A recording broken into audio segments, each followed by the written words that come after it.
Internet Archive. www.marxy5ts.org. M. Proudhon has the misfortune of being peculiarly misunderstood in Europe. In France, he has the right to be a bad economist, because he is reputed to be a good German philosopher. In Germany, he has the right to be a bad philosopher, because he is reputed to be one of the ablest French economists. Being both German and economist at the same time, we desire to protest against this double error. The reader will understand that in this thankless task we have often had to abandon our criticism of M. Proudhon in order to criticize German philosophy, and at the same time to give some observations on political economy. Karl Marx, Brussels, June 15, 1847. M. Proudhon's work is not just a treatise on political economy, an ordinary book. It is a Bible. Mysteries, secrets wrested from the bosom of God, revelations, it lacks nothing. But as prophets are discussed nowadays more conscientiously than profane writers, the reader must resign himself to going with us through the arid and gloomy eruditions of Genesis in order to ascend later, with M. Proudhon, into the ethereal and fertile realm of super-socialism. C. Proudhon, Philosophy of Poverty, Prologue, p.111, line 20. Preface to the first German edition. The present work was produced in the winter of 1846-47, at a time when Marx had cleared up for himself the basic features of his new historical and economic outlook. Proudhon's Système des contradictions économiques, ou Philosophie de la misère, which had just appeared, gave him the opportunity to develop these basic features, setting them against the views of a man who, from then on, was to occupy the most important place among living French socialists.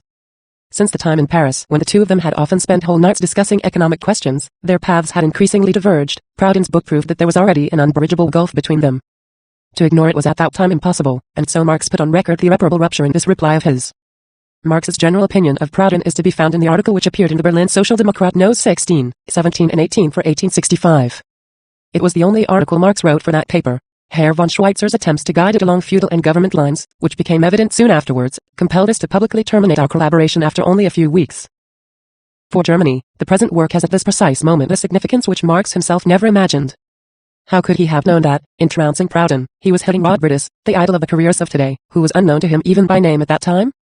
This is not the place to deal with relations between Marx and Rodbertus. An opportunity for that is sure to present itself to me very soon. Suffice it to note here that when Rodbertus accuses Marx of having plundered him and of having freely used in his capital without quoting him his work Zurerkenntnis, he allows himself to indulge in an act of slander which is only explicable by the irksomeness of unrecognized genius and by his remarkable ignorance of things taking place outside Prussia, and especially of socialist and economic literature. Neither these charges, nor the above-mentioned work by Rodbertus ever came to Marx's sight. All he knew of Rodbertus was the Three Sociale Brief, and even these certainly not before 1858 or 1859. With greater reason Rodbertus asserts in these letters that he had already discovered Proudhon's constituted value before Proudhon. But here again it is true he erroneously flatters himself with being the first discoverer. In any case, he is thus one of the targets of criticism in the present work, and this compels me to deal briefly with his fundamental piece. Zurerkenntnis unserer Staatswirtschaftsleistungsstand, 1842, insofar as this brings forth anticipations of Proudhon as well as the communism of Weitling likewise, again unconsciously, contained in it. Insofar as modern socialism, no matter of what tendency, starts out from bourgeois political economy, it almost without exception takes up the Ricardian theory of value. The two propositions which Ricardo proclaimed in 1817 right at the beginning of his principles, 1. That the value of any commodity is purely and solely determined by the quantity of labor required for its production, and 2. That the product of the entire social labor is divided among the three classes, landowners, rent, capitalists, profit, and workers, wages. These two propositions had ever since 1821 been utilized in England for socialist conclusions, and in part with such pointedness and resolution that this literature, which had then almost been forgotten and was to a large extent only rediscovered by Marx, remained unsurpassed until the appearance of Capital. About as another time if, therefore, in 1842, Rodbertus for his part drew socialist conclusions from the above propositions, that was certainly a very considerable step forward for a German at that time, but it could rank as a new discovery only for Germany at best. That such an application of the Ricardian theory was far from new was proved by Marx against Proudhon, who suffered from a similar conceit. Anyone who is in any way familiar with the trend of political economy in England cannot fail to know that almost all the socialists in that country have, at different periods, proposed the equalitarian I.E. socialist application of Ricardian theory. We could quote for M. Proudhon, Hodgkin, Political Economy, 1827, William Thompson, An Inquiry into the Principles of the Distribution of Wealth Most Conducive to Human Happiness, 1824, T.R. Edmonds, Practical Moral and Political Economy, 1828, etc., etc., and 4 pages more. Of etc. We shall content ourselves with listening to an English communist, Mr. Bray. In his remarkable work, Labor's Wrongs and Labor's Remedy, Leeds, 1839. And the quotations given here from Bray on their own put an end to a good part of the priority claimed by Rodbertus. At that time Marx had never yet entered the reading room of the British Museum. Apart from the libraries of Paris and Brussels, apart from my books and extracts, he had only examined such books as were obtainable in Manchester during a 6-week journey to England we made together in the summer of 1845. The literature in question was, therefore, by no means so inaccessible in the 40s as it may be now. If, all the same, it always remained unknown to Rodbertus, that is to be ascribed solely to his Prussian local bigotry. He is the actual founder of specifically Prussian socialism and is now at last recognized as such.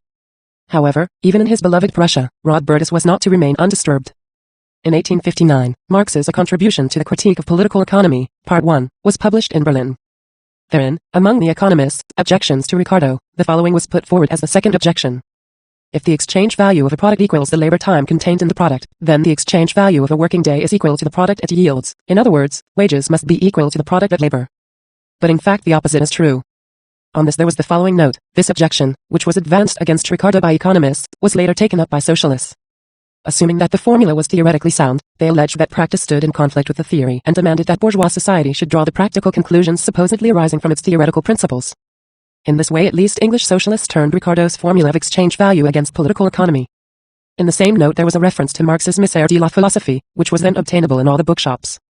Rodbertus, therefore, had sufficient opportunity of convincing himself whether his discoveries of 1842 were really new. Instead he proclaims them again and again and regards them as so incomparable that it never occurs to him that Marx might have drawn his conclusions from Ricardo independently, just as well as Rodbertus himself. Absolutely impossible. Marx had plundered him, the man whom the same Marx had offered every opportunity to convince himself how long before both of them these conclusions, at least in the crude form which they still have in the case of Rodbertus, had previously been enunciated in England.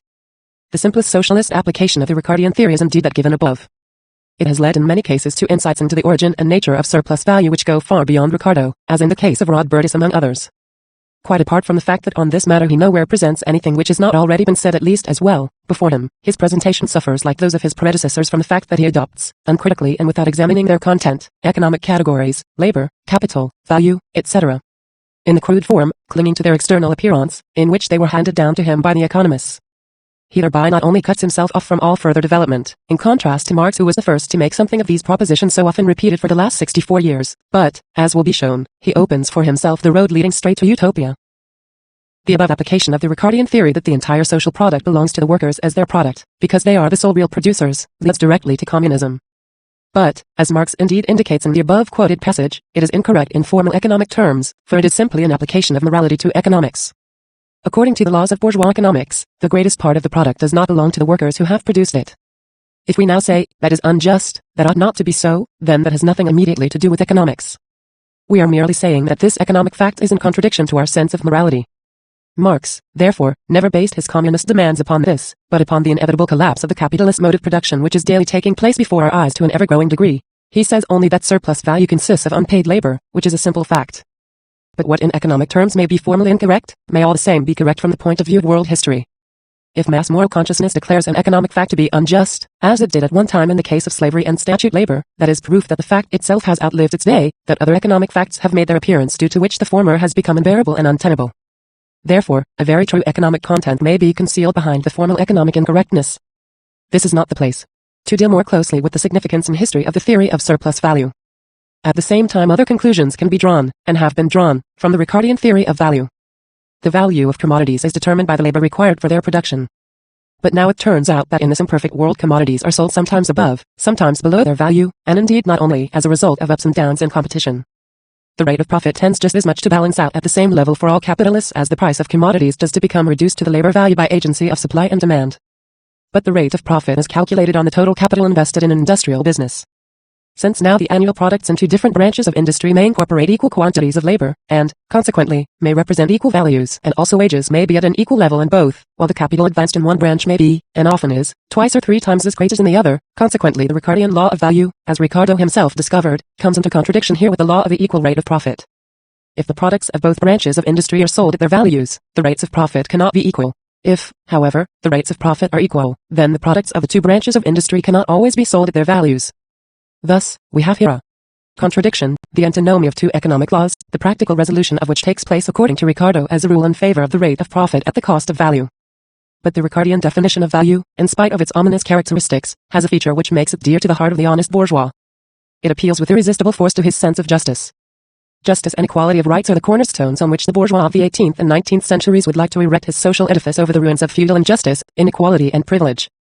and the determination of value of commodities by labor and the free exchange of the products of labor, taking place according to this measure of value between commodity owners with equal rights. These are, as Marx has already proved, the real foundations on which the whole political, juridical and philosophical ideology of the modern bourgeoisie has been built. Once it is recognized that labor is the measure of value of a commodity, the better feelings of the honest bourgeois cannot but be deeply wounded by the wickedness of a world which, while recognizing the basic law of justice in name, still in fact appears at every moment to set it aside without compunction.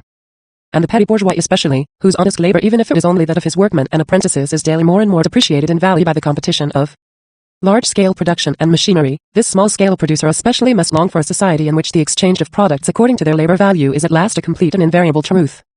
In other words, he must long for a society in which a single law of commodity production prevails exclusively and in full, but in which the conditions are abolished in which it can prevail at all, viz. the other laws of commodity production and, later, of capitalist production.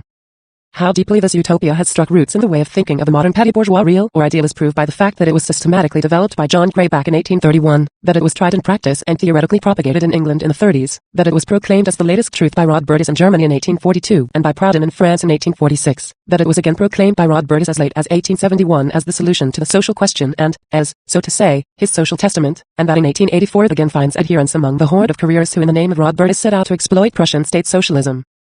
The critique of this utopia has been so exhaustively furnished by Marx both against Proudhon and against Gray, see the appendix to this work, that I can confine myself here to a few remarks on the form of substantiating and depicting it peculiar to Rodbertus. As already noted, Rodbertus adopts the traditional definitions of economic concepts entirely in the form in which they have come down to him from the economists. He does not make the slightest attempt to investigate them. Value is for him the valuation of one thing against others according to quantity, this valuation being conceived as measure. This, to put it mildly, extremely slovenly definition gives us at the best an idea of what value approximately looks like, but says absolutely nothing of what it is. Since this, however, is all that Rodbertus is able to tell us about value, it is understandable that he looks for a measure of value located outside value. After 30 pages in which he mixes up use value and exchange value in higgledy-piggledy fashion with that power of abstract thought so infinitely admired by Herr Adolf Wagner, he arrives at the conclusion that there is no real measure of value and that one has to make do with a substitute measure. Labor could serve as such but only if products of an equal quantity of labor were always exchanged against products of an equal quantity of labor, whether this is already the case of itself, or whether precautionary measures are adopted to ensure that it is. Consequently, value and labor remain without any sort of material connection in spite of the fact that the whole first chapter is taken up to expound to us that commodities cost labor and nothing but labor, and why this is so. Labor, again, is taken uncritically in the form in which it occurs among the economists. And not even that. For, although there is a reference in a couple of words to differences in intensity of labor, labor is still put forward quite generally as something which costs, hence as something which measures value, quite irrespective of whether it is expended under normal average social conditions or not. Whether the producers take 10 days, or only one, to make products which could be made in one day, whether they employ the best or the worst tools, whether they expend their labor time in the production of socially necessary articles and in a socially required quantity, or whether they make quite undesired articles or desired articles in quantities above or below demand, about all this there is not a word. Labor is labor. The product of equal labor must be exchanged against the product of equal labor. Rodbertus, who is otherwise always ready, whether rightly or not, to adopt the national standpoint and to survey the relations of individual producers from the high watchtower of general social considerations, is anxious to avoid doing so here. And this, indeed, solely because from the very first line of his book he makes directly for the utopia of labor money, and because any investigation of labor seen from its property of creating value would be bound to put insuperable obstacles in his way. His instinct was here considerably stronger than his power of abstract thought, which, by the by, is revealed in Rodbertus only by the most concrete absence of ideas. The transition to utopia is now made in the turn of a hand. The measures which ensure exchange of commodities according to labor value as the invariable rule cause no difficulty. The other utopians of this tendency, from Gray to Proudhon, rack their brains to invent social institutions which would achieve this aim. They attempt at least to solve the economic question in an economic way through the action of the owners themselves who exchange the commodities. For Rodbertus it is much easier. As a good Prussian he appeals to the state, a decree of the state authority orders the reform. In this way then, value is happily constituted, but by no means the priority in this constitution as claimed by Rodbertus. On the contrary, Gray as well as Bray among many others, before Rodbertus, at length and frequently ad nauseam, repeated this idea, viz. The pious desire for measures by means of which products would always and under all circumstances be exchanged only at their labor value. After the state has thus constituted value, at least for a part of the products, for Rodbertus is also modest, it issues its labor paper money, and gives advances therefrom to the industrial capitalists, with which the latter pay the workers, whereupon the workers buy the products with the labor paper money they have received, and so cause the paper money to flow back to its starting point. How very beautifully this is effected, one must hear from Rodbertus himself. In regard to the second condition, the necessary measure that the value certified in the note should be actually present in circulation is realized in that only the person who actually delivers a product receives a note, on which is accurately recorded the quantity of labor by which the product was produced. Whoever delivers a product of 2 days, labor receives a note marked 2 days. by the strict observance of this rule and the issue of notes, the second condition too would necessarily be fulfilled. For according to our supposition, the real value of the goods always coincides with the quantity of labor which their production has cost, and this quantity of labor is measured by the usual units of time, and therefore someone who hands in a product on which 2 days labor has been expended and receives a certificate for 2 days, has received, certified or signed to him neither more nor less value than that which he has in fact supplied. Further, since only the person who has actually put a product into circulation receives such a certificate, it is also certain that the value marked on the note is available for the satisfaction of society. However extensive we imagine the circle of division of labor to be, if this rule is strictly followed, the sum total of available value must be exactly equal to the sum total of certified value. Since, however, the sum total of certified value is exactly equal to the sum total of value assigned, the latter must necessarily coincide with the available value, all claims will be satisfied and the liquidation correctly brought about. If Rodbertus has hitherto always had the misfortune to arrive too late with his new discoveries, this time at least he has the merit of one sort of originality. None of his rivals has dared to express the stupidity of the labor money utopia in this childishly naive, transparent, I might say truly Pomeranian, form. Since for every paper certificate a corresponding object of value has been delivered, and no object of value is supplied except in return for a corresponding paper certificate, the sum total of paper certificates must always be covered by the sum total of objects of value. The calculation works out without the smallest remainder, it is correct down to a second of labor time, and no governmental chief revenue office accountant, however many years of faithful service he may have behind him, could prove the slightest error in calculation. What more could one want? In present-day capitalist society each industrial capitalist produces off his own bat what, how and as much as he likes. The social demand, however, remains an unknown magnitude to him, both in regard to quality, the kinds of objects required, and in regard to quantity. That which today cannot be supplied quickly enough, may tomorrow be offered far in excess of the demand. Nevertheless, demand is finally satisfied in one way or another, good or bad, and, taken as a whole, production is ultimately geared towards the objects required. How is this evening out of the contradiction effected? By competition. And how does competition bring about this solution? Simply by depreciating below their labor value those commodities which by their kind or amount are useless for immediate social requirements, and by making the producers feel, through this roundabout means, that they have produced either absolutely useless articles or ostensibly useful articles in unusable, superfluous quantity. Two things follow from this. First, continual deviations of the prices of commodities from their values are the necessary condition in and through which the value of the commodities as such can come into existence. Only through the fluctuations of competition, and consequently of commodity prices, does the law of value of commodity production assert itself and the determination of the value of the commodity by the socially necessary labor time become a reality. That thereby the form of manifestation of value, the price, as a rule looks somewhat different from the value which it manifests, is a fate which value shares with most social relations. A king usually looks quite different from the monarchy which he represents. To desire, in a society, of producers who exchange their commodities, to establish the determination of value by labor time, by forbidding competition to establish this determination of value through pressure on prices in the only way it can be established, is therefore merely to prove that, at least in this sphere, one has adopted the usual utopian disdain of economic laws. Secondly, competition, by bringing into operation the law of value of commodity production in a society of producers who exchange their commodities, precisely thereby brings about the only organization and arrangement of social production which is possible in the circumstances. Only through the undervaluation or overvaluation of products is it forcibly brought home to the individual commodity producers what society requires or does not require and in what amounts. But it is precisely this sole regulator that the utopia advocated by Rodbertus among others wishes to abolish. And if we then ask what guarantee we have that necessary quantity and not more of each product will be produced, that we shall not go hungry in regard to corn and meat while we are choked in beet sugar and drowned in potato spirit, that we shall not lack trousers to cover our nakedness while trouser buttons flood us by the million, Rodbertus triumphantly shows us his splendid calculation, according to which the correct certificate has been handed out for every superfluous pound of sugar, for every unsold barrel of spirit, for every unusable trouser button, a calculation which works out exactly, and according to which all claims will be satisfied and the liquidation correctly brought about. And anyone who does not believe this can apply to governmental chief revenue office accountant X in Pomerania, who has checked the calculation and found it correct, and who, as one who has never yet been caught lacking with the accounts, is thoroughly trustworthy. And now consider the naivete with which Rodbertus would abolish industrial and commercial crises by means of his utopia. As soon as the production of commodities has assumed world market dimensions, the evening out between the individual producers who produce for private account and the market for which they produce, which in respect of quantity and quality of demand is more or less unknown to them, is established by means of a storm on the world market, by a commercial crisis. If now competition is to be forbidden to make the individual producers aware, by rise or fall in prices, how the world market stands, then they are completely blindfolded. To institute the production of commodities in such a fashion that the producers can no longer learn anything about the state of the market for which they are producing, that indeed is a cure for the crisis disease which could make Dr. Isambard envious of Rodbertus. It is now comprehensible why Rodbertus determines the value of commodities simply by labor, and at most allows for different degrees of intensity of labor. If he had investigated by what means and how labor creates value and therefore also determines and measures it, he would have arrived at socially necessary labor, necessary for the individual product, both in relation to other products of the same kind and also in relation to society's total demand. he would thereby have been confronted with the question as to how the adjustment of the production of separate commodity producers to the total social demand takes place, and his whole utopia would thereby have been made impossible. This time he preferred in fact to make an abstraction, namely of precisely that which mattered. Now at last we come to the point where Rodbertus really offers us something new, something which distinguishes him from all his numerous fellow supporters of the labor money exchange economy. They all demand this exchange organization for the purpose of abolishing the exploitation of wage labor by capital. Every producer is to receive the full labor value of his product. On this they all agree, from Grado Proudhon. Not at all, says Rodbertus, wage labor and its exploitation remain.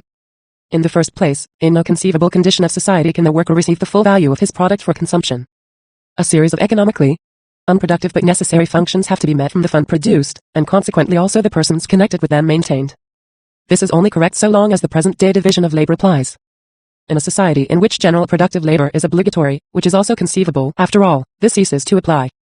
But the need for a social reserve and accumulation fund would remain, and consequently even in that case, the workers, all, would remain in possession and enjoyment of their total product, but each separate worker would not enjoy the full returns of his labor, nor has the maintenance of economically unproductive functions at the expense of the labor product been overlooked by the other labor money utopians. But they leave the workers to tax themselves for this purpose in the usual democratic way, while Rodbertus, whose whole social reform of 1842 is geared to the Prussian state of that time, refers the whole matter to the decision of the bureaucracy, which determines from above the share of the worker in his own product and graciously permits him to have it.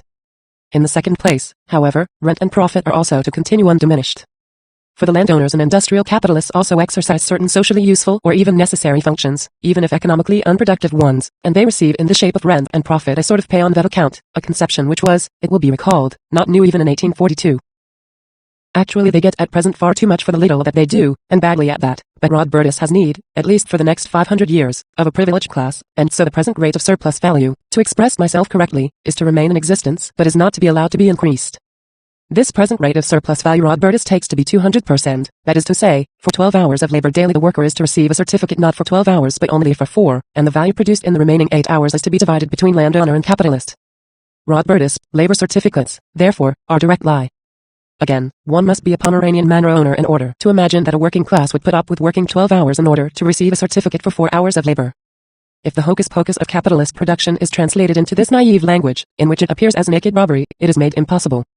Every certificate given to a worker would be a direct instigation to rebellion and would come under 5110 of the German Imperial Criminal Code. One need never have seen any other proletariat than the de labora proletariat, still actually in semi-serfdom, of a Pomeranian manor where the rod and the whip reign supreme, and where all the beautiful women in the village belong to his lordship's harem, in order to imagine one can treat the workers in such a shamefaced manner. But, after all, our conservatives are our greatest revolutionaries. If, however, our workers are sufficiently docile to be taken and that they have in reality only worked 4 hours during a whole 12 hours of hard work, they are, as a reward, to be guaranteed that for all eternity their share in their own product will never fall below a third. That is indeed pie in the sky of the most infantile kind and not worth wasting a word over. Insofar, therefore, as there is anything novel in the labor money exchange utopia of Rodbertus, this novelty is simply childish and far below the achievements of his numerous comrades both before and after him. For the time when Rodbertus, Zurkenntnis, etc., appeared, it was certainly an important book. His development of Ricardo's theory of value in that one direction was a very promising beginning. Even if it was new only for him and for Germany, still as a whole, it stands on a par with the achievements of the better ones among his English predecessors. But it was only a beginning, from which a real gain for theory could be achieved only by further thorough and critical work. But he cut himself off from further development by also tackling the development of Ricardo's theory from the very beginning in the second direction, in the direction of utopia. Thereby he surrendered the first condition of all criticism, freedom from bias. He worked on towards a goal fixed in advance, he became a tendens oikonom. Once imprisoned by his utopia, he cut himself off from all possibility of scientific advance. From 1842 up to his death, he went round in circles, always repeating the same ideas which he had already expressed or suggested in his first work, feeling himself unappreciated, finding himself plundered, where there was nothing to plunder, and finally refusing, not without intention, to recognize that in essence he had only rediscovered what had already been discovered long before. In a few places the translation departs from the printed French original. This is due to handwritten alterations by Marx, which will also be inserted in the new French edition that is now being prepared. It is hardly necessary to point out that the terminology used in this work does not entirely coincide with that in Capital. Thus this work still speaks of labor as a commodity, of the purchase and sale of labor, instead of labor power. Also added as a supplement to this edition are, 1. A passage from Marx's work A Contribution to the Critique of Political Economy, Berlin, 1859, dealing with the first labor money exchange utopia of John Gray, and 2. A translation of Marx's speech on free trade in Brussels, which belongs to the same period of the author's development as the Misere. London, October 23, 1884. Frederick Engels, Engels, 1892 Introduction. For the second edition I have only to remark that the name wrongly written Hopkins in the French text has been replaced by the correct name Hodgkin, and that in the same place the date of the work of William Thompson has been corrected to 1824.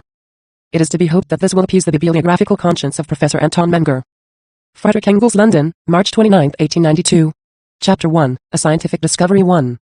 The antithesis of use value and exchange value. The capacity for all products, whether natural or industrial, to contribute to man's subsistence is specifically termed use value. Their capacity to be given in exchange for one another, exchange value. How does use value become exchange value? The genesis of the idea of exchange value has not been noted by economists with sufficient care. It is necessary, therefore, for us to dwell upon it. Since a very large number of the things I need occur in nature only in moderate quantities, or even not at all, I am forced to assist in the production of what I lack. And as I cannot set my hand to so many things, I shall propose to other men, my collaborators in various functions, to cede to me a part of their products in exchange for mine. M. Proudhon undertakes to explain to us first of all the double nature of value, the distinction in value, the process by which use value is transformed into exchange value. It is necessary for us to dwell with M. Proudhon upon this act of transubstantiation. The following is how this act is accomplished, according to our author. A very large number of products are not to be found in nature, they are products of industry.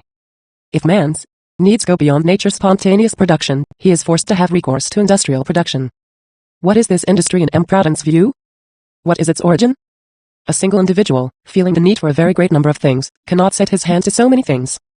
So many things to produce presuppose at once more than one man's hand helping to produce them. Now, the moment you postulate more than one hand helping in production, you at once presuppose a whole production based on the division of labor. Thus need, as M. Proudhon presupposes it, itself presupposes a whole division of labor.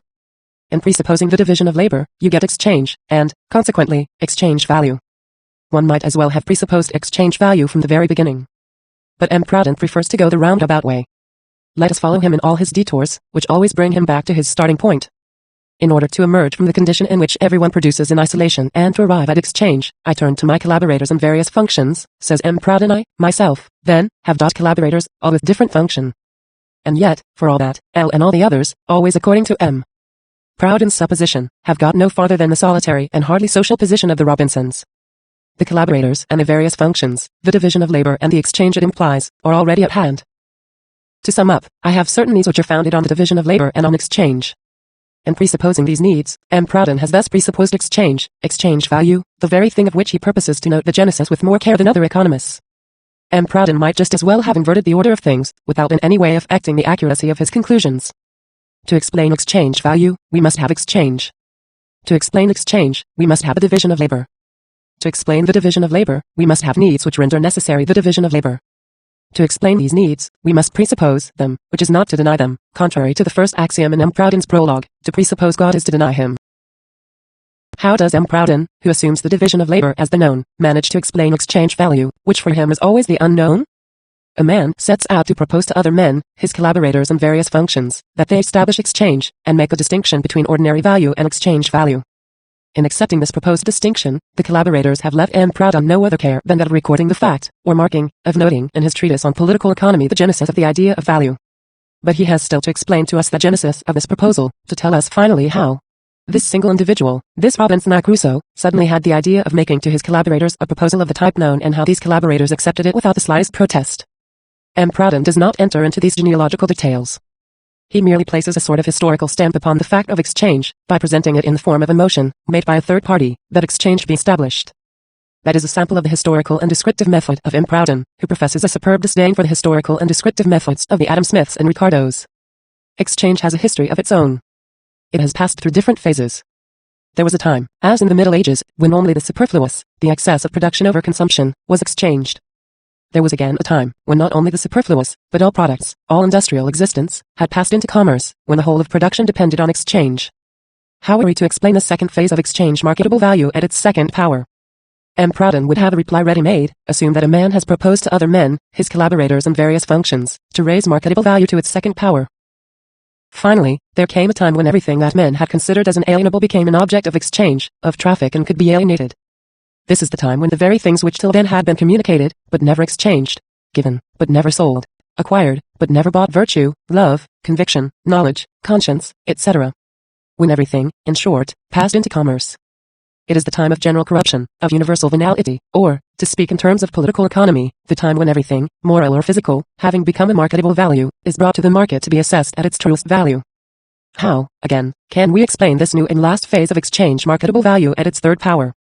M. Proudhon would have a reply ready-made. Assume that a person has proposed to other persons, his collaborators and various functions, to make a marketable value out of virtue, love, etc., to raise exchange value to its third and last power. We see that M. Proudhon's historical and descriptive method is applicable to everything, it answers everything, explains everything. If it is a question above all of explaining historically the genesis of an economic idea, it postulates a man who proposes to other men, his collaborators and various functions, that they perform this act of genesis and that is the end of it. We shall hereafter accept the genesis of exchange value as an accomplished act. It now remains only to expound the relation between exchange value and use value. Let us hear what M. Proudhon has to say. Economists have very well brought out the double character of value, but what they have not pointed out with the same precision is its contradictory nature. This is where our criticism begins. It is a small thing to have drawn attention to the surprising contrast between use value and exchange value, in which economists have been wont to see only something very simple. We must show that this alleged simplicity conceals a profound mystery into which it is our duty to penetrate. In technical terms, use value and exchange value stand in inverse ratio to each other. If we have thoroughly grasped M. Proudhon's thought, the following are the 4 points which he sets out to establish. 1. Use value and exchange value form a surprising contrast, they are in opposition to each other. 2. Use value and exchange value are in inverse ratio, in contradiction, to each other. 3. Economists have neither observed nor recognized either the opposition or the contradiction. 4. M. Proudhon's criticism begins at the end.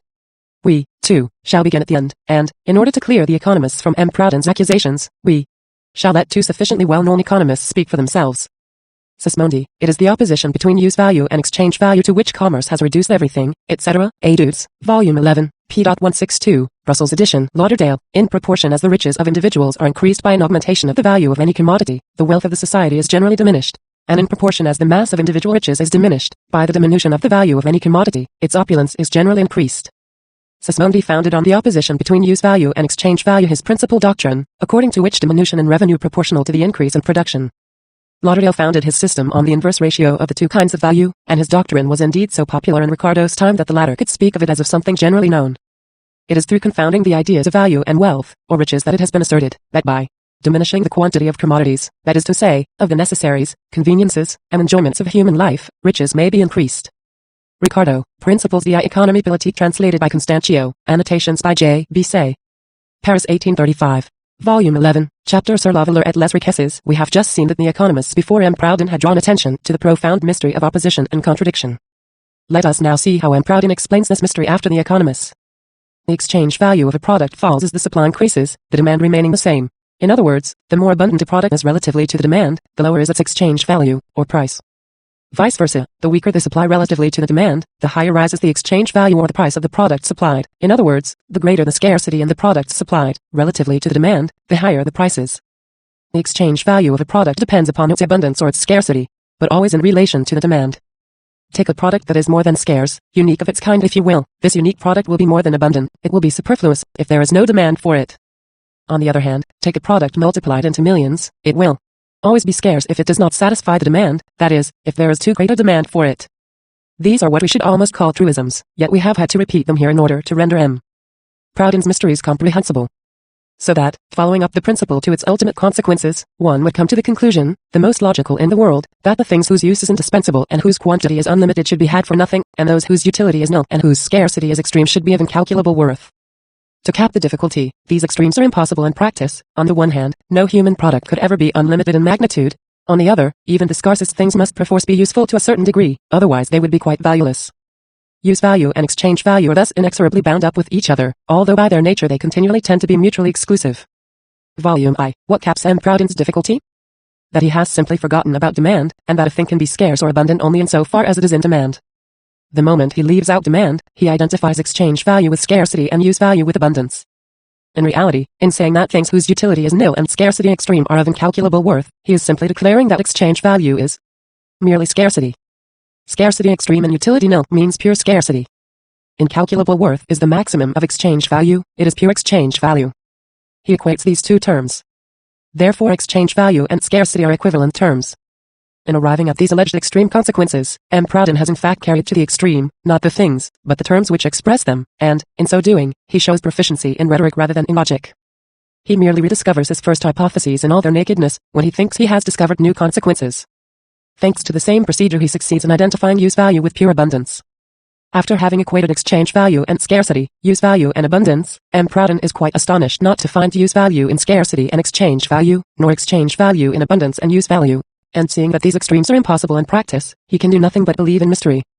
Incalculable worth exists for him, because buyers do not exist, and he will never find any buyers, so long as he leaves out demand. On the other hand, M. Proudhon's abundance seems to be something spontaneous. He completely forgets that there are people who produce it, and that it is to their interest never to lose sight of demand. Otherwise, how could M. Proudhon have said that things which are very useful must have a very low price, or even cost nothing? On the contrary, he should have concluded that abundance, the production of very useful things, should be restricted if their price, their exchange value, is to be raised. The old vine growers of France, in petitioning for a law to forbid the planting of new vines, the Dutch in burning Asiatic spices, in uprooting clove trees in the Moluccas, were simply trying to reduce abundance in order to raise exchange value. During the whole of the Middle Ages the same principle was acted upon, in limiting by laws the number of journeymen a single master could employ and the number of implements he could use. See Anderson, History of Commerce, A. Anderson, An Historical and Chronological Deduction of the Origin of Commerce from the Earliest Accounts to the Present Time. First edition appeared in London in 1764. After having represented abundance as use value and scarcity as exchange value, nothing indeed is easier than to prove that abundance and scarcity are an inverse ratio. M. Proudhon identifies use value with supply and exchange value with demand. To make the antithesis even more clear-cut, he substitutes a new term, putting estimation value instead of exchange value. The battle has now shifted its ground, and we have on one side utility, use value, supply, on the other side, estimation, exchange value, demand. Who is to reconcile these two contradictory forces? What is to be done to bring them into harmony with each other? Is it possible to find in them even a single point of comparison? Certainly, cries M. Proudhon, there is one will.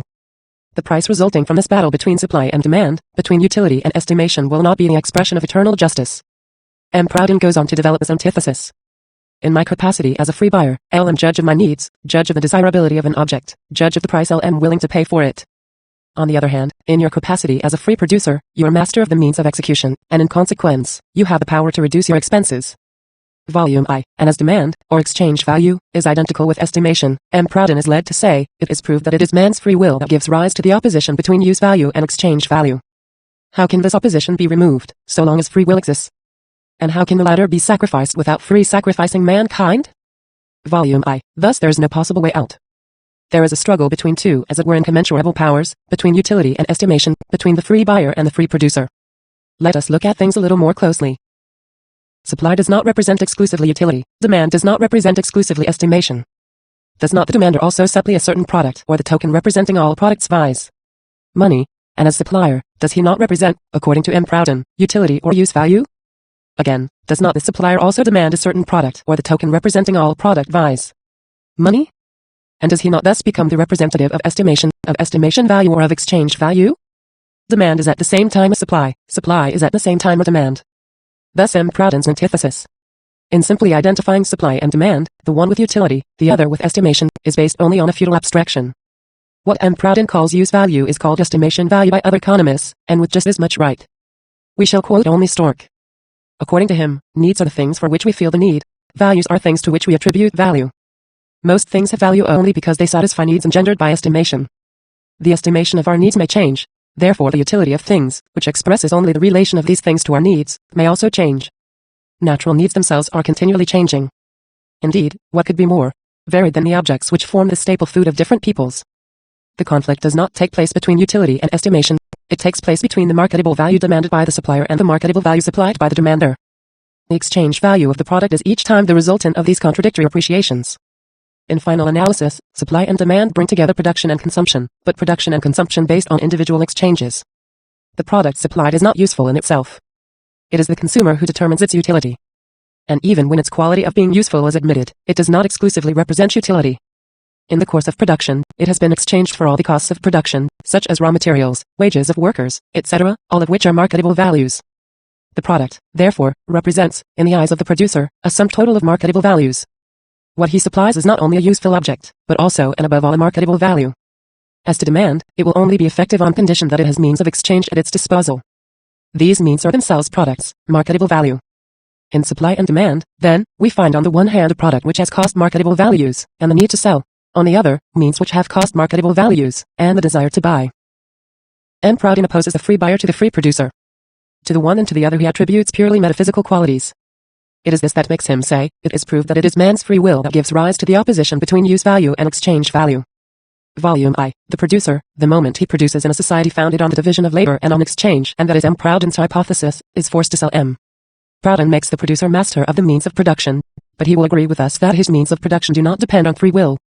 Moreover, many of these means of production are products which he gets from the outside, and in modern production he is not even free to produce the amount he wants.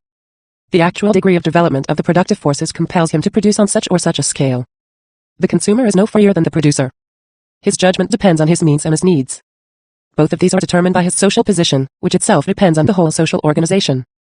True, the worker who buys potatoes and the kept woman who buys lace both follow their respective judgments. But the difference in their judgments is explained by the difference in the positions which they occupy in the world, and which themselves are the product of social organization. Is the entire system of needs on estimation or on the whole organization of production? Most often, needs arise directly from production or from a state of affairs based on production. Thus, to choose another example, does not the need for lawyers suppose a given civil law which is but the expression of a certain development of property, that is to say, of production? It is not enough for M. Proudhon to have eliminated the elements just mentioned from the relation of supply and demand. He carries abstraction to the furthest limits when he fuses all producers into one single producer, all consumers into one single consumer, and sets up a struggle between these two chimerical personages. But in the real world, things happen otherwise. The competition among the suppliers and the competition among the demanders form a necessary part of the struggle between buyers and sellers, of which marketable value is the result. After having eliminated competition and the cost of production, M. Proudhon can at his ease reduce the formula of supply and demand to an absurdity. Supply and demand, he says, are merely two ceremonial forms that serve to bring use value and exchange value face to face, and to lead to their reconciliation. They are the two electric poles which, when connected, must produce the phenomenon of affinity called exchange. One might as well say that exchange is merely a ceremonial form for introducing the consumer to the object of consumption. One might as well say that all economic relations are ceremonial forms serving immediate consumption as go-betweens. Supply and demand are neither more nor less relations of a given production than are individual exchanges. What, then, does all M. Proudhon's dialectic consist in? In the substitution for use value and exchange value, for supply and demand, of abstract and contradictory notions like scarcity and abundance, utility and estimation, one producer and one consumer, both of them knights of free will. And what was he aiming at? At arranging for himself a means of introducing later on one of the elements he had set aside, the cost of production, as the synthesis of use value and exchange value. And it is thus that in his eyes the cost of production constitutes synthetic value or constituted value. 2. Constituted value or synthetic value, marketable value, is the cornerstone of the economic structure. Constituted value is the cornerstone of the system of economic contradictions. What then is this constituted value which is all M. Proudhon has discovered in political economy? Once utility is admitted, labor is the source of all value. The measure of labor is time. The relative value of products is determined by the labor time required for their production. Price is the monetary expression of the relative value of a product. Finally, the constituted value of a product is purely and simply the value which is constituted by the labor time incorporated in it. Just as Adam Smith discovered the division of labor, so he, M. Proudhon, claims to have discovered constituted value. This is not exactly something unheard of, but then it must be admitted that there is nothing unheard of in any discovery of economic science. M. Proudhon, who fully appreciates the importance of his own invention, seeks nevertheless to tone down the merit therefore in order to reassure the reader to his claims to originality, and to win over minds whose timidity renders them little favorable to new ideas. But in apportioning the contribution made by each of his predecessors to the understanding of value, he is forced to confess openly that the largest portion, the lion's share, of the merit falls to himself. The synthetic idea of value had been vaguely perceived by Adam Smith. But with Adam Smith, the idea of value was entirely intuitive. Now, society does not change its habits merely on the strength of intuitions. Its decisions are made only on the authority of facts. The antinomy had to be stated more palpably and more clearly. J. B. Say was its chief interpreter. 1661 here, in a nutshell, is the history of the discovery of synthetic value. Adam Smith vague intuition. J. B. Say antinomy. M. Proudhon constituting and constituted truth. And let there be no mistake about it, all the other economists, from Say to Proudhon, have merely been trudging along in the rut of antimony. It is incredible that for the last 40 years so many men of sense should have fumed and fretted at such a simple idea. But no, values are compared without there being any point of comparison between them and with no unit of measurements. This, rather than embrace the revolutionary theory of equality, is what the economists of the 19th century are resolved to uphold against all comers. What will posterity say about it? 11. Posterity, so abruptly invoked, will begin by getting muddled over the chronology. It is bound to ask itself, are not Ricardo and his school economists of the 19th century? Ricardo's system, putting as a principle that the relative value of commodities corresponds exclusively to their production, dates from 1817. Ricardo is the head of a whole school dominant in England since the Restoration. The Restoration began after the termination of the Napoleonic Wars and the restoration of the Bourbon dynasty in France in 1815. The Ricardian doctrine summarizes severely, remorselessly, the whole of the English bourgeoisie. What will posterity say about it? 11. It will not say that M. Proudhon did not know Ricardo, for he talks about him, he talks at length about him, he keeps coming back to him, and concludes by calling his system trash. If ever posterity does interfere, it will say perhaps that M. Proudhon, afraid of offending his readers, Anglophobia, preferred to make himself the responsible editor of Ricardo's ideas. In any case, it will think it very naive that M. Proudhon should give as a revolutionary theory of the future what Ricardo expounded scientifically as the theory of present-day society, of bourgeois society, and that he should thus take for the solution of the antinomy between utility and exchange value what Ricardo and his school presented long before him as the scientific formula of one single side of this antinomy, that of exchange value. But let us leave posterity alone once and for all, and confront M. Proudhon with his predecessor Ricardo. Here are some extracts from this author which summarize his doctrine on value. Utility then is not the measure of exchangeable value, although it is absolutely essential to it. Vol. I. P. 3, Principles d'Economie. Politique, etc., translated from the English by F. S. Constantio, Paris 18351. Possessing utility, commodities derive their exchangeable value from two sources, from their scarcity, and from the quantity of labor required to obtain them. There are some commodities, the value of which is determined by their scarcity alone. No labor can increase the quantity of such goods, and therefore their value cannot be lowered by an increase subtly. Some rare statues and pictures, scarce books, are all of this description. Their value varies with the varying wealth and inclinations of those who are desirous to possess them. Vol. I, pages 4 and 5, L. C. These commodities, however, form a very small part of the mass of commodities daily exchanged in the market. By far the greatest part of these goods which are the objects of desire, are procured by labor, and they may be multiplied, not in one country alone, but in many, almost without any assignable limit, if we are disposed to bestow the labor necessary to obtain them. Vol. I, pages 5, L. C. In speaking then of commodities, of their exchangeable value, and of the laws which regulate their relative prices, we mean always such commodities only as can be increased in quantity by the exertion of human industry, and on the production of which competition operates without restraint. Ricardo quotes Adam Smith, who, according to him, so accurately defined the original source of exchangeable value. Adam Smith, Wealth of Nations, Book I, Chap 5, An Inquiry into the Nature and Causes of the Wealth of Nations, first edition appearing in London, 1776, and he adds, that this, labor time, is really the foundation of the exchangeable value of all things, excepting those which cannot be increased by human industry, is a doctrine of the utmost importance in political economy. For from no source do so many errors, and so much difference of opinion in that science proceed, as from the vague ideas which are attached to the word value. If the quantity of labor realized in commodities regulate their exchangeable value, every increase of the quantity of labor must augment the value of that commodity on which it is exercised, as every diminution must lower it. Ricardo goes on to reproach Smith, 1. with having himself erected another standard measure of value than labor. Sometimes he speaks of corn, at other times of labor, as a standard measure, not the quantity of labor bestowed on the production of any object, but the quantity it can command in the market. 2. with having admitted the principle without qualification and at the same time restricted its application to that early and rude state of society, which precedes both the accumulation of stock and the appropriation of land. Ricardo sets out to prove that the ownership of land, that is, ground rent, cannot change the relative value of commodities and that the accumulation of capital has only a passing and fluctuation effect on the relative values determined by the comparative quantity of labor expended on their production. In support of this thesis, he gives his famous theory of ground rent, analyzes capital, and ultimately finds nothing in it but accumulated labor. Then he develops a whole theory of wages and profits, and proves that wages and profits rise and fall in inverse ratio to each other, without affecting the relative value of the product. He does not neglect the influence that the accumulation of capital and its different aspects, fixed capital and circulating capital, as also the rate of wages, can have on the proportional value of products. In fact, they are the chief problems with which Ricardo is concerned.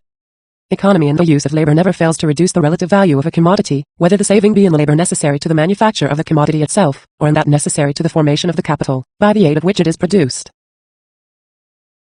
Under such circumstance the value of the deer, the produce of the hunter's day's labor, would be exactly equal to the value of the fish, the produce of the fisherman's day's labor.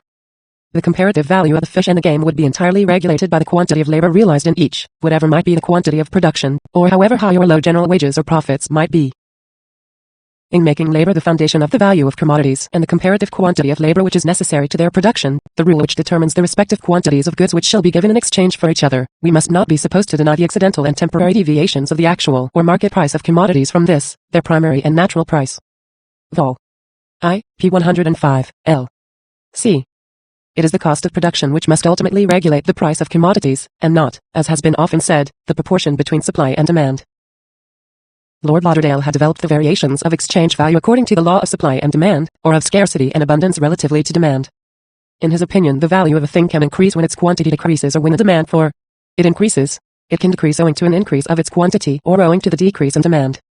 Thus the value of a thing can change through 8 different causes, namely, 4 causes that apply to money or to any other commodity which serves as a measure of its value. Here is Ricardo's refutation. Commodities, which are monopolized, either by an individual or by a company, vary according to the law which Lord Lauderdale has laid down. They fall in proportion as the sellers augment their quantity, and rise in proportion to the eagerness of the buyers to purchase them.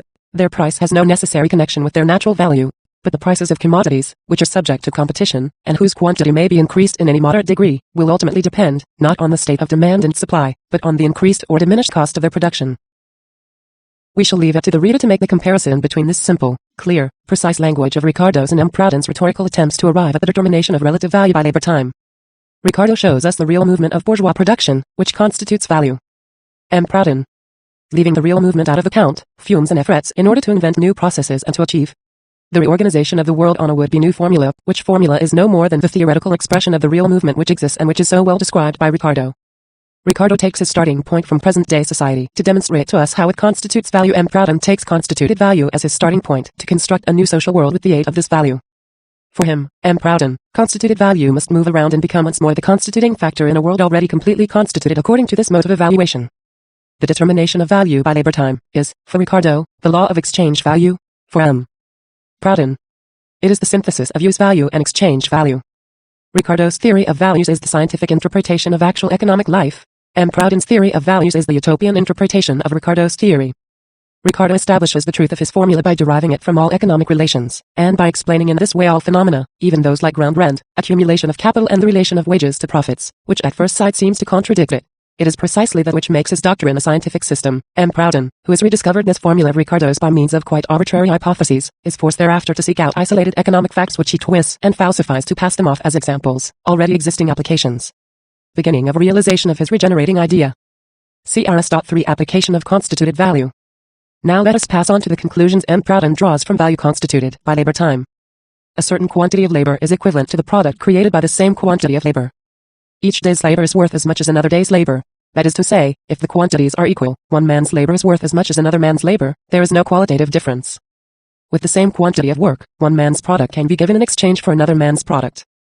All men are wage workers getting equal pay for an equal time of work. Perfect equality rules the exchanges. Are these conclusions the strict consequences of value constituted or determined by labor time? Natural. If the relative value of a commodity is determined by the quantity of labor required to produce it, it follows naturally that the relative value of labor, or wages, is likewise determined by the quantity of labor needed to produce the wages. Wages, that is, the relative value or the price of labor, are thus determined by the labor time needed to produce all that is necessary for the maintenance of the worker. Diminish the cost of production of hats, and their price will ultimately fall to their own new natural price, although the demand should be doubled, trebled, or quadrupled. Diminish the cost of subsistence of men, by diminishing the natural price of food and clothing, by which life is sustained, and wages will ultimately fall, notwithstanding the demand for laborers may very greatly increase. Doubtless, Ricardo's language is as cynical as can be. To put the cost of manufacture of hats and the cost of maintenance of men on the same plane is to turn men into hats. But do not make an outcry at the cynicism of it. The cynicism is in the facts and not in the words which express the facts. French writers like M. Draws, Blanqui, Rossi and others take an innocent satisfaction in proving their superiority over the English economists by seeking to observe the etiquette of a humanitarian phraseology. If they reproach Ricardo and his school for their cynical language, it is because it annoys them to see economic relations exposed in all their crudity, to see the mysteries of the bourgeoisie unmasked. To sum up, labor, being itself a commodity, is measured as such by the labor time needed to produce the labor commodity. And what is needed to produce this labor commodity?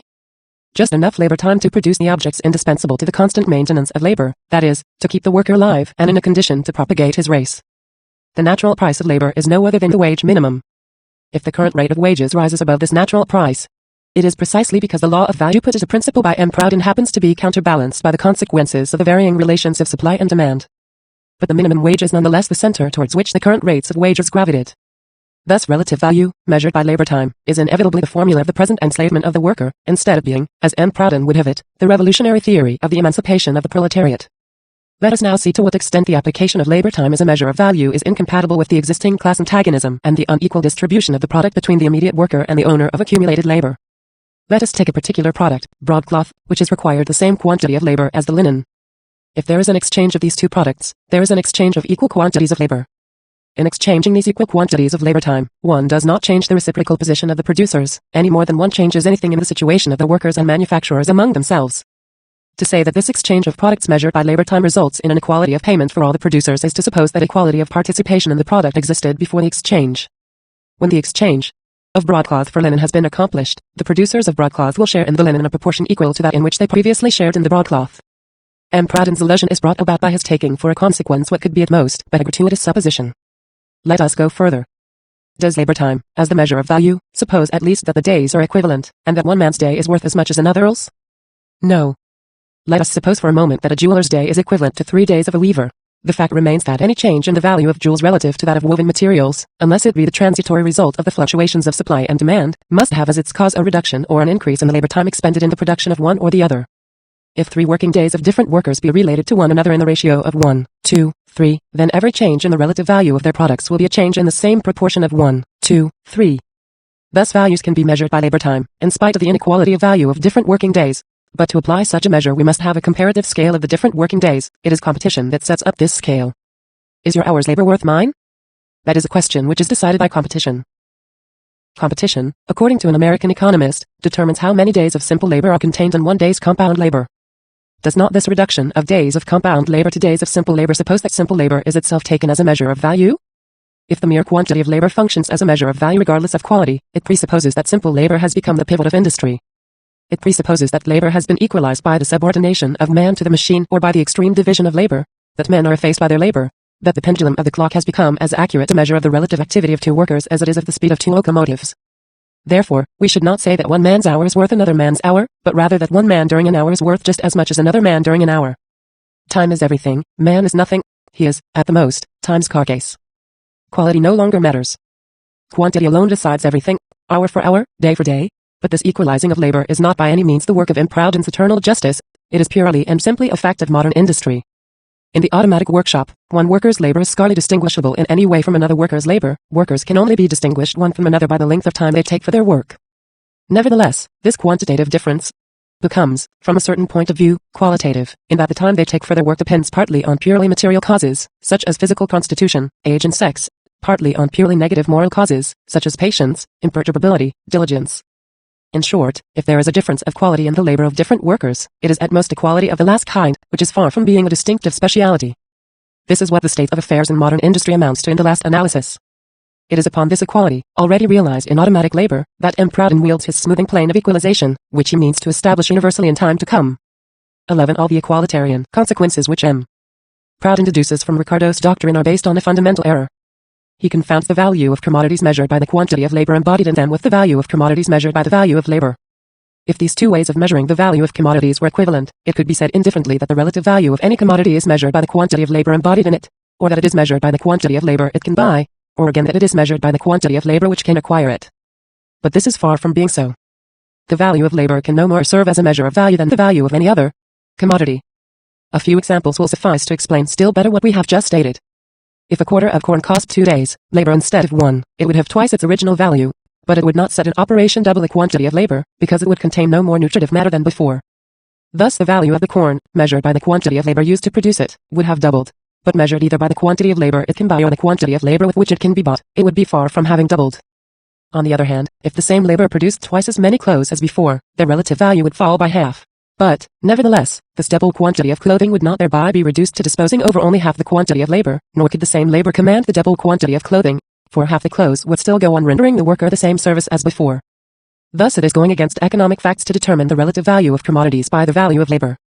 It is moving in a vicious circle. It is to determine relative value by relative value which itself needs to be determined. It is beyond doubt that M. Pradhan confuses the 2 measures, measure by the labor time needed for the production of a commodity and measure by the value of the labor.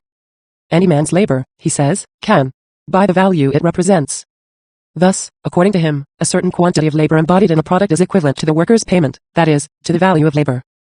It is the same reasoning that makes him confuse cost of production with wages. What are wages? They are the cost price of corn, etc., the integral price of all things.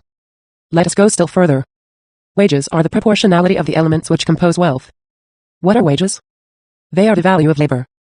Adam Smith takes as the measure of value, now the time of labor needed for the production of a commodity, now the value of labor. Ricardo exposes this error by showing clearly the disparity of these 2 ways of measuring. M. Pradhan goes one better than Adam Smith in error by identifying the 2 things which the latter had merely put in juxtaposition.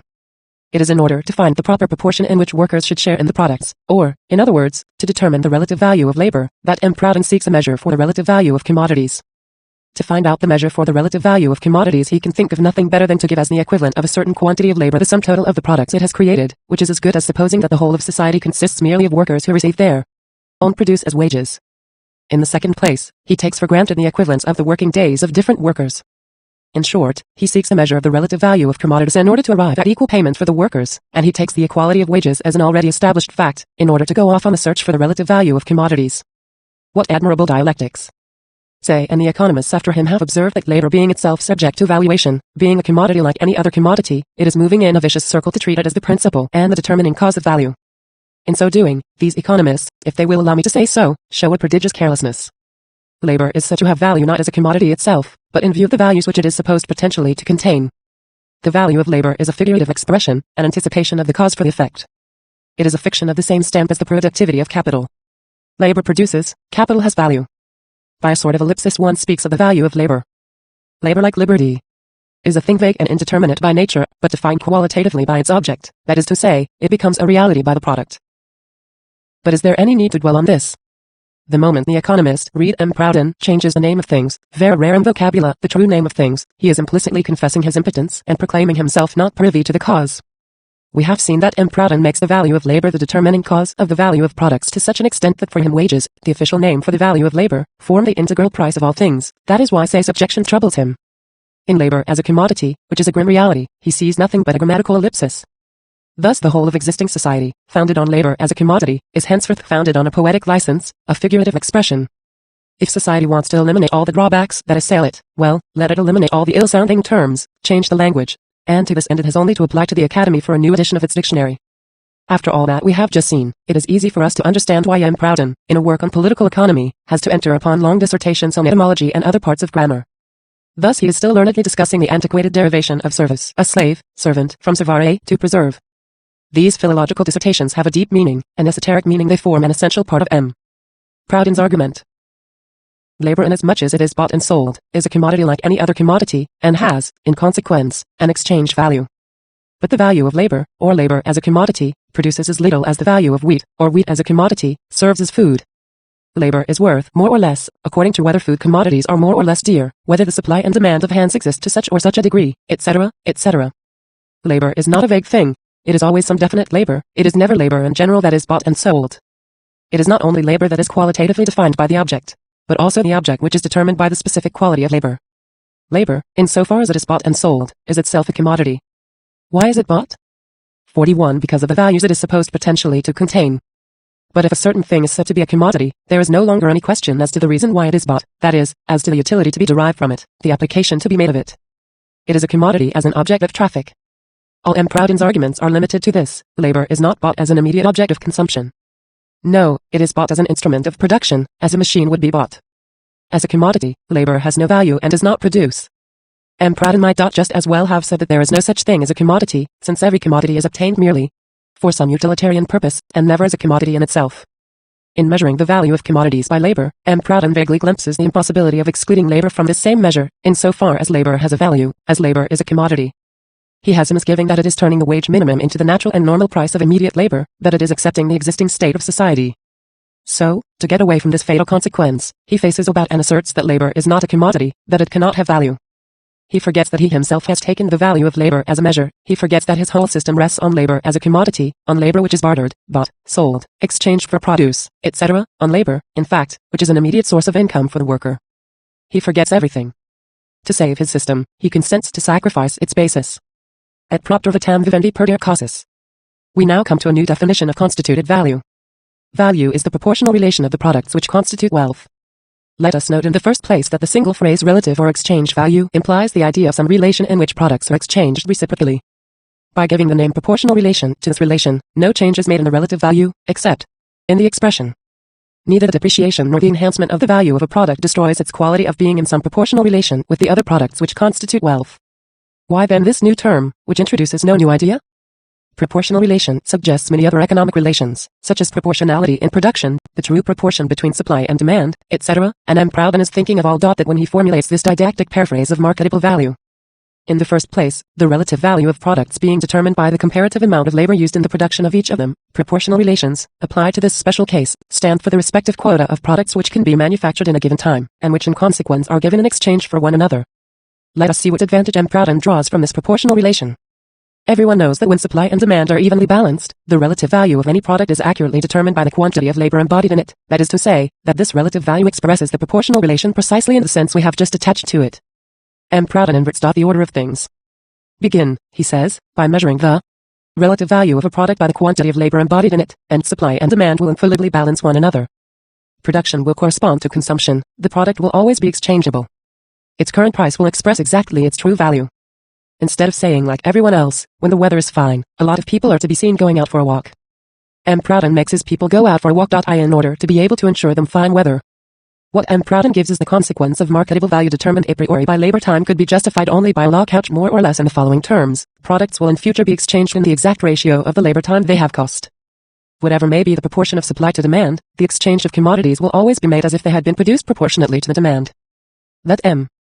Proudhon take it upon himself to formulate and lay down such a law, and we shall relieve him of the necessity of giving proofs.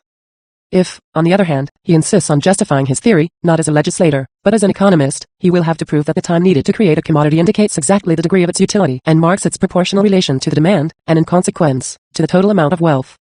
In this case, if a product is sold at a price equal to its cost of production, supply and demand will always be evenly balanced, for the cost of production is supposed to express the true relation between supply and demand. Actually, M. Proudhon sets out to prove that labor time needed to create a product indicates its true proportional relation to needs, so that the things whose production costs the least time are the most immediately useful, and so on, step by step. The mere production of a luxury object proves at once, according to this doctrine, that society has spare time which allows it to satisfy a need for luxury. M. Proudhon finds the very proof of his thesis in the observation that the most useful things cost the least time to produce, that society always begins with the easiest industries and successively starts on the production of objects which cost more labor time and which correspond to a higher order of needs. M. Proudhon borrows from M. Dunoyer the example of extractive industry, fruit gathering, pasturage, hunting, fishing, etc., which is the simplest, the least costly of industries, and the one by which man began the first day of his second creation. The first day of his first creation is recorded in Genesis, which shows God as the world's first manufacturer. Things happen in quite a different way from what M. Proudhon imagines the very moment civilization begins. Production begins to be founded on the antagonism of orders, estates, classes, and finally on the antagonism of accumulated labor and actual labor. No antagonism, no progress. This is the law that civilization has followed up to our days. Till now the productive forces have been developed by virtue of this system of class antagonisms. To say now that, because all the needs of all the workers were satisfied, men could devote themselves to the creation of products of a higher order to more complicated industries would be to leave class antagonism out of account and turn all historical development upside down. It is like saying that because, under the Roman emperors, marana were fattened in artificial fish ponds, therefore there was enough to feed abundantly the whole Roman population. Actually, on the contrary, the Roman people had not enough to buy bread with, while the Roman aristocrats had slaves enough to throw as fodder to the marana. The price of food has almost continuously risen, while the price of manufactured and luxury goods has almost continuously fallen. Take the agricultural industry itself. The most indispensable objects, like corn, meat, etc., rise in price, while cotton, sugar, coffee, etc., fall in a surprising proportion, and even among comestibles proper, the luxury articles, like artichokes, asparagus, etc., are today relatively cheaper than foodstuffs of prime necessity. In our age, the superfluous is easier to produce than the necessary. Finally, at different historical epochs, the reciprocal price relations are not only different, but opposed to one another. In the whole of the Middle Ages, agricultural products were relatively cheaper than manufactured products. In modern times they are an inverse ratio. Does this mean that the utility of agricultural products has diminished since the Middle Ages? The use of products is determined by the social conditions in which the consumers find themselves placed, and these conditions themselves are based on class antagonism. Cotton, potatoes and spirits are objects of the most common use. Potatoes have engendered scrofula. Cotton has to a great extent driven out flax and wool, although wool and flax are, in many cases, of greater utility, if only from the point of view of hygiene. Finally, spirits have got the upper hand of beer and wine, although spirits used as an alimentary substance are everywhere recognized to be poison. For a whole century, governments struggled in vain against the European opium. Economics prevailed, and dictated its orders to consumption. Why are cotton, potatoes and spirits the pivots of bourgeois society? Because the least amount of labor is needed to produce them, and, consequently, they have the lowest price. Why does the minimum price determine the maximum consumption? Is it by any chance because of the absolute utility of these objects? Their intrinsic utility, their utility in so much as they correspond, in the most useful manner, in the needs of the worker as a man, and not to the man as a worker? No, it is because in a society founded on poverty the poorest products have the fatal prerogative of being used by the greatest number. To say now that because the least costly things are in greater use, they must be of greater utility, is saying that the wide use of spirits, because of their low cost of production, is the most conclusive proof of their utility. It is telling the proletarian that potatoes are more wholesome for him than meat. It is accepting the present state of affairs. It is, in short, making an apology, with M. Proudhon, for a society without understanding it. In a future society, in which class antagonism will have ceased, in which there will no longer be any classes, use will no longer be determined by the minimum time of production, but the time of production devoted to different articles will be determined by the degree of their social utility. To return to M. Proudhon's thesis, the moment the labor time necessary for the production of an article ceases to be the expression of its degree of utility, the exchange value of this same article, determined beforehand by the labor time embodied in it, becomes quite usable to regulate the true relation of supply to demand, that is, the proportional relation in the sense M. Proudhon at the moment attributes to it. It is not the sale of a given product at the price of its cost of production that constitutes the proportional relation of supply to demand, or the proportional quota of this product relatively to the sum total of production. It is the variations in supply and demand that show the producer what amount of a given commodity he must produce in order to receive in exchange at least the cost of production. And as these variations are continually occurring, there is also a continual movement of withdrawal and application of capital in the different branches of industry. It is only in consequence of such variations that capital is apportioned precisely, in the requisite abundance and no more, to the production of the different commodities which happen to be in demand. With the rise or fall of price, profits are elevated above, or depressed below their general level, and capital is either encouraged to enter into, or is warned to depart from, the particular employment in which the variation has taken place. When we look at the markets of a large town, and observe how regularly they are supplied both with home and foreign commodities, in the quantity in which they are required, under all the circumstances of varying demand, arising from the caprice of taste, or change in the amount of population, without often producing either the effects of a glut from a too abundant supply, or an enormously high price from the supply being unequal to the demand, we must confess that the principle which apportions capital to each trade in the precise amount that is required, is more active than is generally supposed. If M. Proudhon admits that the value of products is determined by labor time, he should equally admit that it is the fluctuating movement alone that in society founded on individual exchanges make labor the measure of value. There is no ready-made constituted proportional relation, but only a constituting movement. We have just seen in what sense it is correct to speak of proportion as of a consequence of value determined by labor time. We shall see now how this measure by time, called by M. Proudhon the law of proportion, becomes transformed into a law of disproportion. Every new invention that enables the production in 1 hour of that which has hitherto been produced in 2 hours depreciates all similar products on the market. Competition forces the producer to sell the product of 2 hours as cheaply as the product of 1 hour. Competition carries into effect the law according to which the relative value of a product is determined by the labor time needed to produce it. Labor time, serving as the measure of marketable value, becomes in this way the law of the continual appreciation of labor. We will say more. There will be appreciation not only of the commodities brought into the market, but also of the instruments of production and of whole plans. This fact was already pointed out by Ricardo when he said, "By constantly increasing the facility of production, we constantly diminish the value of some of the commodities before produced." Sismondi goes further. He sees in this value constituted by labor time the source of all the contradictions of modern industry and commerce. Mercantile value, he says, is always determined in the long run by the quantity of labor needed to obtain the thing evaluated. It is not what it has actually cost, but what it would cost in the future with, perhaps, perfected means, and this quantity, although difficult to evaluate, is always faithfully established by competition. It is on this basis that the demand of the seller as well as the supply of the buyer is reckoned. The former will perhaps declare that the thing has cost him 10 days, labor, but if the latter realizes that it can henceforth be produced with 8 days, labor, in the event of competition proving this to the two contracting parties, the value will be reduced, and the market price fixed at 8 days only. Of course, each of the parties believes that the thing is useful, that it is desired, that without desire there would be no sale, but the fixing of the price has nothing to do with utility. It is important to emphasize the point that what determines value is not the time taken to produce a thing, but the minimum time it could possibly be produced in, and the minimum is ascertained by competition. Suppose for a moment that there is no more competition, and consequently no longer any means to ascertain the minimum of labor necessary for the production of a commodity. What will happen? It will suffice to spend 6 hours, work on the production of an object, in order to have the right, according to M. Proudhon, to demand an exchange 6 times as much as the one who has taken only 1 hour to produce the same object. Instead of a proportional relation, we have a disproportional relation, at any rate if we insist on sticking to relations, good or bad. The continual appreciation of labor is only one side, one consequence of the evaluation of commodities by labor time. The excessive raising of prices, overproduction and many other features of industrial anarchy have their explanation in this mode of evaluation. But does labor time used as a measure of value give rise at least to the proportional variety of products that so delights M. Proudhon? On the contrary, monopoly in all its monotony follows in its wake and invades the world of products, just as to everybody's knowledge monopoly invades the world of the instruments of production. It is only in a few branches of industry, like the cotton industry, that very rapid progress can be made. The natural consequence of this progress is that the products of cotton manufacture, for instance, fall rapidly in price, but as the price of cotton goes down, the price of flax will be replaced by cotton. In this way, flax has been driven out of almost the whole of North America. and we have obtained, instead of the proportional variety of products, the dominance of cotton. What is left of this proportional relational? Nothing but the pious wish of an honest man who would like commodities to be produced in proportions which would permit their being sold at an honest price. In all ages, good-natured bourgeois and philanthropic economists have taken pleasure in expressing this innocent wish.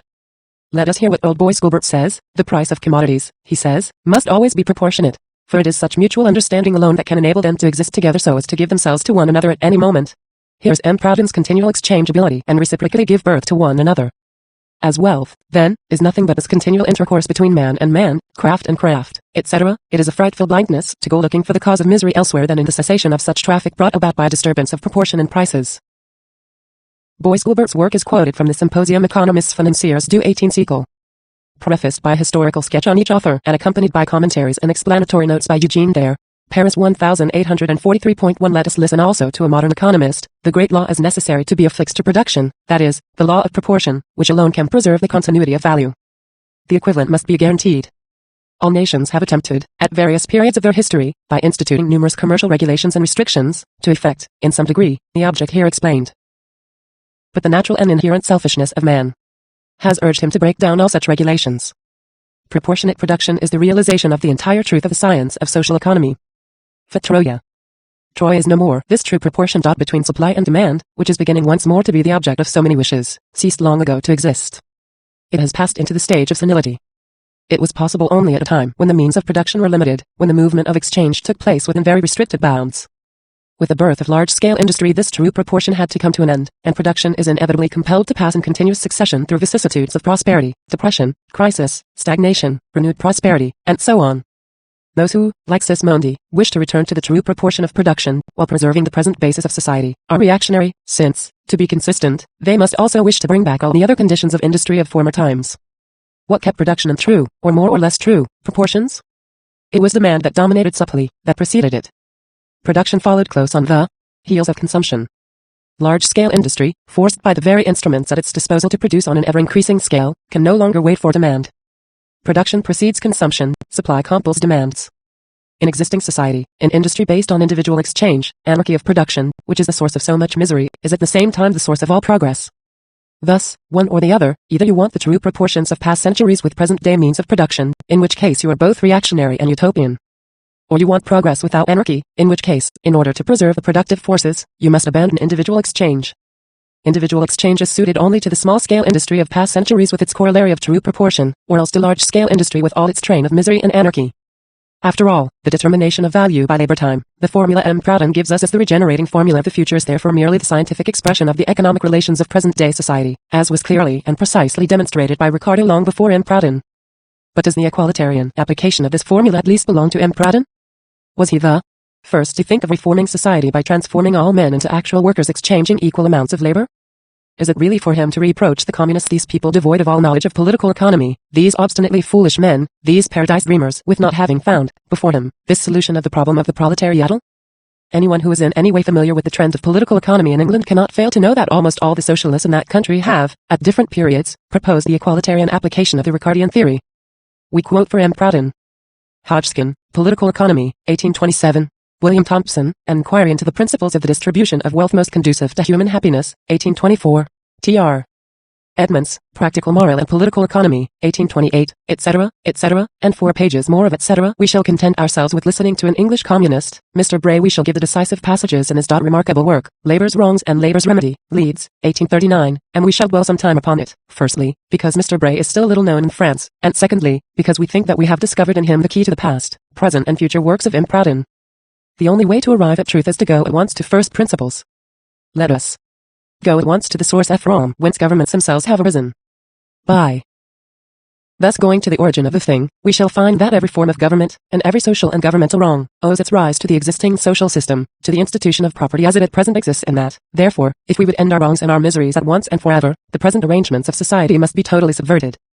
Thus fighting them upon their own ground, and with their own weapons, we shall avoid that senseless clatter respecting visionaries and theorists, with which they are so ready to assail all who dare move one step from that beaten track which by authority has been pronounced to be the right one. Before the conclusions arrived at by such a course of proceeding can be overthrown, the economists must then say or disprove those established truths and principles on which their own arguments are founded. It is labor alone which bestows value. Every man has an undoubted right to all that his honest labor can procure him. When he thus appropriates the fruits of his labor, he commits no injustice upon any other human being, for he interferes with no other man's right of doing the same with the produce of his labor. All these ideas of superior and inferior, of master and man may be traced to the neglect of first principles, and to the consequent rise of inequality of possessions, and such ideas will never be subverted, so long as this inequality is maintained. Men have hitherto blindly hoped to remedy the present unnatural state of things by destroying existing inequality, but it will be shortly seen that misgovernment is not a cause, but a consequence, that it is not the creator, but the created that is the offspring of inequality of possessions, and that the inequality of possessions is inseparably connected with our present social system. Not only are the greatest advantages, but strict justice also, on the side of a system of equality. Every man is a link, in the chain of effects the beginning of which is but an idea, and the end, perhaps, the production of a piece of cloth. Thus, although we may entertain different feelings towards the several parties, it does not follow that one should be better paid for his labor than another. The inventor will ever receive, in addition to his just pecuniary reward, that which genius only can obtain from us, the tribune of our admiration. From the very nature of labor and exchange, strict justice not only requires that all exchanges should be mutually, but that they should likewise be equally benefited. Men have only two things which they can exchange with each other, namely, labor, and the produce of labor. If a just system of exchanges were acted upon, the value of articles would be determined by the entire cost of production, and equal values should always exchange for equal values. If, for instance, it takes a hatter one day to make a hat, and a shoemaker the same time to make a pair of shoes, supposing the material used by each to be of the same value, and they exchange these articles with each other, they are not only mutually but equally benefited. The advantage derived by either party cannot be a disadvantage to the other, as each has given the same amount of labor, and the materials made use of by each were of equal value. But if the hatter should obtain 2 pair of shoes for 1 hat, time and value of material being as before, the exchange would clearly be an unjust one. The hatter would defraud the shoemaker of 1 day's labor, and were the former to act thus in all his exchanges, he would receive, for the labor of half a year, the product of some other person's whole year. We have heretofore acted upon no other than this most unjust system of exchanges. The workmen have given the capitalist the labor of a whole year, in exchange for the value of only half a year, and from this, and not from the assumed inequality of bodily and mental powers in individuals, has arisen the inequality of wealth and power which at present exists around us. It is an inevitable condition inequality of exchanges of buying at one price and selling at another that capitalists shall continue to be capitalists, and working men to be working men, the one a class of tyrants and the other a class of slaves to eternity. The whole transaction, therefore, plainly shews that the capitalists and proprietors do no more than give the working man, for his labor of 1 week, a part of the wealth which they obtained from him the week before, which amounts to giving him nothing for something. The whole transaction, therefore, between the producer and the capitalist is a palpable deception, a mere farce. It is, in fact, in thousands of instances, no other than a barefaced though legalized robbery. The gain of the employer will never cease to be the loss of the employed, until the exchanges between the parties are equal. And exchanges never can be equal while society is divided into capitalists and producers, the last living upon their labor and the first bloating upon the profit of that labor. It is plain that, establish whatever form of government we will, we may talk of morality and brotherly love, no reciprocity can exist where there are unequal exchanges. Inequality of exchanges, as being the cause of inequality of possessions, is the secret enemy that devours us. It has been deduced, also, from a consideration of the intention and end of society, not only that all men should labor, and thereby become exchangers, but that equal values should always exchange for equal values, and that, as the gain of one man ought never to be the loss of another, value should be determined by cost of production. But we have seen, that, under the present arrangements of society, the gain of the capitalist and the rich man is always the loss of the workman, that this result will invariably take place, and the poor man be left entirely at the mercy of the rich man, under any and every form of government, so long as there is an equality of exchanges, and that equality of exchanges can be ensured only under social arrangements in which labor is universal. If exchanges were equal, would the wealth of the present capitalists gradually go from them to the working classes? So long as this system of unequal exchanges is tolerated, the producers will be almost as poor and as ignorant and as hard-worked as they are at present, even if every governmental burthen be swept away and all taxes be abolished. Nothing but a total change of this system and equality of labor and exchanges can alter this state of rights. The producers have but to make an effort, by them must every effort for their own redemption be made, and their chains will be snapped asunder and forever. As an end, the political equality is their failure. As a means, also, it is their failure. Where equal exchanges are maintained, the gain of one man cannot be the loss of another, for every exchange is then simply a transfer, and not a sacrifice of labor and wealth. Thus, although under a social system based on equal exchanges, a parsimonious man may become rich, his wealth will be no more than the accumulated produce of his own labor. He may exchange his wealth, or he may give it to others. But a rich man cannot continue wealthy for any length of time after he has ceased to labor.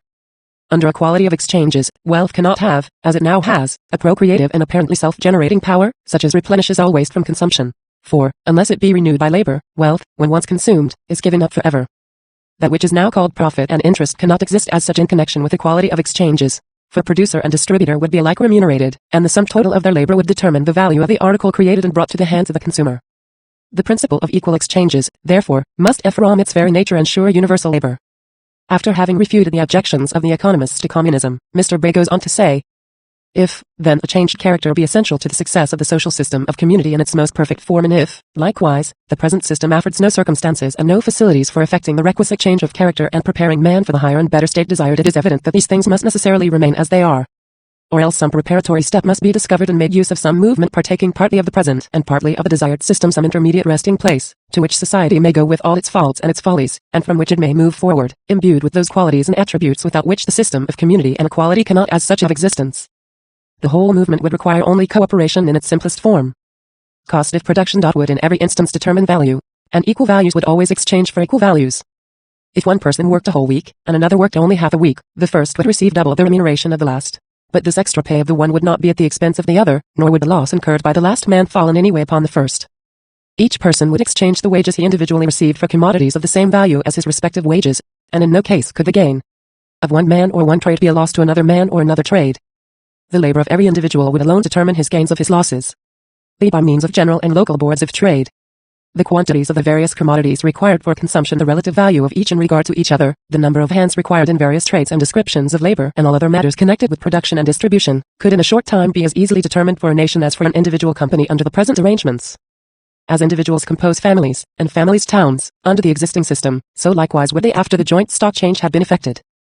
The present distribution of people in towns and villages, bad as it is, would not be directly interfered with. Under this joint stock system, the same as under that now existing, every individual would be at liberty to accumulate as much as he pleased, and to enjoy such accumulations when and where we might think proper. The great productive section of the community is divided into an indefinite number of smaller sections, all working, producing and exchanging their products on a footing of the most perfect equality. And the joint stock modification, which is nothing but a concession to present-day society in order to obtain communism, by being so constituted as to admit of individual property and productions in connection with the common property and productive powers, making every individual dependent on his own exertions, and at the same time allowing him an equal participation in every advantage afforded by nature and art, is fitted to take society as it is, and to prepare the way for other and better changes. We now only need to reply in a few words to Mr. Bray, who without us and in spite of us had managed to supplant M. Proudhon, except that Mr. Bray, far from claiming the last word on behalf of humanity, proposes merely measures which he thinks good for a period of transition between existing society and a community regime. 1 hour of Peter's labor exchanges for 1 hour of Paul's labor. That is Mr. Bray's fundamental axiom. Let us suppose Peter has 12 hours, labor before him, and Paul only 6. Peter will consequently have 6 hours, labor left over. What will he do with these 6 hours, labor? Either he will do nothing with them, he will have worked 6 hours for nothing, or else he will remain idle for another 6 hours to get even, or else, as a last resource, he will give these 6 hours, labor, which he has no use for, to Paul into the bargain. What in the end will Peter have earned more than in which case Paul? Some hours of labor? No. He will have gained only hours of leisure. He will be forced to play the loafer for 6 hours. And in order that this new right to loaf might be not only relished but sought after in the new society, this society would have to find in idleness its highest bliss, and to look upon labor as a heavy shackle from which it must break free at all costs. And indeed, to return to our example, if only these hours of leisure that Peter had gained in excess of Paul were really a gain. Not in the least. Paul, beginning by working only 6 hours, attains by steady and regular work a result that Peter secures only by beginning with an excess of work. Everyone will want to be Paul, there will be a competition to occupy Paul's position, a competition in idleness. Well, then, what has the exchange of equal quantities of labor brought us? Overproduction, depreciation, excess of labor followed by unemployment. In short, economic relations such as we see in present-day society, minus the competition of labor. No. We are wrong. These is still an expedient which may save this new society of Peter's and Paul's. Peter will consume by himself the product of the 6 hours, labor which he has left. But from the moment he has no longer to exchange because he has produced, he has no need to produce for exchange, and the whole hypothesis of a society founded on the exchange and division of labor will fall to the ground. Equality of exchange will have been saved by the simple fact that exchange will have ceased to be. Paul and Peter will arrive at the position of Robinson. Thus, if all the members of society are supposed to be actual workers, the exchange of equal quantities of hours of labor is possible only on condition that the number of hours to be spent on material production is agreed on beforehand. But such an agreement negates individual exchange. We still come to the same result, if we take as our starting point not the distribution of the products created by the act of production. In large-scale industry, Peter is not free to fix for himself the time of his labor, for Peter's labor is nothing without the cooperation of all the Peters and all the Pauls who make up the workshop. This explains very well the dogged resistance which the English factory owners put up to the 10 hours bill. They knew only too well that a 2 hours reduction of labor granted to women and children would carry with it an equal reduction of working hours for adult men. It is in the nature of large-scale industry that working hours should be equal for all. What is today the result of capital and the competition of workers among themselves will be tomorrow, if you sever the relation between labor and capital, an actual agreement based upon the relation between the sum of productive forces and the sum of existing needs. But such an agreement is a condemnation of individual exchange, and we are back again at our first conclusion. In principle, there is no exchange of products, but there is the exchange of the labor which cooperated in production. The mode of exchange of products depends upon the mode of exchange of the productive forces. In general, the form of exchange of products corresponds to the form of production. Change the latter, and the former will change in consequence. Thus in the history of society we see that the mode of exchanging products is regulated by the mode of producing them. Individual exchange corresponds also to a definite mode of production which itself corresponds to class antagonism. There is thus no individual exchange without the antagonism of classes. But the respectable conscience refuses to see this obvious fact. So long as one is a bourgeois, one cannot but see in this relation of antagonism a relation of harmony and eternal justice, which allows no one to gain at the expense of another. For the bourgeois, individual exchange can exist without any antagonism of classes. For him, these are two quite unconnected things.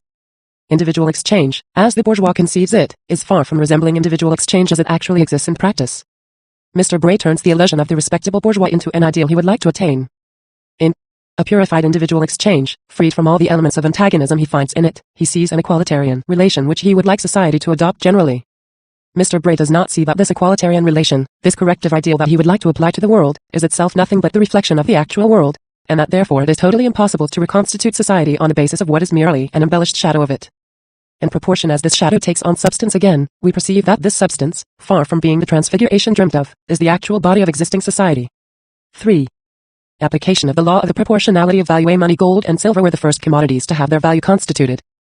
Fall, L. Thus, gold and silver are the first applications value constituted by M. Proudhon and A.S. M. Proudhon constitutes the value of products, determining it by the comparative amount of labor embodied in them. The only thing he had to do was to prove that variations in the value of gold and silver are always explained by variations in the labor time taken to produce them.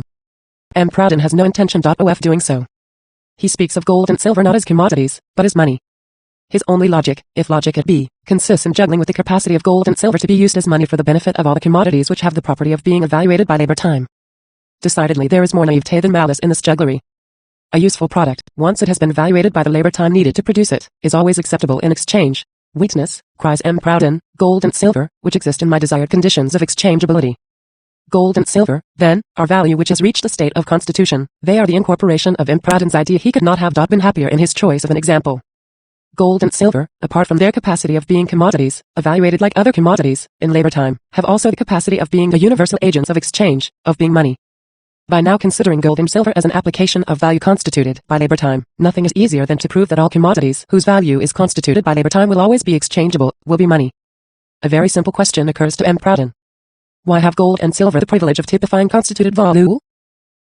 The special function which usage has devolved upon the precious metal, that of serving as a medium for trade, is purely conventional, and any other commodity could, less conveniently perhaps, but just as reliably, fulfill this function.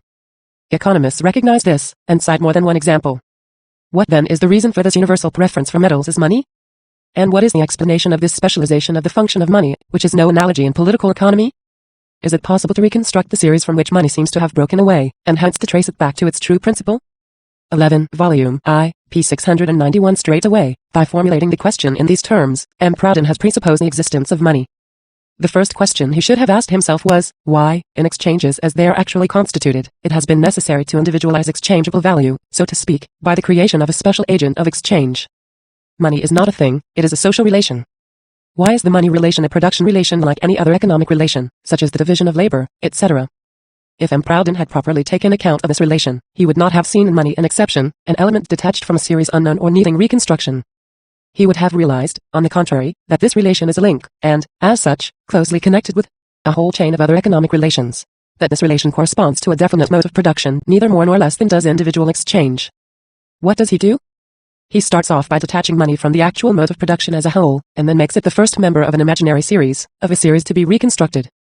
Once the necessity for a specific agency of exchange, that is, for money, has been recognized, all that remains to be explained is why this particular function has developed upon gold and silver rather than upon any commodity.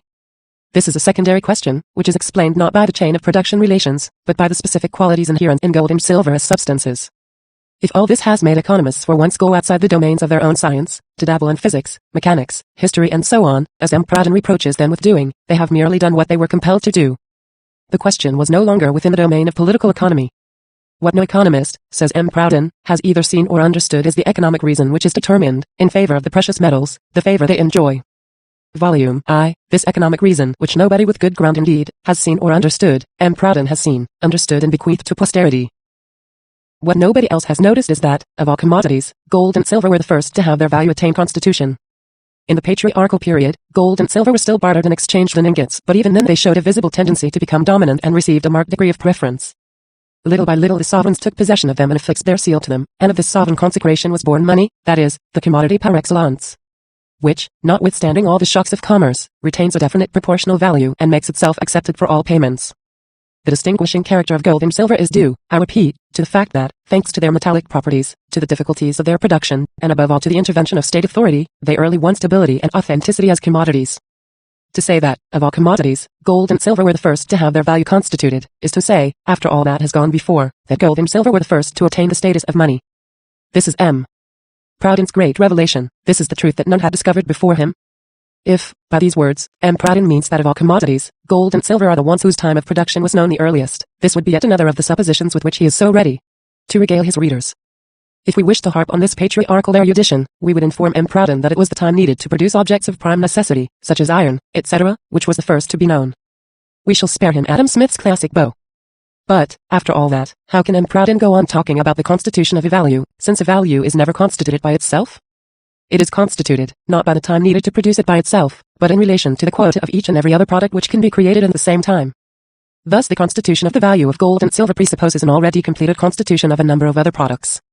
It is then not the commodity that has attained, in gold and silver, the status of constituted value, it is M. Proudhon's constituted value that has attained, in gold and silver, the status of money. Let us now make a closer examination of these economic reasons, which, according to M. Proudhon, have bestowed upon gold and silver the advantage of being raised to the status of money sooner than other products, thanks to their having passed through the constitutive phase of value. These economic reasons are, the visible tendency to become dominant, the marked preferences, even in the patriarchal period, and other circumlocutions about the actual fact which increase the difficulty, since they multiply the fact by multiplying the incidents, which M. Proudhon brings in to explain the fact. M. Proudhon has not yet exhausted all the so-called economic reasons. Here is one of sovereign, irresistible force. Money is born of sovereign consecration. The sovereigns take possession of gold and silver and affix their seal to them. Volume I. Thus, the whim of sovereigns is for M. Proudhon the highest reason in political economy.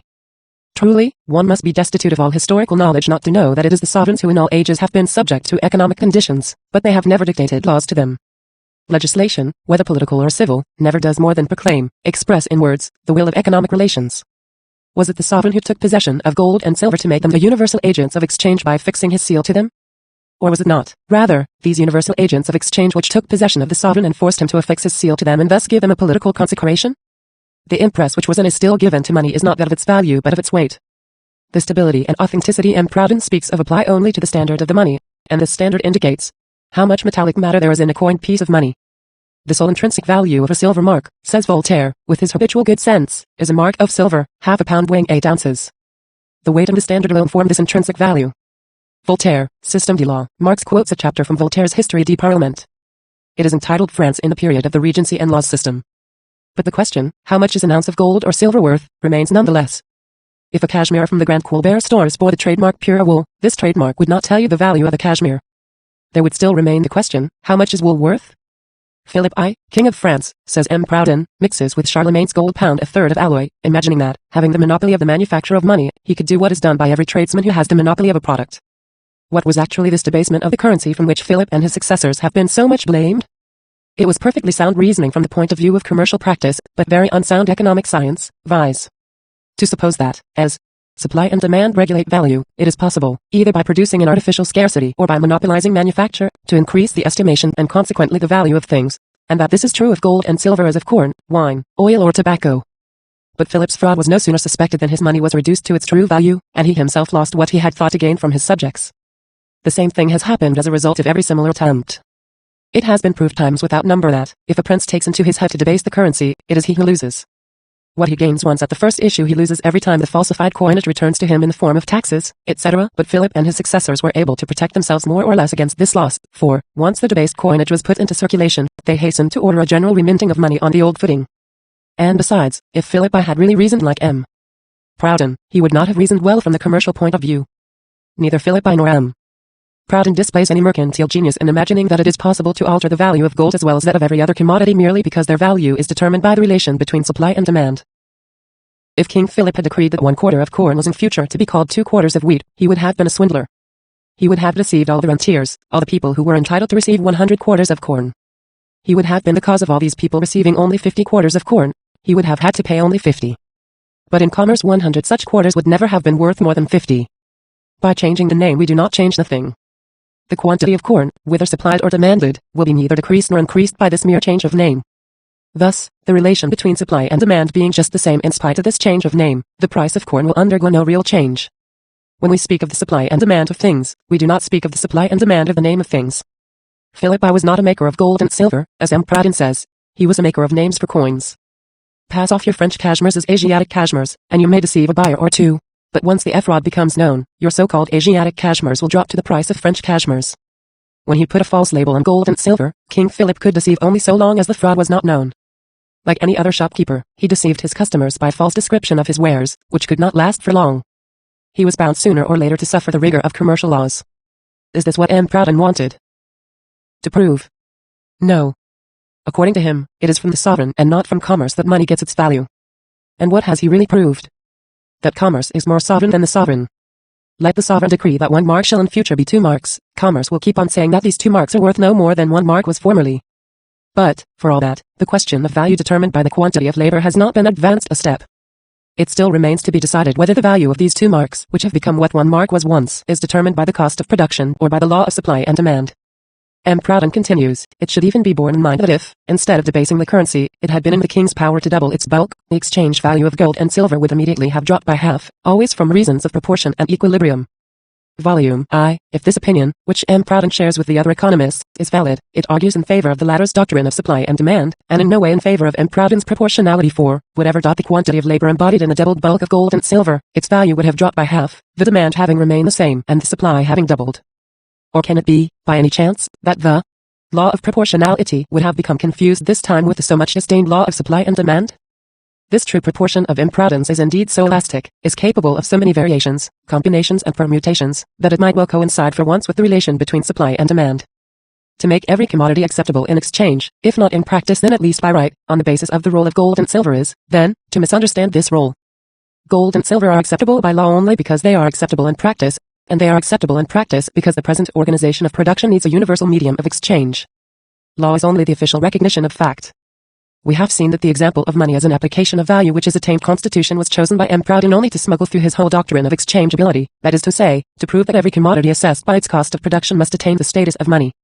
All this would be very fine, were it not for the awkward fact that precisely gold and silver, as money, are of all commodities the only ones not determined by their cost of production, and this is so true that in circulation they can be replaced by paper. So long as there is a certain proportion observed between the requirements of circulation and the amount of money issued, be it paper, gold, platinum, or copper money, there can be no question of a proportion to be observed between the intrinsic value, cost of production, and the nominal value of money. Doubtless, in international trade, money is determined, like any other commodity, by labor time. But it is also true that gold and silver in international trade are means of exchange as products and not as money. In other words, they lose this characteristic of stability and authenticity, of sovereign consecration, which, for M. Proudhon, forms their specific characteristic. Ricardo understood the truth so well that, after basing his whole system on value determined by labor time, and after saying, gold and silver, like all other commodities, are valuable only in proportion to the quantity of labor necessary to produce them, and bring them to market, he adds, nevertheless, that the value of money is not determined by the labor time its substance embodies, but by the law of supply and demand only. Though paper money has no intrinsic value, yet, by limiting its quantity, its value in exchange is as great as an equal denomination of coin, or of bullion in that coin. On the same principle, too, namely, by limitation of its quantity, a debased coin would circulate at the value it should bear, if it were of the legal weight and fineness, and not at the value of the quantity of metal which it actually contained. In the history of the British coinage, we find, accordingly, that the currency was never depreciated in the same proportion that it was debased, the reason of which was, that it never was increased in quantity, in proportion to its diminished intrinsic value. Ricardo, Locke. This is what J. B. Say observes on this passage of Ricardo's. This example should suffice, I think, to convince the author that the basis of all value is not the amount of labor needed to make a commodity, but the need felt for that commodity, balanced by its scarcity. Thus money, which for Ricardo is no longer a value determined by labor time, and which J. B. Say therefore takes as an example to convince Ricardo that the other values could not be determined by labor time either. This money, I say, taken by J. B. Say as an example of a value determined exclusively by supply and demand, becomes for M. Proudhon the example par excellence of the application of value constituted by labor time. To conclude, if money is not a value constituted by labor time, it is all the less likely that it could have anything in common with M. Proudhon's true proportion. Gold and silver are always exchangeable, because they have the special function of serving as the universal agent of exchange, and in no wise because they exist in a quantity proportional to the sum total of wealth.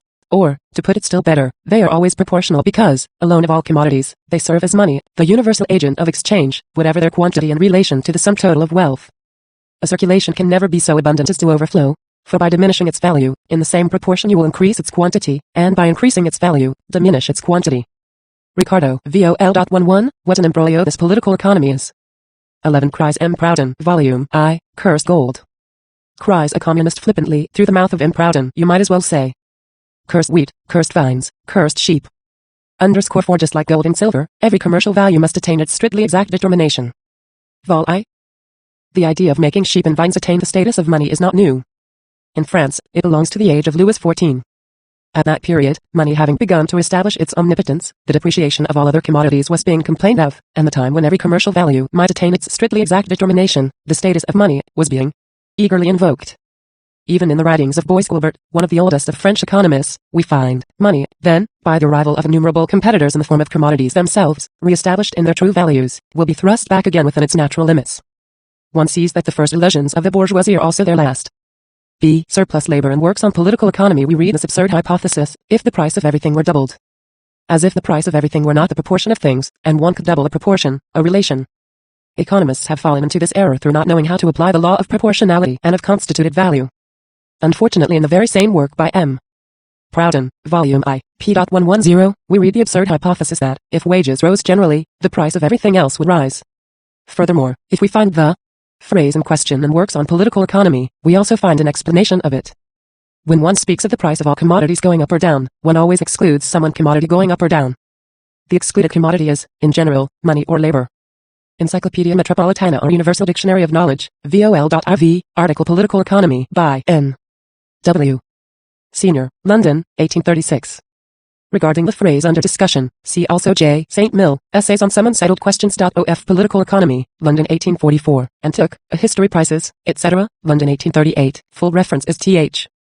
Took, A History of Prices, and of the State of the Circulation, from 7793 to 7837, full stop L-11, London, 18381. Let us pass now to the second application of constituted value, and of other proportions whose only defect is their lack of proportion. And let us see whether M. Proudhon is happier here than in the monetarization of sheep. An axiom generally admitted by economists is that all labor must leave a surplus. In my opinion, this proposition is universally and absolutely true. It is the corollary of the law of proportion, which may be regarded as the summary of the whole of economic science. But, if the economists will permit me to say so, the principle that all labor must leave a surplus is meaningless according to their theory, and is not susceptible of any demonstration. Proudhon, 3 vol. I, to prove that all labor must leave a surplus, M.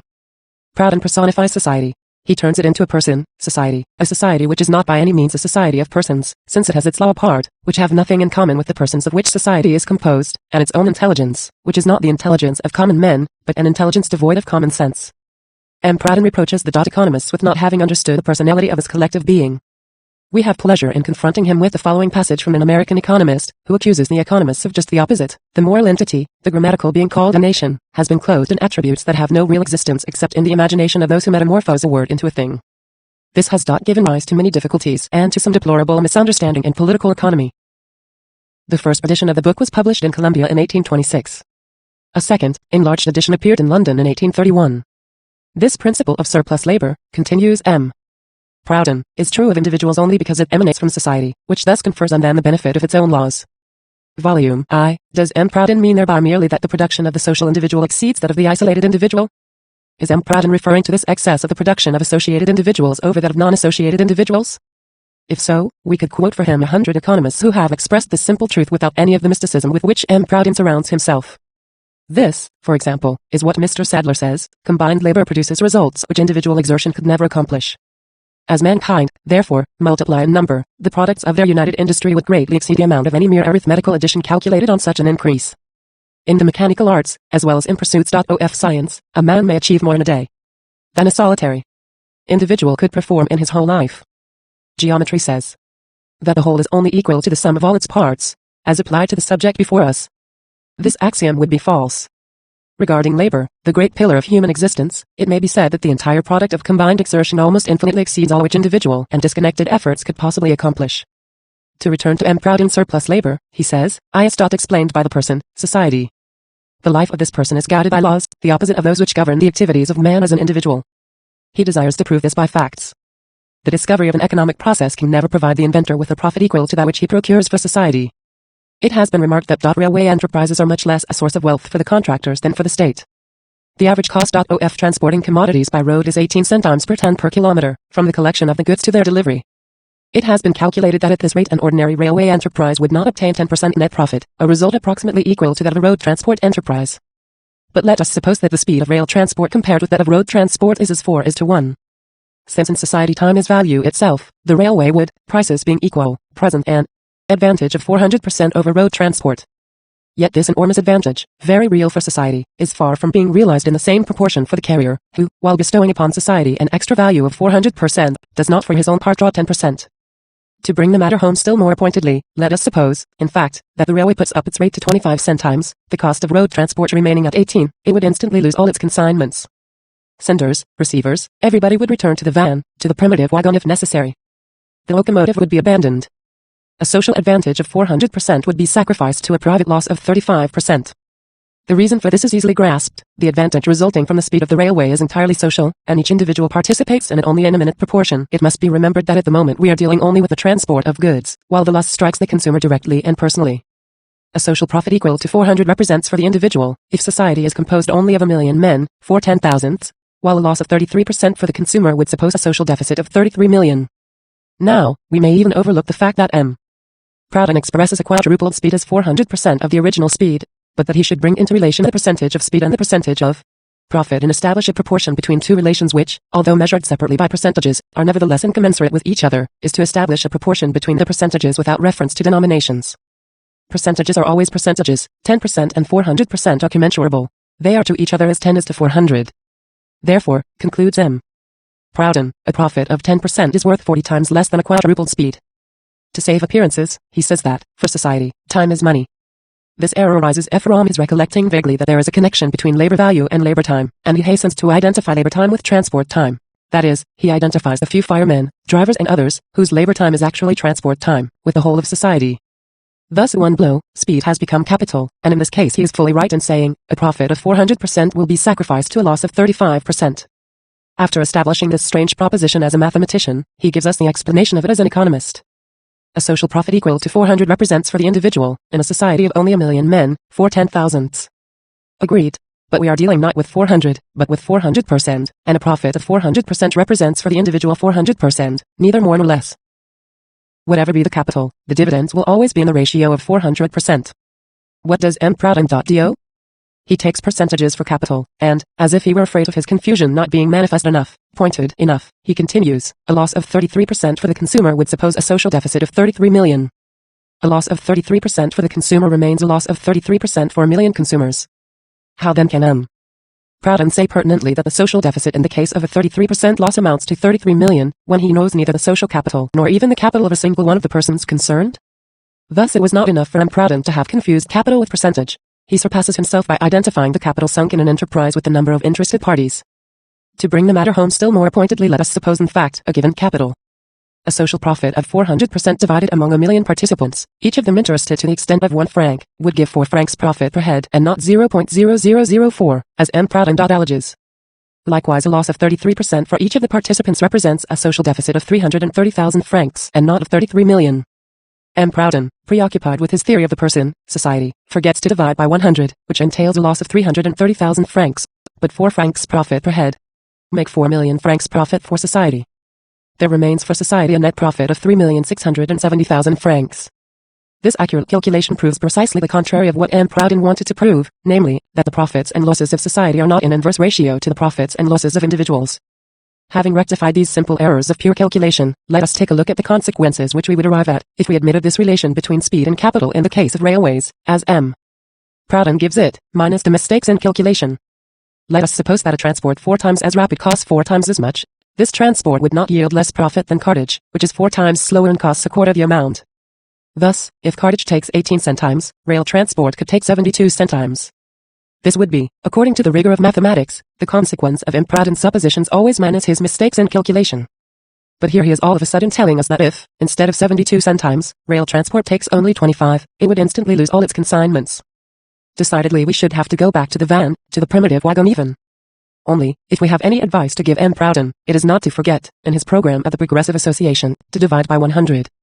But, alas, it is scarcely to be hoped that our advice will be listened to, for Proudhon is so delighted with his Progressive Association, that he cries most emphatically, I have already shown in Chapter 11, by the solution of the antinomy of value, that the advantage of every useful discovery is incomparably less for the inventor, whatever he may do, than for society.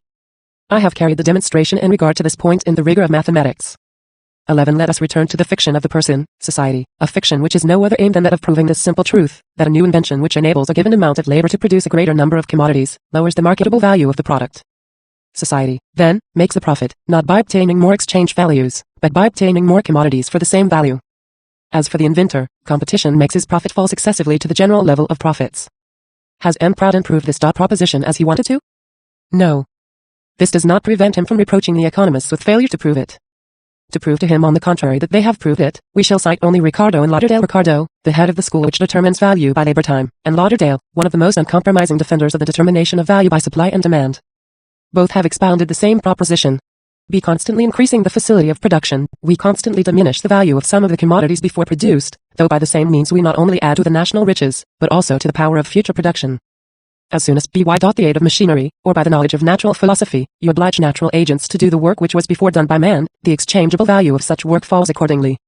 If 10 men turned a corn mill, and it be discovered that by the assistance of wind, or of water, the labor of these 10 men may be spared, the flour which is the produce partly of the work performed by the mill, would immediately fall in value, in proportion to the quantity of labor saved, and the society would be richer by the commodities which the labor of the 10 men could produce, the funds destined for their maintenance being in no degree impaired. Ricardo, vol.11, Lauderdale, in his turn, says, in every instance where capital is so employed as to produce a profit, it uniformly arises, either from its supplanting a portion of labor, which would otherwise be performed by the hand of man, or from its performing a portion of labor, which is beyond the reach of the personal exertion of man to accomplish. The small profit which the proprietors of machinery generally acquire, when compared with the wages of labor, which the machine supplants, may perhaps create a suspicion of the rectitude of this opinion. Some fire engines, for instance, draw more water from a coal-pit in one day than could be conveyed on the shoulder of 300 men, even assisted by the machinery of buckets, and a fire engine undoubtedly performs its labor at a much smaller expense than the amount of the wages of those whose labor it thus supplants. This is, in truth, the case with all machinery. All machines must execute the labor that was antecedently performed at a cheaper rate than it could be done by the hand of man. If such a privilege is given for the invention of a machine, which performs, by the labor of one man, a quantity of work that used to take the labor of 4, as the possession of the exclusive privilege prevents any competition in doing the work, but what proceeds from the labor of the workmen, their wages, as long as the patent continues, must obviously form the measure of the patentee's charge, that is to secure employment. He has only to charge a little less than the wages of the labor which the machine supplants.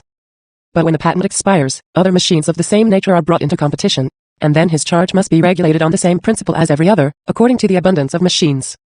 The profit of capital employed, though it arises from supplanting labor, comes to be regulated, not by the value of the labor it supplants but, as in all other cases, by the competition among the proprietors of capital that presents itself for performing the duty, and the demand for it. Finally, then, so long as the profit is greater than in other industries, capital will be thrown into the new industry until the rate of profit falls to the general level. We have just seen that the example of the railway was scarcely suited to throw any light on his fiction of the person, society. Nevertheless, Proudhon boldly resumes his discourse. With these points cleared up, nothing is easier than to explain how labor must leave a surplus for each producer. Volume I. What now follows belongs to classical antiquity. It is a poetical narrative intended to refresh the reader after the fatigue which the rigor of the preceding mathematical demonstrations must have caused him. Proudhon gives the person, society, the name of Prometheus, whose high deeds he glorifies in these terms. First of all, Prometheus emerging from the bosom of nature awakens to life, in a delightful inertia, etc., etc. Prometheus sets to work, and on this first day, the first day of the second creation, Prometheus, product, that is, his wealth, his well-being, is equal to 10. On the second day, Prometheus divides his labor, and his product becomes equal to 100. On the third day and on each of the following days, Prometheus invents machines, discovers new utilities and bodies, new forces in nature. With every step of his industrial activity, there is an increase in the number of his products, which marks an enhancement of happiness for him. And since, after all, to consume is for him to produce, it is clear that every day's consumption, using up only the product of the day before, leaves a surplus product for the next day. Volume I, p. 781. This Prometheus of M. Proudhon's is a queer character, as weak in logic as in political economy. So long as Prometheus merely teaches us the division of labor, the application of machinery, the exploitation of natural forces and scientific power, multiplying the productive forces of men and giving a surplus compared with the produce of labor in isolation, this new Prometheus has the misfortune only of coming too late. But the moment Prometheus starts talking about production and consumption, he becomes really ludicrous. To consume, for him, is to produce. He consumes the next day what he produced the day before, so that he is always one day in advance. This day in advance is his surplus labor. But, if he consumes the next day what he has produced the day before, he must, on the first day, which had no day before, have done 2 days' work in order to be one day in advance later on. How did Prometheus earn this surplus on the first day, when there was neither division of labor, nor machinery, nor even any knowledge of physical forces other than fire? Thus the question, for all its being carried back to the first day of the second creation, has not advanced a single step forward. This way of explaining things savors both of Greek and of Hebrew. It is at once mystical and allegorical. It gives M.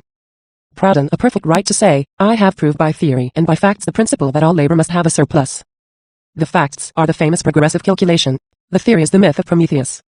But, continues M. Proudhon, this principle, while being as certain as an arithmetical proposition, is as yet far from being realized by everyone. Whereas, with the progress of collective industry, every day's individual labor produces a greater and greater product, and whereas therefore, by necessary consequence, the worker with the same wage ought to become richer every day, there actually exist states in society which profit and others which decay. Volume I, p. 801. In 1770 the population of the United Kingdom of Great Britain was 15 million, and the productive population was 3 million. The scientific power of production equaled a population of about 12 million individuals more. Therefore there were, altogether, 15 million of productive forces. Thus the productive power was to the population as 1 is to 1, and the scientific power was to the manual power as 4 is to 1. In 1840 the population did not exceed 30 million, the productive population was 6 million. But the scientific power amounted to 650 million, that is, it was to the whole population as 21 is to 1, and to manual power as 108 is to 1. In English society the working day thus acquired in 70 years a surplus of 2,700% productivity, that is, in 1840 it produced 27 times as much as in 1770. According to M. Proudhon, the following question should be raised. Why was not the English worker of 1840 27 times as rich as the one of 1770? In raising such a question one would naturally be supposing that the English could have produced this wealth without the historical conditions in which it was produced, such as private accumulation of capital, modern division of labor, automatic workshops, anarchical competition, the wage system, in short, everything that is based upon class antagonism. Now, these were precisely the necessary conditions of existence for the development of productive forces and of surplus labor. Therefore, to obtain this development of productive forces and this surplus labor, there had to be classes which profited and classes which decayed. What then, ultimately, is this Prometheus resuscitated by M. Proudhon? It is society, social relations based on class antagonism. These relations are not relations between individual and individual, but between worker and capitalist, between farmer and landlord, etc. Wipe out these relations and you annihilate all society, and your Prometheus is nothing but a ghost without arms or legs. That is, without automatic workshops, without division of labor, in a word, without everything that you gave him to start with in order to make him obtain this surplus labor. If then, in theory, it sufficed to interpret, as M. Proudhon does, the formula of surplus labor in the equalitarian sense, without taking into account the actual conditions of production, it should suffice, in practice, to share out equally among the workers all the wealth at present acquired, without changing in any way the present conditions of production. Such a distribution would certainly not assure a high degree of comfort to the individual participants. But M. Proudhon is not so pessimistic as one might think. As proportion is everything for him, he has to see in his fully equipped Prometheus, that is, in present-day society, the beginnings of a realization of his favorite idea. But everywhere, too, the progress of wealth, that is, the proportion of values, is the dominant law. And when economists hold up against the complaints of the social party the progressive growth of the public wealth, and the improved conditions of even the most unfortunate classes, they unwittingly proclaim a truth which is the condemnation of their theories. Volume I. What is, exactly, collective wealth, public fortune? It is the wealth of the bourgeoisie, not that of each bourgeois in particular. Well, the economists have done nothing but show how, in the existing relations of production, the wealth of the bourgeoisie has grown and must grow still further. As for the working classes, it still remains a very debatable question whether their condition has improved as a result of the increase in so-called public wealth. If economists, in support of their optimism, cite the example of the English workers employed in the cotton industry, they see the condition of the latter only in the rare moments of trade prosperity. These moments of prosperity are to the periods of crisis and stagnation in the true proportion of 3 to 10. But perhaps also, in speaking of improvement, the economists were thinking of the millions of workers who had to perish in the East Indies so as to procure for the 1.5 million workers employed in England in the same industry 3 years, prosperity out of 10. As for the temporary participation in the increase of public wealth, that is a different matter. The fact of temporary participation is explained by the theory of the economists. It is the confirmation of this theory and not its condemnation, as M. Proudhon calls it. If there were anything to be condemned, it would surely be the system of M. Proudhon, who would reduce the worker, as we have shown, to the minimum wage, in spite of the increase of wealth. It is only by reducing the worker to the minimum wage that he would be able to apply the true proportion of value constituted by labor time. It is because wages, as a result of competition, oscillate now above, now below, the price of food necessary for the sustenance of the worker, that he can participate to a certain extent in the development of collective wealth, and can also perish from want. This is the whole theory of the economists who have no illusions on the subject. After his lengthy digressions on railways, on Prometheus, and on the new society to be reconstituted on constituted value, M. Proudhon collects himself. Emotion overpowers him and he cries in fatherly tones, I beseech the economists to ask themselves for one moment, in the silence of their hearts, the prejudices that trouble them, and regardless of the employment they are engaged in or hope to obtain, of the interests they subserve, or the approbation to which they aspire, of the honors which nurse their vanity, let them say whether before this day the principle that all labor must leave a surplus appeared to them with this chain of premises and consequences that we have revealed. Far from. Chapter 2, The Metaphysics of Political Economy. The method. Here we are, right in Germany. We shall now have to talk metaphysics while talking political economy. And in this again we shall but follow M. Proudhon's contradictions. Just now he forced us to speak English, to become pretty well English ourselves. Now the scene is changing. M. Proudhon is transporting us to our dear fatherland and is forcing us, whether we like it or not, to become German again. If the Englishman transforms men into hats, the German transforms hats into ideas. The Englishman is Ricardo, rich banker and distinguished economist. The German is Hegel, simple professor at the University of Berlin. Louis XV, the last absolute monarch and representative of the decadence of French royalty, had attached to his person a physician who was himself France's first economist. This doctor, this economist, represented the imminent and certain triumph of the French bourgeoisie. Dr. Quesnay made a science out of political economy. He summarized it in his famous Tableau économique. Besides the 1,001 commentaries on this table which have appeared, we possess one by the doctor himself. It is the analysis of the economic table, followed by 7 important observations. M. Proudhon is another Dr. Quesnay. He is the Quesnay of the metaphysics of political economy. Now metaphysics, in all philosophy, can be summed up, according to Hegel, in method. We must, therefore, try to elucidate the method of M. Proudhon, which is at least as foggy as the economic table. It is for this reason that we are making 7 more or less important observations. If Dr. Proudhon is not pleased with our observations, well, then, he will have to become an Abbé Baudot and give the explanation of the economico-metaphysical method himself. First observation: we are not giving a history according to the order and time, but according to the sequence of ideas. Economic phases or categories are in their manifestation sometimes contemporary, sometimes inverted. Economic theories have nonetheless their logical sequence and their serial relation in the understanding. It is this order that we flatter ourselves to have discovered. Proudhon, Volume I. M. Proudhon most certainly wanted to frighten the French by flinging quasi-Hegelian phrases at them. So we have to deal with 2 men, firstly with M. Proudhon, and then with Hegel. How does M. Proudhon distinguish himself from other economists? And what part does Hegel play in M. Proudhon's political economy? Economists express the relations of bourgeois production, the division of labor, credit, money, etc., as fixed, immutable, eternal categories. M. Proudhon, who has these ready-made categories before him, wants to explain to us the act of formation, the genesis of these categories, principles, laws, ideas, thoughts. Economists explain how production takes place in the above-mentioned relations, but what they do not explain is how these relations themselves are produced, that is, the historical movement which gave them birth. M. Proudhon, taking these relations for principles, categories, abstract thoughts, has merely to put into order these thoughts, which are to be found alphabetically arranged at the end of every treatise on political economy. The economists' material is the active, energetic life of man. M. Proudhon's material is the dogmas of the economists. But the moment we cease to pursue the historical movement of production relations, of which the categories are but a theoretical expression, the moment we want to see in these categories no more than ideas, spontaneous thoughts, independent of real relations, we are forced to attribute the origin of these thoughts to the movement of pure reason. How does pure, eternal, impersonal reason give rise to these thoughts? How does it proceed in order to produce them? If we had M. Proudhon's intrepidity in the matter of Hegelianism, we should say, it is distinguished in itself from itself. What does this mean? Impersonal reason, having outside itself neither a base on which it can pose itself, nor an object to which it can oppose itself, nor a subject with which it can compose itself, is forced to turn head over heels, imposing itself, opposing itself and composing itself, position, opposition, composition. Or, to speak Greek, we have thesis, antithesis and synthesis. For those who do not know the Hegelian language, we shall give the ritual formula, affirmation, negation and negation of the negation. That is what language means. It is certainly not Hebrew, with due apologies to M. Proudhon, but it is the language of this pure reason, separate from the individual. Instead of the ordinary individual with his ordinary manner of speaking and thinking, we have nothing but this ordinary manner purely and simply, without the individual.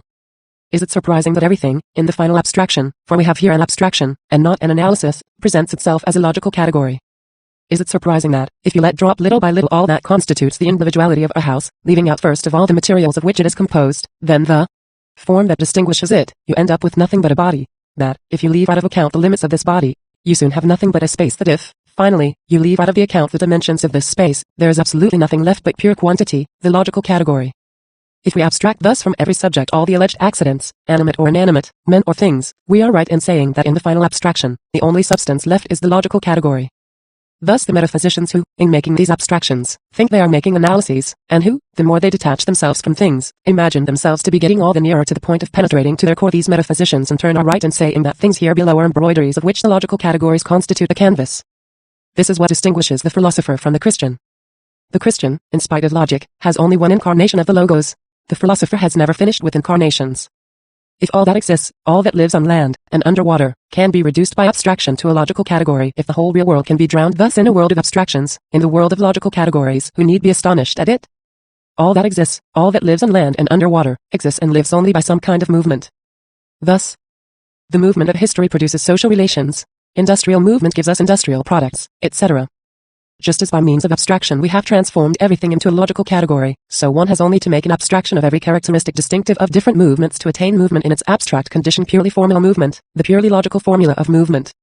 If one finds in logical categories the substance of all things, one imagines one has found in the logical formula of movement the absolute method, which not only explains all things, but also implies the movement of things.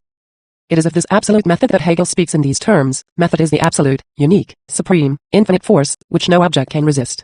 It is the tendency of reason to find itself again, to recognize itself in every object.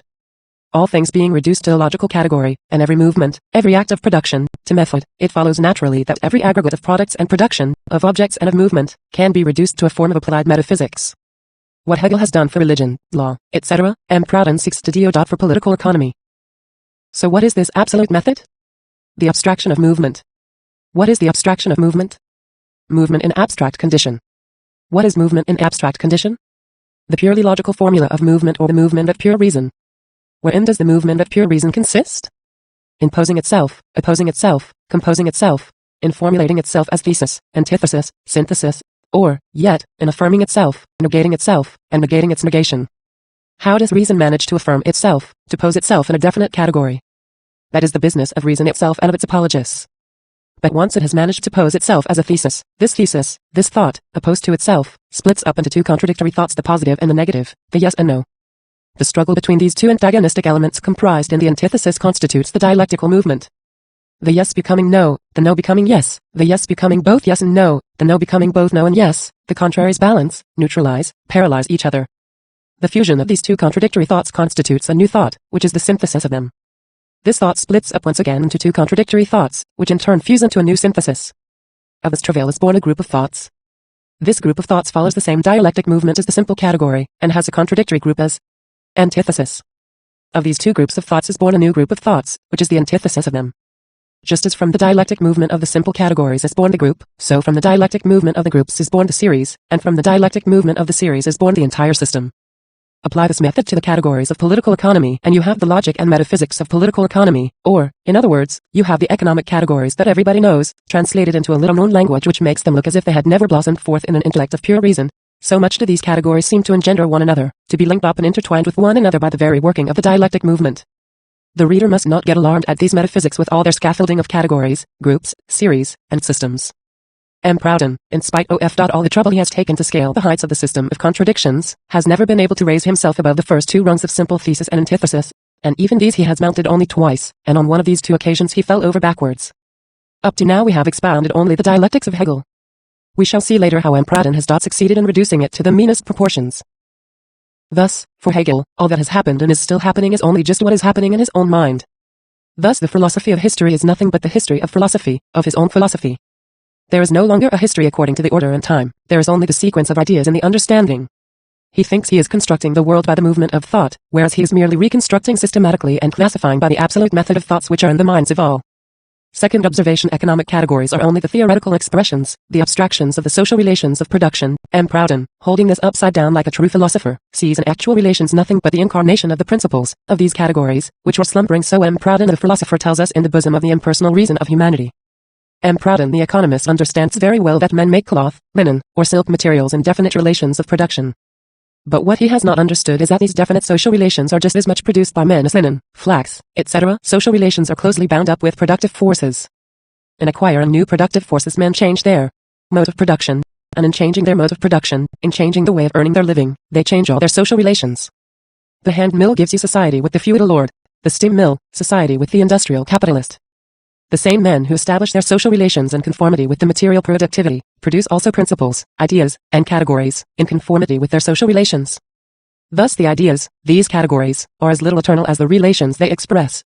They are historical and transitory products. There is a continual movement of growth in productive forces, of destruction in social relations, of formation in ideas.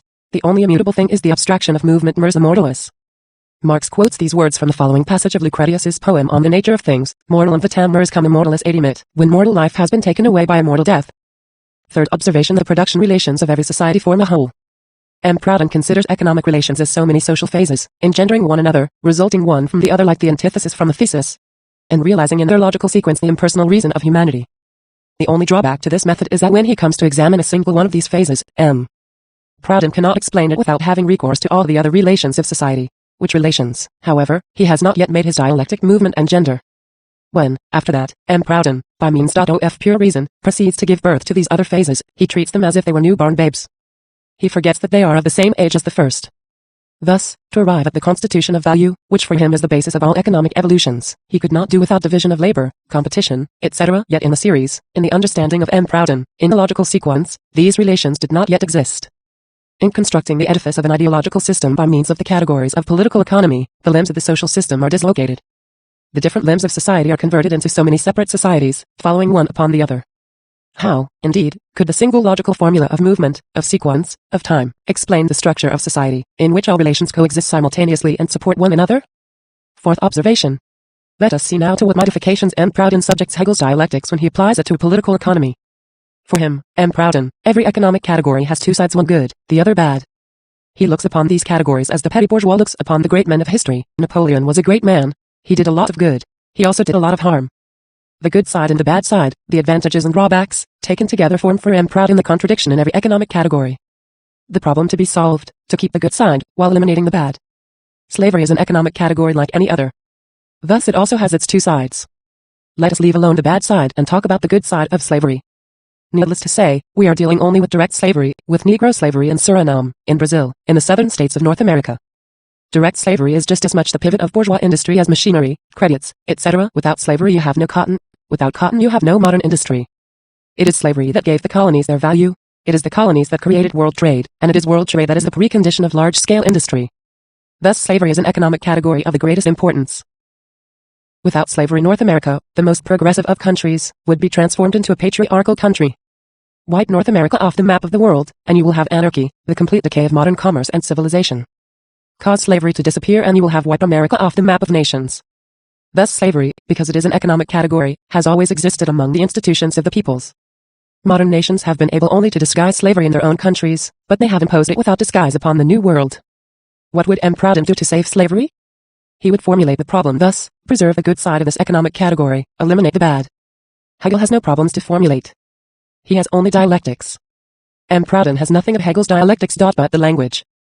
For him the dialectic movement is the dogmatic distinction between good and bad. Let us for a moment consider M. Proudhon himself as a category. Let us examine his good and bad side, his advantages and his drawbacks. If he has the advantage over Hegel of setting problems which he reserves the right of solving for the greater good of humanity, he has the drawback of being stricken with sterility when it is a question of engendering a new category by dialectical birth throes. What constitutes dialectical movement is the coexistence of two contradictory sides, their conflict and their fusion into a new category. The very setting of the problem of eliminating the bad side cuts short the dialectic movement. It is not the category which is posed and opposed to itself, by its contradictory nature. It is M. Proudhon who gets excited, perplexed and frets and fumes between the two sides of the category. Caught thus in a blind alley, from which it is difficult to escape by legal means, M. Proudhon takes a real flying leap which transports him at one bound into a new category. Then it is that, to his astonished gaze, is revealed the serial relation and the understanding. He takes the first category that comes handy and attributes to it arbitrarily the quality of supplying a remedy for the drawbacks of the category to be purified.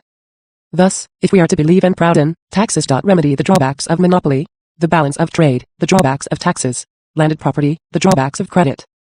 By taking the economic categories thus successively, one by one, and making one the antidote to the other, M. Proudhon manages to make with this mixture of contradictions and antidotes to contradictions, 2 volumes of contradictions, which he rightly entitles, Le Système des contradictions économiques. The system of economic contradictions. Fifth observation: in the absolute reason all these ideas are equally simple and general. In fact, we attain knowledge only by a sort of scaffolding of our ideas. But truth in itself is independent of these dialectical symbols and freed from the combinations of our minds. Proudhon, VOL.11, here all of a sudden, by a kind of switchover of which we now know the secret, the metaphysics of political economy has become an illusion. Never has M. Proudhon spoken more truly. Indeed, from the moment the process of the dialectic movement is reduced to the simple process of opposing good to bad, and of administering one category as an antidote to another, the categories are deprived of all spontaneity. The idea ceases to function. There is no life left in it. It is no longer posed or decomposed into categories. The sequence of categories has become a sort of scaffolding. Dialectics has ceased to be the movement of absolute reason. There is no longer any dialectics but only, at the most, absolutely pure morality. When M. Proudhon spoke of the serial relation and understanding of the logical sequence of categories, he declared positively that he did not want to give history according to the order and time, that is, in M. Proudhon's view, the historical sequence in which the categories have manifested themselves. Thus for him everything happened in the pure ether of reason. Everything was to be derived from this ether by means of dialectics. Now that he has to put this dialectics into practice, his reason is in default.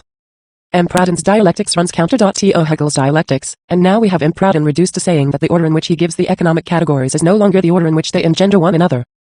Economic evolutions are no longer the evolutions of reason itself. What then does M. Proudhon give us? Real history, which is, according to M. Proudhon's understanding, the sequence in which the categories have manifested themselves in order of time? No. History as it takes place in the idea itself? Still less. That is, neither the profane history of categories, nor their sacred history. What history does he give us then? The history of his own contradictions. Let us see how they go, and how they drag M. Proudhon in their train. Before entering upon this examination, which gives rise to the sixth important observation, we have yet another, less important observation to make. Let us admit with M. Proudhon that real history, history according to the order and time, is the historical sequence in which ideas, categories and principles have manifested themselves. Each principle has had its own century in which to manifest itself. The principle of authority, for example, had the 11th century, just as the principle of individualism had the 18th century. In logical sequence, it was the century that belonged to the principle, and not the principle which belonged to the century. When, consequently, in order to save principles as much as to save history, we ask ourselves why a particular principle was manifested in the 11th century or in the 18th century rather than in any other, we are necessarily forced to examine minutely what men were like in the 11th century, what they were like in the 18th, what were their respective needs, their productive forces, their mode of production, the raw materials of their production, in short, what were the relations between man and man which resulted from all these conditions of existence. To get to the bottom of all these questions, what is this but to draw up the real, profane history of men in every century and to present these men as both the authors and the actors of their own drama? But the moment you present men as the actors and authors of their own history, you arrive by detour at the real starting point, because you have abandoned those eternal principles of which you spoke at the outset. M. Proudhon has not even gone far enough along the crossroad which an ideologist takes to reach the main road of history. Sixth observation: let us take the crossroad with M. Proudhon. We shall concede that economic relations, viewed as immutable laws, eternal principles, ideal categories, existed before active and energetic men did.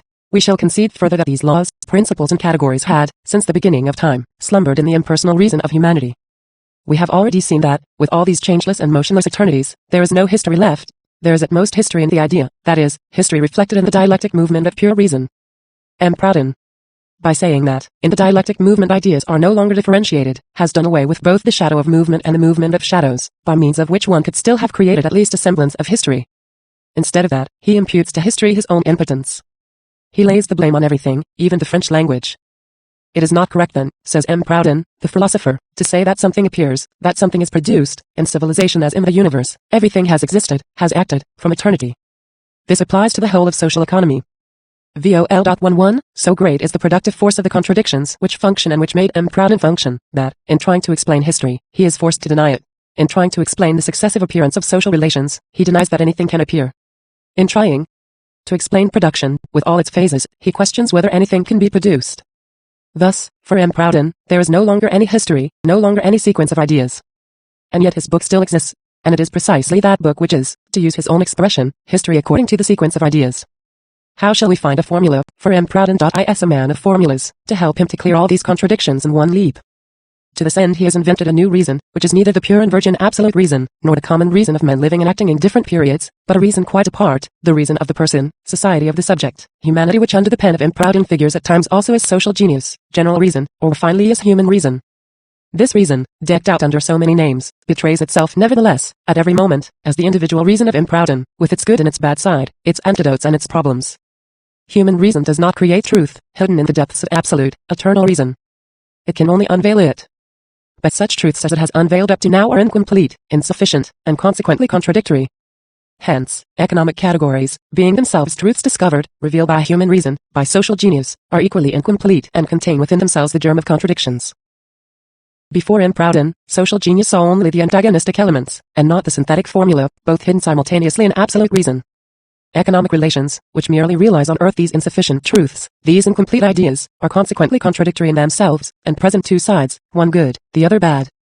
To find complete truth, the idea, in all its fullness, the synthetic formula that is to annihilate the contradiction, this is the problem of social genius.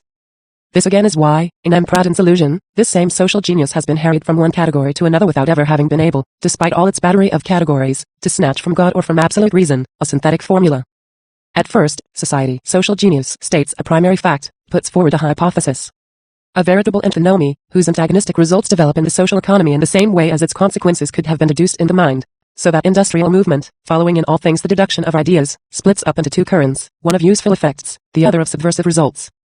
To bring harmony into the constitution of this two-side principle, and to solve this antinomy, society gives rise to a second, which will soon be followed by a third, and progress of social genius will take place in this manner, until, having exhausted all its contradictions I suppose, but it is not proved that there is a limit to human contradictions, it returns in one leap to all its former positions and with a single formula solves all its problems. Volume L. Just as the antithesis was before turned into an antidote, so now the thesis becomes a hypothesis. This change of terms, coming from M. Proudhon, has no longer anything surprising for us. Human reason, which is anything but pure, having only incomplete vision, encounters at every step new problems to be solved. Every new thesis which it discovers an absolute reason and which is the negation of the first thesis, becomes for the synthesis, which it accepts rather naively as the solution of the problem in question. It is thus that this reason frets and fumes in ever-renewing contradictions until, coming to the end of the contradictions, it perceives that all its theses and syntheses are merely contradictory hypotheses. In its perplexity, human reason, social genius, returns in one leap to all its former positions, and in a single formula, solves all its problems. This unique formula, by the way, constitutes M. Proudhon's true discovery. It is constituted value. Hypotheses are made only in view of a certain aim. The aim that social genius, speaking through the mouth of M. Proudhon, set itself in the first place, was to eliminate the bad in every economic category, in order to have nothing left but the good. For it, the good, the supreme well-being, the real practical aim, is equality. And why did the social genius aim at equality rather than inequality, fraternity, Catholicism, or any other principle? Because humanity has successively realized so many separate hypotheses only in view of a superior hypothesis, which precisely is equality. In other words, because equality is M. Proudhon's ideal, he imagines that the division of labor, credit, the workshop, all economic relations were invented merely for the benefit of equality, and yet they always ended up by turning against it. Since history and the fiction of M. Proudhon contradict each other at every step, the latter concludes that there is a contradiction. If there is a contradiction, it exists only between his fixed idea and real movement. Henceforth, the good side of an economic relation is that which affirms equality, the bad side, that which neglects it and affirms inequality. Every new category is a hypothesis of the social genius to eliminate the inequality engendered by the preceding hypothesis. In short, equality is the primordial intention, the mystical tendency, the providential aim that the social genius has constantly before its eyes as it whirls in the circle of economic contradictions. Thus, providence is the locomotive which makes the whole of M. Proudhon's economic baggage move better than his pure and volatilized reason. He has devoted to providence a whole chapter, which follows the one on taxes. Providence, providential aim, this is the great word used today to explain the movement of history. In fact, this word explains nothing. It is at most a rhetorical form, one of the various ways of paraphrasing facts. It is a fact that in Scotland landed property acquired a new value by the development of English industry. This industry opened up new outlets for wool. In order to produce wool on a large scale, arable land had to be transformed into pasturage. To effect this transformation, the estates had to be concentrated. To concentrate the estates, small holdings had first to be abolished, thousands of tenants had to be driven from their native soil, and a few shepherds in charge of millions of sheep to be installed in their place. Thus, by successive transformations, landed property in Scotland has resulted in the driving out of men by sheep. Now say that the providential aim of the institution of landed property in Scotland was to have men driven out by sheep, and you will have made providential history. Of course, the tendency towards equality belongs to our century. to say now that all former centuries, with entirely different needs, means of production, etc., worked providentially for the realization of equality is, firstly, to substitute the means and the men of our century for the men and the means of earlier centuries, and to misunderstand the historical movement by which the successive generations transformed the results acquired by the generations that preceded them. Economists know very well that the very thing that was for the one a finished product was for the other but the raw material for new production. Suppose, as M. Proudhon does, that social genius produced, or rather improvised, the feudal lords with the providential aim of transforming the settlers into responsible and equally placed workers, and you will have effected a substitution of aims and of persons worthy of the providence that instituted landed property in Scotland, in order to give itself the malicious pleasure of driving out men by sheep. But since M. Proudhon takes such a tender interest in providence, we refer him to the Histoire de l'économie politique of M. de Villeneuve-Bargemont, who likewise goes in pursuit of a providential aim. This aim, however, is not equality, but Catholicism. Seventh and last observation: economists have a singular method of procedure. There are only two kinds of institutions for them, artificial and natural. The institutions of feudalism are artificial institutions, those of the bourgeoisie are natural institutions. In this, they resemble the theologians, who likewise establish two kinds of religion. Every religion which is not theirs is an invention of men, while their own is an emanation from God. When the economists say that present-day relations bourgeois production are natural, they imply that these are the relations in which wealth is created and the relations of productive forces developed in conformity with the laws of nature. These relations therefore are themselves natural laws independent of the influence of time. They are eternal laws which must always govern society. Thus, there has been history, but there is no longer any. There has been history, since there were the institutions of feudalism, and in these institutions of feudalism we find quite different relations of production from those of bourgeois society, which the economists try to pass off as natural and as such, eternal. Feudalism also had its proletariat, serfdom, which contained all the germs of the bourgeoisie. Feudal production also had two antagonistic elements which are likewise designated by the name of the good side and the bad side of feudalism, irrespective of the fact that it is always the bad side that in the end triumphs over the good side. It is the bad side that produces the movement which makes history, by providing a struggle. If, during the epoch of the domination of feudalism, the economists, enthusiastic over the knightly virtues, the beautiful harmony between rights and duties, the patriarchal life of the towns, the prosperous condition of domestic industry in the countryside, the development of industry organized into corporations, guilds and fraternities, in short, everything that constitutes the good side of feudalism, had set themselves the problem of eliminating everything that cast a shadow on the picture: serfdom, privileges, anarchy. What would have happened?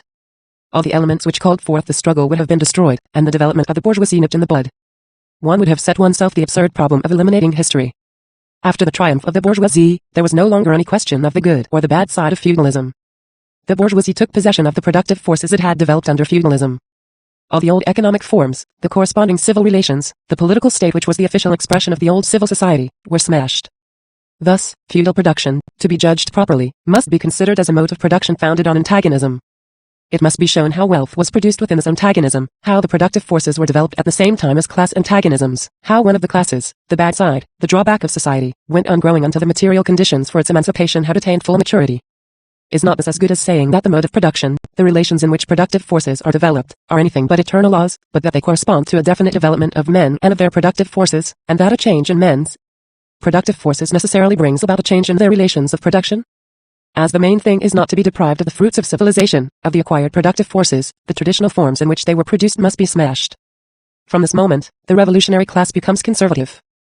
The bourgeoisie begins with the proletariat, which is itself a relic of the proletariat of feudal times.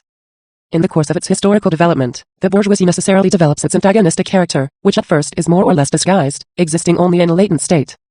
As the bourgeoisie develops, there develops in its bosom a new proletariat, a modern proletariat. There develops a struggle between the proletarian class and the bourgeoisie class, a struggle which, before being felt, perceived, appreciated, understood, avowed, and proclaimed aloud by both sides, expresses itself, to start with, merely in partial and momentary conflicts, in subversive acts. On the other hand, if all the members of the modern bourgeoisie have the same interests inasmuch as they form a class as against another class, they have opposite, antagonistic interests inasmuch as they stand face to face with one another. This opposition of interests results from the economic conditions of their bourgeois life. From day to day it thus becomes clearer that the production relations in which the bourgeoisie moves have not a simple, uniform character, but a dual character, that in the self-same relations in which wealth is produced, poverty is also produced, that in the self-same relations in which there is a development of the productive forces, there is also a force producing repression, that these relations produce bourgeois wealth, i.e., the wealth of the bourgeois class only by continually annihilating the wealth of the individual members of this class and by producing an ever-growing proletariat. The more the antagonistic character comes to light, the more the economists, the scientific representatives of bourgeois production, find themselves in conflict with their own theory, and different schools arise. We have the fatalist economists, who in their theory are as indifferent to what they call the drawbacks of bourgeois production as the bourgeois themselves are in practice to the sufferings of the proletarians who help them to acquire wealth. In this fatalist school, there are classics and romantics. The classics, like Adam Smith and Ricardo, represent a bourgeoisie which, while still struggling with the relics of feudal society, works only to purge economic relations of feudal taints, to increase the productive forces and to give a new upsurge to industry and commerce. The proletariat that takes part in this struggle and is absorbed in this feverish labor experiences only passing, accidental sufferings, and itself regards them as such. Economists like Adam Smith and Ricardo, who are the historians of this epoch, have no other mission than that of showing how wealth is acquired in bourgeois production relations, of formulating these relations into categories, into laws, and of showing how superior these laws, these categories, are for the production of wealth to the laws and categories of feudal society. Poverty is in their eyes merely the pang which accompanies every childbirth, in nature as in industry. The Romantics belong to our own age, in which the bourgeoisie is in direct opposition to the proletariat, in which poverty is engendered in as great abundance as wealth. The economists now pose as blasé fatalists, who, from their elevated position, cast a proudly disdainful glance at the human machines who manufacture wealth. They copy all the developments given by their predecessors, and the indifference which in the latter was merely naivete becomes in them coquetry. Next comes the humanitarian school, which sympathizes with the bad side of present-day production relations. It seeks, by way of easing its conscience, to palliate even if slightly the real contrasts. It sincerely deplores the distress of the proletariat, the unbridled competition of the bourgeois among themselves. It counsels the workers to be sober, to work hard and to have few children. It advises the bourgeois to put a reasoned order into production. The whole theory of this school rests on interminable distinctions. Between theory and practice, between principles and results, between ideas and application, between form and content, between essence and reality, between right and fact, between the good side and the bad side. The philanthropic school is the humanitarian school carried to perfection. It denies the necessity of antagonism. It wants to turn all men into bourgeois. It wants to realize theory insofar as it is distinguished from practice and contains no antagonism. It goes without saying that, in theory, it is easy to make an abstraction of the contradictions that are met with at every moment in actual reality. This theory would therefore become idealized reality. The philanthropists, then, want to retain the categories which express bourgeois relations, without the antagonism which constitutes them and is inseparable from them. They think they are seriously fighting bourgeois practice, and they are more bourgeois than the others. Just as the economists are the scientific representatives of the bourgeois class, so the socialists and communists are the theoreticians of the proletarian class. So long as the proletariat is not yet sufficiently developed to constitute itself as a class, and consequently so long as the struggle itself of the proletariat with the bourgeoisie has not yet assumed a political character, and the productive forces are not yet sufficiently developed in the bosom of the bourgeoisie itself to enable us to catch a glimpse of the material conditions necessary for the emancipation of the proletariat and for the formation of a new society, these theoreticians are merely utopians who, to meet the wants of the oppressed classes, improvise systems and go in search of a regenerating science. But in the measure that history moves forward, and with it the struggle of the proletariat assumes clearer outlines, they no longer need to seek science in their minds. They have only to take note of what is happening before their eyes, and to become its mouthpiece. So long as they look for science and merely make systems, so long as they are at the beginning of the struggle, they see in poverty nothing but poverty, without seeing in it the revolutionary, subversive side, which will overthrow the old society. From this moment, science, which is a product of the historical movement, has associated itself consciously with it, has ceased to be doctrinaire and has become revolutionary. Let us return to M. Proudhon.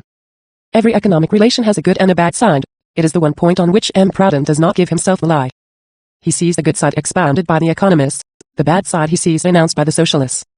He borrows from the economists the necessity of eternal relations. He borrows from the socialists the illusion of seeing in poverty nothing but poverty. He is in agreement with both in wanting to fall back upon the authority of science.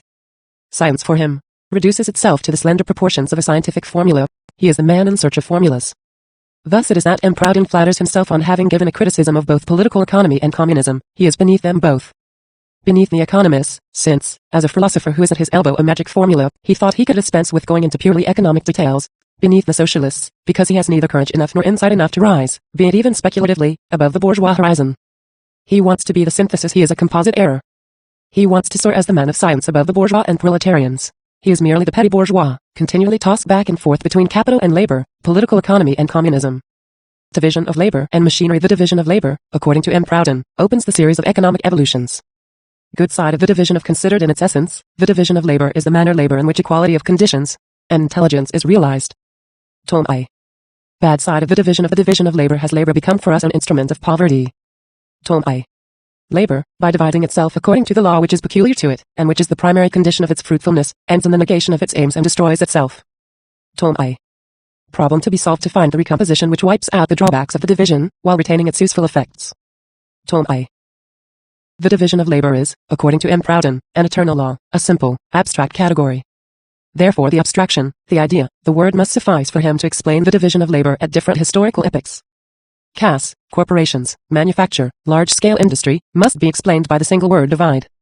First study carefully the meaning of divide, and you will have no need to study the numerous influences which give the division of labor a definitive character in every epoch. Certainly, things would be made much too easy if they were reduced to M. Proudhon's categories. History does not proceed so categorically. It took 3 whole centuries in Germany to establish the first big division of labor, the separation of the towns from the country. In proportion, as this one relation of town and country was modified, the whole of society was modified. To take only this one aspect of the division of labor, you have the old republics, and you have Christian feudalism. You have old England with its barons, and you have modern England with its cotton lords. In the 14th and 15th centuries, when there were as yet no colonies, when America did not yet exist for Europe, when Asia existed only through the intermediary of Constantinople, when the Mediterranean was the center of commercial activity, the division of labor had a very different form, a very different aspect from that of the 17th century, when the Spanish, the Portuguese, the Dutch, the English, and the French had colonies established in all parts of the world. The extent of the market, its physiognomy, give to the division of labor at different periods of physiognomy, a character, which it would be difficult to deduce from the single word divide, from the idea, from the category. All economists since Adam Smith, says M. Proudhon, have pointed out the advantages and drawbacks of the law of division, but insist much more on the first than on the second, because that was more serviceable for their optimism, and none of them has ever wondered what could be the drawbacks to a law. How does the same principle, pursued vigorously to its consequences, lead to diametrically opposite results? Not one economist before or since A. Smith has even perceived that here was a problem to elucidate. Say goes to the length of recognizing that in the division of labor the same cause that produces the good engenders the bad. Volume I, p. 961. Adam Smith goes further than M. Proudhon thinks. He saw clearly that the difference of natural talents in different men is, in reality, much less than we are aware of, and the very different genius which appears to distinguish men of different professions, when grown up to maturity, is not so much the cause as the effect of the division of labor. Volume I, in principle, a porter differs less from a philosopher than a mastiff from a greyhound. It is the division of labor which has set a gulf between them. All this does not prevent M. Proudhon from saying elsewhere that Adam Smith has not the slightest idea of the drawbacks produced by the division of labor. It is this again that makes him say that J. B. Say was the first to recognize that in the division of labor the same cause that produces the good engenders the bad. But let us listen to Lamonti, suum quique. M.J.B. Say has done me the honor of adopting in his excellent treatise on political economy the principle that I brought to light in this fragment on the moral influence of the division of labor. The somewhat frivolous title of my book doubtless prevented him from citing me. It is only to this motive that I can attribute the silence of a writer too rich in his own stock to disavow so modest a load. Let us do him this justice. Lamonti wittily exposed the unpleasant consequences of the division of labor as it is constituted today, and M. Proudhon found nothing to add to it. But now that, through the fault of M. Proudhon, we have been drawn into this question, a priori, let us say again, in passing, that long before M. Lamonti, and 17 years before Adam Smith, who was a pupil of A. Ferguson, the last named gave a clear exposition of the subject in a chapter which deals specifically with the division of labor. It may even be doubted whether the measure of national capacity increases with the advancement of arts. Many mechanical arts succeed best under a total suppression of sentiment and reason, and ignorance is the mother of industry as well as superstition. Reflection and fancy are subject to error, but a habit of moving the hand, or the foot, is independent of either. Manufactures, accordingly, prosper most, where the mind is least consulted, and where the workshop may, without any great effort of imagination, be considered as an engine, the parts of which are men. The general officer may be a great proficient in the knowledge of war, while the skill of the soldier is confined to a few motions of the hand and the foot. The former may have gained what the latter has lost. And thinking itself, in this age of separations, may become a peculiar craft. To bring this literary survey to a close, we expressly deny that all economists have insisted far more on the advantages than on the drawbacks of the division of labor. It suffices to mention Sismondi. Thus, as far as the advantages of the division of labor are concerned, M. Proudhon had nothing further to do than to paraphrase the general phrases known to everybody. Let us now see how it derives from the division of labor, taken as a general law, as a category, as a thought, the drawbacks which are attached to it. How is it that this category, this law implies an unequal distribution of labor to the detriment of M. Proudhon's equalitarian system? At this solemn hour of the division of labor, the storm winds begin to blow over humanity. Progress does not take place for all in an equal and uniform manner. It begins by taking possession of a small number of the privileged. It is this preference for person on the part of progress that has for so long kept up the belief in the natural and providential inequality of conditions, has given rise to castes, and hierarchically constituted all societies. The division of labor created castes. Now, castes are the drawbacks of the division of labor. Thus, it is the division of labor that has engendered the drawbacks. Quid erat demonstrandum. Which was to be proved. Will you go further and ask what made the division of labor create castes? Hierarchical constitutions and privileged persons? M. Proudhon will tell you, progress. And what made progress? Limitation. Limitation, for M. Proudhon, is acceptance of persons on the part of progress. After philosophy comes history. It is no longer either descriptive history or dialectical history, it is comparative history. M. Proudhon establishes a parallel between the present-day printing worker and the printing worker of the Middle Ages. between the man of letters of today and the man of letters of the Middle Ages, and he weighs down the balance on the side of those who belong more or less to the division of labor as the Middle Ages constituted or transmitted it. He opposes the division of labor of one historical epoch. Was that what M. Proudhon had to prove? No. He should have shown us the drawbacks of the division of labor in general, of the division of labor as a category.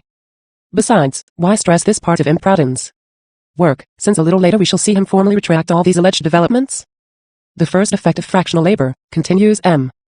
Proudhon, after the deprivation of the soul, is the prolongation of the shifts, which grow in inverse ratio to the sum total of intelligence expended. But as the dot length of the shifts cannot exceed 16 to 18 hours per day, the moment the compensation cannot be taken out of the time, it will be taken out of the price, and the wages will diminish. What is certain, and the only thing for us to note, is that the universal conscience does not assess at the same rate the work of a foreman and the labor of a mechanic's assistant. It is therefore necessary to reduce the price of the day's work, so that the worker, after having been afflicted in his soul by a degrading function, cannot escape being struck in his body by the meagreness of his remuneration. Volume I, p. 981. We pass over the logical value of these syllogisms, which Kant would call paralogisms which lead astray. This is the substance of it. The division of labor reduces the worker to degrading function. To this degrading function corresponds the depraved soul. To the deprivation of the soul is befitting an ever-increasing wage reduction. And to prove that this reduction is befitting to a depraved soul, M. Proudhon says, to relieve his conscience, that the universal conscience wills it thus. Is M. Proudhon's soul to be reckoned as a part of a universal conscience? Machinery is, for M. Proudhon, the logical antithesis of the division of labor, and with the help of his dialectics, he begins by transforming machinery into the workshop. After presupposing the modern workshop, in order to make poverty the outcome of the division of labor, M. Proudhon presupposes poverty engendered by the division of labor, in order to come to the workshop, and be able to represent it as the dialectical negation of that poverty. After striking the worker morally by degrading function, physically by the meagreness of the wage, after putting the worker under the dependence of the foreman, and debasing his work to the labor of a mechanic's assistant, he lays the blame again on the workshop and the machinery for degrading the worker by giving him a master, and he completes his abasement by making him sink from the rank of artisan to that of common laborer. Excellent dialectics. And if he only stopped there. But no, he has to have a new history of the division of labor, not any longer to derive the contradictions from it, but to reconstruct the workshop after his own fashion. To attain this end he finds himself compelled to forget all he has just said about division. Labor is organized, is divided differently according to the instruments it disposes over. The hand mill presupposes a different division of labor from the steam mill. Thus, it is slapping history in the face to want to begin by the division of labor in general, in order to get subsequently to a specific instrument of production, machinery. Machinery is no more an economic category than the bullock that drags the plow. Machinery is merely a productive force. The modern workshop, which depends on the application of machinery, is a social production relation, an economic category. Let us see now how things happen in M. Proudhon's brilliant imagination. In society, the incessant appearance of machinery is the antithesis, the inverse formula of the division of labor. It is the protest of the industrial genius against fractional and homicidal labor. What, actually, is a machine? A way of uniting different portions of labor which had been separated by the division of labor. Every machine can be defined as a summary of several operations. Thus, through the machine there will be a restoration of the worker. Machinery, which in political economy places itself in contradiction to the division of labor, represents synthesis, which in the human mind is opposed to analysis. Division merely separated the different parts of labor, letting each one devote himself to the speciality which most suited him. The workshop groups the workers according to the relation of each part to the whole. It introduces the principle of authority in labor. But this is not all. The machine or the workshop, after degrading the worker by giving him a master, completes his abasement by making him sink from the rank of artisan to that of common laborer. The period we are going through the moment, that of machinery, is distinguished by a special characteristic, the wage worker. The wage worker is subsequent to the division of labor and to exchange. Just a simple remark to M. Proudhon: the separation of the different parts of labor, leaving to each one the opportunity of devoting himself to the speciality best suited to him, a separation which M. Proudhon dates from the beginning of the world, exists only in modern industry under the rule of competition. M. Proudhon goes on to give us a most interesting genealogy, to show how the workshop arose from the division of labor and the wage worker from the workshop. 1. He supposes a man who noticed that by dividing up production into its different parts and having each one performed by a separate worker, the forces of production would be multiplied. 2. This man, grasping the thread of this idea, tells himself that, by forming a permanent group of workers selected for the special purpose he sets himself, he will obtain a more sustained production, etc. Vol I. 3. This man makes a proposal to other men, to make them grasp his idea and the thread of his idea. 4. This man, at the beginning of industry, deals on terms of equality with his companions, who later become his workmen. 5. One realizes, in fact, that this original equality had rapidly to disappear in view of the advantageous position of the master and the dependence of the wage earner. Vol I. That is another example of M. Proudhon's historical and descriptive method. Let us now examine, from the historical and economic point of view, whether the workshop of the machine really introduced the principle of authority in society subsequently to the division of labor, whether it rehabilitated the worker on the one hand, while submitting him to authority on the other, whether the machine is the recomposition of divided labor, the synthesis of labor as opposed to its analysis. Society as a whole has this in common with the interior of a workshop, that it too has its division of labor. If one took as a model the division of labor in a modern workshop, in order to apply it to the whole society, the society best organized for the production of wealth would undoubtedly be that which had a single chief employer, distributing tasks to different members of the community according to a previously fixed rule. But this is by no means the case. While inside the modern workshop the division of labor is meticulously regulated by the authority of the employer, modern society has no other rule, no other authority for the distribution of labor than free competition. Under the patriarchal system, under the caste system, under the feudal and corporative system, there was division of labor in the whole of society according to fixed rules. Were these rules established by a legislator? No. Originally born of the conditions of material production, they were raised to the status of laws only much later. In this way, these different forms of the division of labor became so many bases of social organization. As for the division in the workshop, it was very little developed in all these forms of society. It can even be laid down as a general rule that the less authority presides over the division of labor inside society, the more the division of labor develops inside the workshop, and the more it is subjected there to the authority of a single person. Thus authority in the workshop and authority in society, in relation to the division of labor, are an inverse ratio to each other. The question now is what kind of workshop it is in which the occupations are very much separated, where each worker's task is reduced to a very simple operation, and where the authority, capital, groups and directs the work. How is this workshop brought into existence? In order to answer this question, we shall have to examine how manufacturing industry, properly so called, has developed. I'm speaking here of that industry which is not yet industry, with its machinery, but which is already no longer the industry of the artisans of the Middle Ages, nor domestic industry. We shall not go into great detail, we shall merely give a few main points to show that history is not to be made with formulas. One of the most indispensable conditions for the formation of manufacturing industry was the accumulation of capital, facilitated by the discovery of America and the import of its precious metals. It is sufficiently proved that the increase in the means of exchange resulted in the depreciation of wages and land rents, on the one hand, and the growth of industrial profits on the other. In other words, to the extent that the propertied class and the working class, the feudal lords and the people, sank, to that extent the capitalist class, the bourgeoisie, rose. There were yet other circumstances which contributed simultaneously to the development of manufacturing industry, the increase of commodities put into circulation from the moment that trade had penetrated to the East Indies by way of the Cape of Good Hope, the colonial system, the development of maritime trade. Another point which has not yet been sufficiently appreciated in the history of manufacturing industry is the disbanding of the numerous retinues of feudal lords, whose subordinate ranks became vagrants before entering the workshop. The creation of the workshop was preceded by an almost universal vagrancy in the 15th and 16th centuries. The workshop found, besides, a powerful support in the many peasants who, continually driven from the country owing to the transformation of the fields into pastures and to the progress in agriculture which necessitated fewer hands for the tillage of the soil, went on congregating in the towns during whole centuries. The growth of the market, the accumulation of capital, the modification in the social position of the classes, a large number of persons being deprived of their sources of income, all these are historical preconditions for the formation of manufacture. It was not, as M. Pradin says, friendly agreements between equals that brought men into the workshop. It was not even in the bosom of the old guilds that manufacture was born. It was the merchant that became head of the modern workshop, and not the old guild master. Almost everywhere there was a desperate struggle between manufacture and crafts. The accumulation and concentration of instruments and workers preceded the development of the division of labor inside the workshop. Manufacture consisted much more in the bringing together of many workers and many crafts in one place, in one room under the command of one capital, than in the analysis of labor and the adaptation of a special worker to a very simple task. The utility of a workshop consisted much less in the division of labor as such than in the circumstances that work was done on a much larger scale, that many unnecessary expenses were saved, etc. At the end of the 16th and at the beginning of the 17th century, Dutch manufacture scarcely knew any division of labor. The development of the division of labor supposes the assemblage of workers in a workshop. There is not one single example, whether in the 16th or in the 17th century, of the different branches of one and the same craft being exploited separately to such an extent that it would have sufficed to assemble them all in one place so as to obtain a complete, ready-made workshop. But once the men and the instruments had been brought together, the division of labor, such as it had existed in the form of the guilds, was reproduced, necessarily reflected inside the workshop. For M. Pradin, who sees things upside down, if he sees them at all, the division of labor, in Adam Smith's sense, precedes the workshop, which is a condition of its existence. Machinery, properly so called, dates from the end of the 18th century. Nothing is more absurd than to see in machinery the antithesis of a division of labor, the synthesis restoring unity to divided labor. The machine is a unification of the instruments of labor, and by no means a combination of different operations for the worker himself. When, by the division of labor, each particular operation has been simplified to the use of a single instrument, the linking up of all these instruments, set in motion by a single engine, constitutes a machine. Simple tools, accumulation tools, composite tools, setting in motion of a composite tool by a single hand engine, by man, setting in motion of these instruments by natural forces, machines, system of machines having one motor, system of machines having one automatic motor. This is the progress of machinery. The concentration of the instruments of production and the division of labor are as inseparable one from the other as are, in the political sphere, the concentration of public authority and the division of private interests. England, with the concentration of the land, this instrument of agricultural labor, has at the same time division of agricultural labor and the application of machinery to the exploitation of the soil.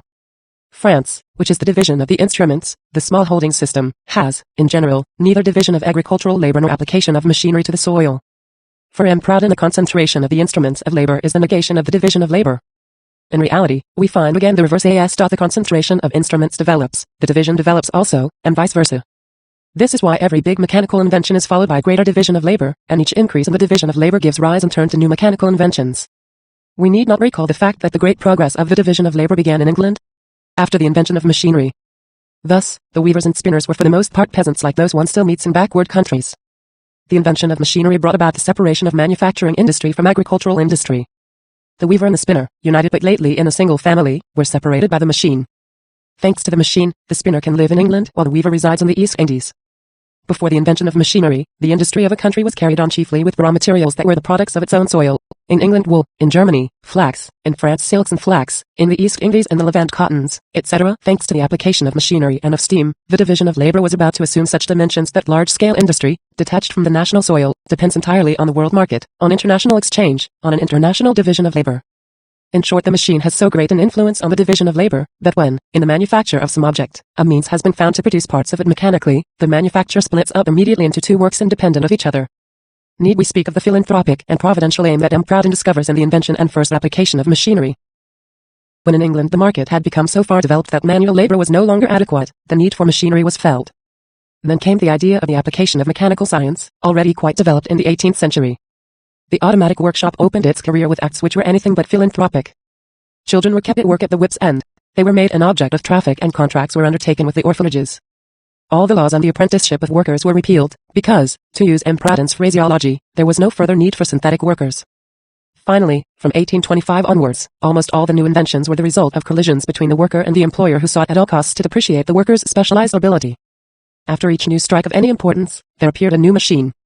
So little indeed did the worker see in the application of machinery a sort of rehabilitation, restoration, as M. Proudhon would say that in the 18th century he stood out for a very long time against the incipient domination of the automaton. Wyatt, says Dr. Ure, invented the series of fluted rollers. The spinning fingers usually ascribed to Arkwright. The main difficulty did not, to my apprehension, lie so much in the invention of a proper self-acting mechanism, as in training human beings to renounce their desultory habits of work, and to identify themselves with the unvarying regularity of the complex automaton, but to devise and administer a successful code of factory discipline, suited to the necessities of factory diligence, was the Herculean enterprise, the noble achievement of Arkwright.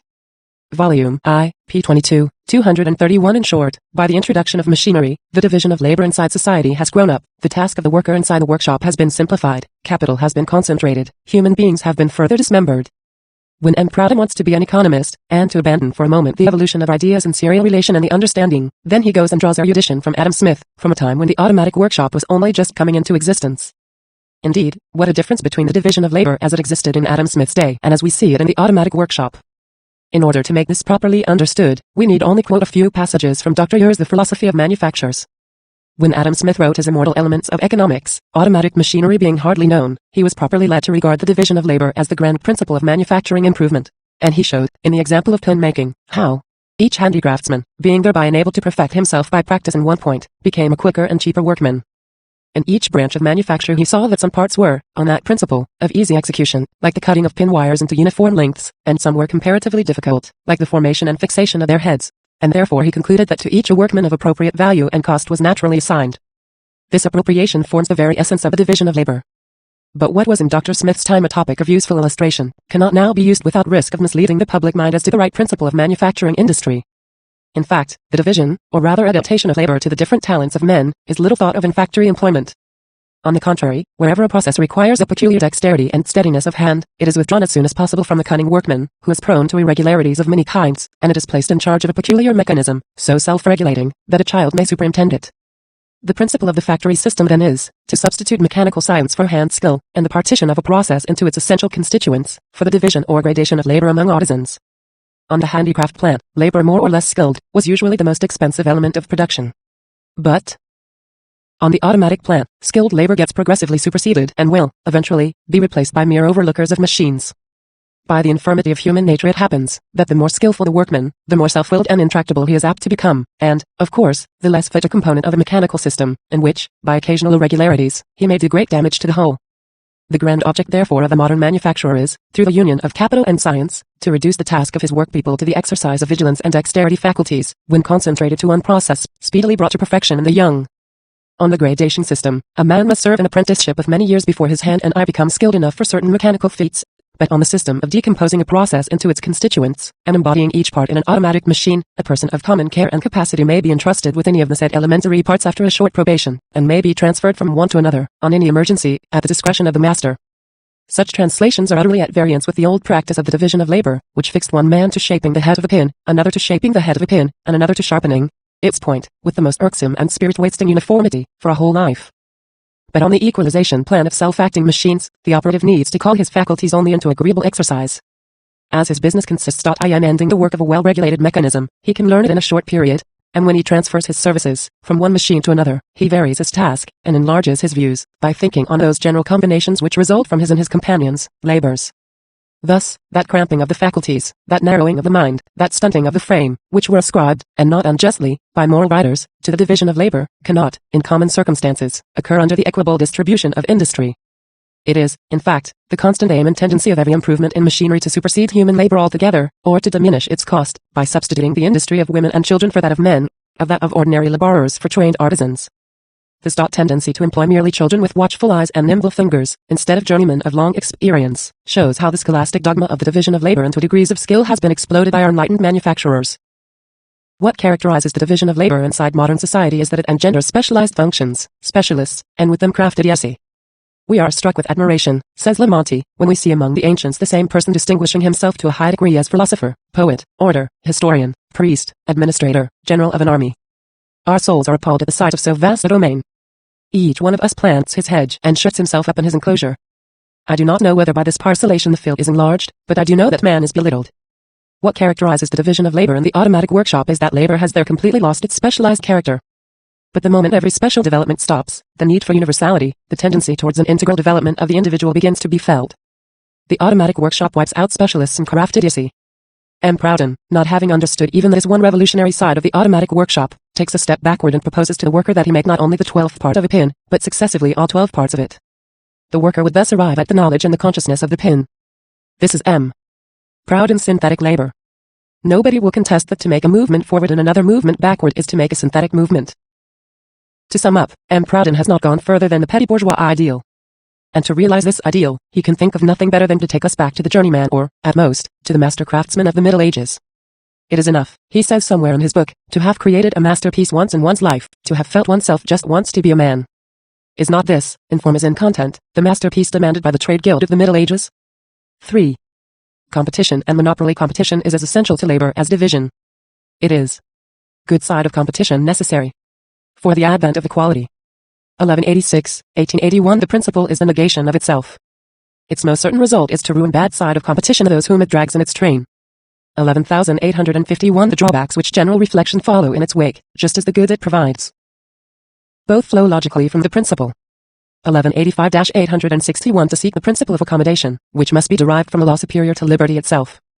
11,851. There can, therefore, be no question here of destroying competition, a thing as impossible to destroy as liberty. We have only to find its equilibrium, I would be ready to say its police. 2231. Problem to be solved. M. Proudhon begins by defending the eternal necessity of competition against those who wish to replace it by emulation. Engels, the Fourierists. There is no purposeless emulation, and as the object of every passion is necessarily analogous to the passion itself, for woman for the lover, power for the ambitious, gold for the miser, a garland for the poet, the object of industrial emulation is necessarily profit. Emulation is nothing but competition itself. Competition is emulation with a view to profit. Is industrial emulation necessarily emulation with a view to profit, that is, competition? M. Proudhon proves it by affirming it. We have seen that, for him, to affirm is to prove, just as to suppose is to deny. If the immediate object of the lover is the woman, the immediate object of industrial emulation is the product and not the profit. Competition is not industrial emulation, it is commercial emulation. In our time, industrial emulation exists only in view of commerce. There are even phases in the economic life of modern nations when everybody is seized with a sort of craze for making profit without producing. This speculation craze, which recurs periodically, lays bare the true character of competition, which seeks to escape the need for industrial emulation. if you had told an artisan of the 14th century that the privileges and the whole feudal organization of industry were going to be abrogated in favor of industrial emulation, called competition, he would have replied that the privileges of the various corporations, guilds and fraternities were organized competition. M. Proudhon does not impose upon this when he affirms that emulation is nothing but competition itself. Decree that from the 1st of January 1847, labor and wages shall be guaranteed to everybody, immediately, and immense relaxation will succeed the high tension of industry. 11,891 Instead of a supposition, an affirmation and a negation, we have now a decree that M. Proudhon issues purposely to prove the necessity of competition, its eternity as a category, etc. If we imagine that decrees are all that is needed to get away from competition, we shall never get away from it. And if we go so far as to propose to abolish competition while retaining wages, we shall be proposing nonsense by royal decree. But nations do not proceed by royal decree. Before framing such ordinances, they must at least have changed from top to bottom the conditions of their industrial and political existence, and consequently their whole manner of being. M. Proudhon will reply, with his imperturbable assurance, that it is the hypothesis of a transformation of our nature without historical antecedents, and that he would be right in excluding is from the discussion, we know not in virtue of which ordinance. M. Proudhon does not know that all history is nothing but a continuous transformation of human nature. Let us stick to the facts. The French Revolution was made for industrial liberty as much as for political liberty, and although France, in 1789, had not perceived, let us say it openly, all the consequences of the principle whose realization it demanded, it was mistaken neither in its wishes nor in its expectations. Whoever attempts to deny this loses, in my view, the right to criticism. I will never dispute with an adversary who puts as principle the spontaneous error of 25 million men. Why then, if competition had not been a principle of social economy, a decree of fate, a necessity of the human soul, why, instead of abolishing corporations, guilds and brotherhoods, did nobody think rather of repairing a whole? 11 Since the French of the 18th century abolished corporations, guilds, and fraternities instead of modifying them, the French of the 19th century must modify competition instead of abolishing it. Since competition was established in France in the 18th century as a result of historical needs, this competition must not be destroyed in the 19th century because of other historical needs. M. Proudhon, not understanding that the establishment of competition was bound up with the actual development of the men of the 18th century, makes of competition a necessity of the human soul, and partibus infidelium, literally, territory of the infidels, here, meaning, beyond the realm of reality. What would he have made of the great Colbert for the 17th century? After the Revolution comes the present state of affairs. M. Proudhon equally draws facts from to show the eternity of competition, by proving that all industries in which this category is not yet sufficiently developed, as in agriculture, are in a state of inferiority and decrepitude. To say that there are industries which have not yet reached the stage of competition, that others' gains are below the level of bourgeois production, is drivel which gives not the slightest proof of the eternity of competition. All M. Proudhon's logic amounts to is this: competition is a social relation in which we are now developing our productive forces. To this truth, he gives no logical development, but only forms, often very well developed, when he says that competition is industrial emulation, the present-day mode of freedom, responsibility and labor, constitution of value, a condition for the advent of equality, a principle of social economy, decree of fate, a necessity of the human soul, an inspiration of eternal justice, liberty and division, division on liberty, an economic category. Competition and association support each other. Far from excluding each other, they are not even divergent. Whoever says competition already supposes a common aim. Competition is therefore not egoism, and the most deplorable error committed by socialism is to have regarded it as the overthrow of society. 12,231 Whoever says competition says common aim, and that proves, on the one hand, that competition is association, on the other, that competition is not egoism. And whoever says egoism, does he not say common aim? Every egoism operates in society and by the fact of society. Hence it presupposes society, that is to say, common aims, common needs, common means of production, etc., etc. Is it, then, be mere chance that the competition and association which the socialists talk about are not even divergent?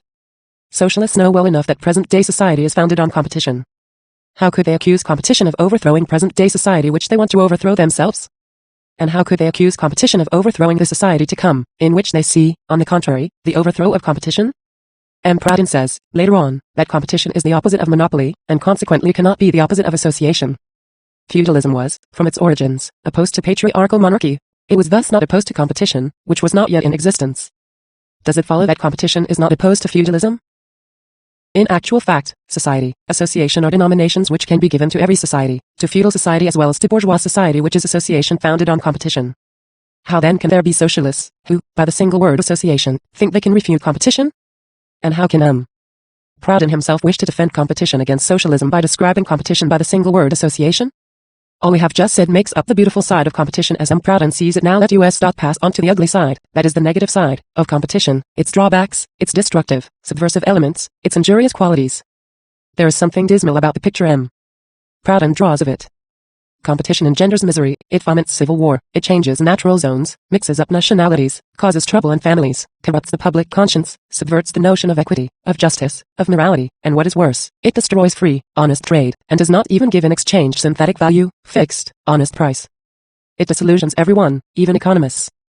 It pushes things so far as to destroy its very self. After all the M. Proudhon says of it, can there be for the relations of bourgeois society, for its principles and its illusions, a more disintegrating, more destructive element than competition? It must be carefully noted that competition always becomes the more destructive for bourgeois relations in proportion as it urges on a feverish creation of new productive forces, that is, of the material conditions of a new society. In this respect at least, the bad side of competition would have its good points. Competition as an economic position or phase, considered in its origin, is the necessary result of the theory of the reduction of general expenses. We rejoice with M. Proudhon that he can for once at least properly apply his formula to thesis and antithesis. Everyone knows that modern monopoly is engendered by competition itself. As for the content, M. Proudhon clings to poetic images. Competition made of every subdivision of labor a sort of sovereignty in which each individual stood with his power and his independence. Monopoly is the seat of every competing individuality. The sovereignty is worth at least as much as the seat. M. Proudhon talks of nothing but modern monopoly engendered by competition. But we all know that competition was engendered by feudal monopoly. Thus competition was originally the opposite of monopoly and not monopoly the opposite of competition. So that modern monopoly is not a simple antithesis, it is on the contrary the true synthesis. Thesis, feudal monopoly, before competition. Antithesis, competition. Synthesis, modern monopoly, which is a negation of feudal monopoly, insofar as it implies the system of competition, and the negation of competition insofar as it is monopoly. Thus modern monopoly, bourgeois monopoly, is synthetic monopoly, the negation of the negation, the unity of opposites. It is monopoly in the pure, normal, rational state. M. Proudhon is in contradiction with his own philosophy when he turns bourgeois monopoly into monopoly in the crude, primitive, contradictory, spasmodic state. M. Rossi, whom M. Proudhon quotes several times on the subject of monopoly, seems to have a better grasp of the synthetic character of bourgeois monopoly. In his cursed Economie politique, he distinguishes between artificial monopolies and natural monopolies. Feudal monopolies, he says, are artificial, that is, arbitrary. Bourgeois monopolies are natural, that is, rational. Monopoly is a good thing, reasons M. Proudhon, since it is an economic category, an emanation from the impersonal reason of humanity. Competition, again, is a good thing since it also is an economic category. But what is not good is the reality of monopoly and the reality of competition. What is still worse is that competition and monopoly devour each other. What is to be done?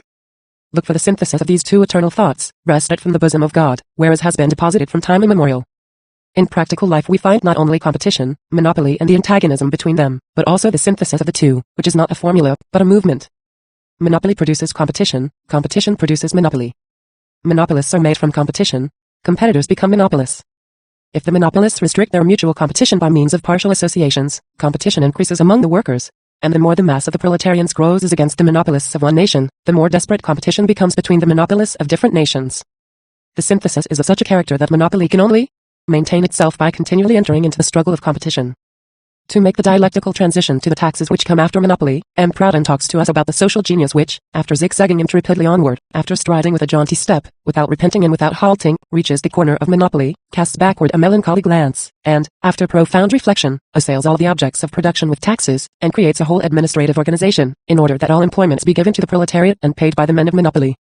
1284, 2851. What can we say of this genius, which, while fasting, walks about in a zigzag? And what can we say of this walking which is no other object in view than that of destroying the bourgeois by taxes, whereas taxes are the very means of giving the bourgeois the wherewithal to preserve themselves as the ruling class? Merely to give a glimpse of the manner in which M. Proudhon treats economic details, it suffices to say that, according to him, the tax on consumption was established with a view to equality, and to relieve the proletariat. The tax on consumption has assumed its true development only since the rise of the bourgeoisie. In the hands of industrial capital, that is, of sober and economical wealth, which maintains, reproduces, and increases itself by the direct exploitation of labor, the tax on consumption was a means of exploiting the frivolous, gay, prodigal wealth of the fine lords who did nothing but consume. James Stoyard clearly developed this original purpose of the tax on consumption in his Recherches des Principes de Economie Politique, which he published 10 years before Adam Smith. Under the pure monarchy, the prince seems jealous, as it were, of growing wealth, and therefore imposes taxes upon people who are growing richer. Under the limited government they are calculated chiefly to affect those who from rich are growing poorer. Thus the monarch imposes a tax upon industry, where everyone is rated in proportion to the gain he is supposed to make by his profession. The poll tax and tail are likewise proportioned to the supposed opulence of everyone liable to them. In limited governments, impositions are more generally laid upon consumption. As for the logical sequence of taxes, of the balance of trade, of credit and the understanding of improudent, we could only remark that the English bourgeoisie, on attaining its political constitution under William of Orange, created all at once a new system of taxes, public credit, and the system of protective duties, as soon as it was in a position freely to develop its conditions of existence. This brief summary will suffice to give the reader a true idea of improudent's lubrications on the police or on taxes, the balance of trade, credit, communism, and population. We defy the most indulgent criticism to treat these chapters seriously. 4. Property or ground rent. In each historical epoch, property has developed differently and under a set of entirely different social relations. Thus, to define bourgeois property is nothing else than to give an exposition of all the social relations of bourgeois production. To try to give a definition of property as of an independent relation, a category apart, an abstract and eternal idea, can be nothing but an illusion of metaphysics or jurisprudence. M. Proudhon, while seeming to speak of property in general, deals only with landed property, with ground rent. The origin of rent, as property, is, so to speak, extra-economic. It rests in psychological and moral considerations which are only very distantly connected with the production of wealth. VOL.11. So M. Proudhon declares himself incapable of understanding the economic origin of rent and of property. He admits that this incapacity obliges him to resort to psychological and moral considerations, which, indeed, while only distantly connected with the production of wealth, have yet a very close connection with the narrowness of his historical views. M. Proudhon affirms that there is something mystical and mysterious about the origin of property. Now, to see mystery in the origin of property, that is, to make a mystery of the relation between production itself and the distribution of the instruments of production, not this, to use M. Proudhon's language, a renunciation of all claims to economic science. M. Proudhon confines himself to recalling that at the seventh epoch of economic evolution, credit, when fiction had caused reality to vanish, and human activity threatened to lose itself in empty space, it had become necessary to bind man more closely to nature. Now, rent was the price of this new contract. VOL.11, El Homo Quirantecus foresaw M. Proudhon of the future. Mr. Creator, by your leave, everyone is master in his own world, but you will never make me believe that the one we live in is made of glass. In your world, where credit was a means of losing oneself in empty space, it is very possible that property became necessary in order to bind man to nature. In the world of real production, where landed property always precedes credit, M. Proudhon's horror of a vacuum could not exist. The existence of rent once admitted, whatever its origin, it becomes a subject of mutually antagonistic negotiations between the farmer and the landed proprietor. What is the ultimate result of these negotiations? In other words, what is the average amount of rent? This is what M. Proudhon says. Ricardo's theory answers this question. In the beginning of society, when man, new to earth, had before him nothing but huge forests, when the earth was vast and when industry was beginning to come to life, rent must have been nil. Land, as yet unformed by labor, was an object of utility. It was not an exchange value, it was common, not social. Little by little, the multiplication of families and the progress of agriculture caused the price of land to make itself felt. Labor came to give the soil its worth. From this, rent came into being.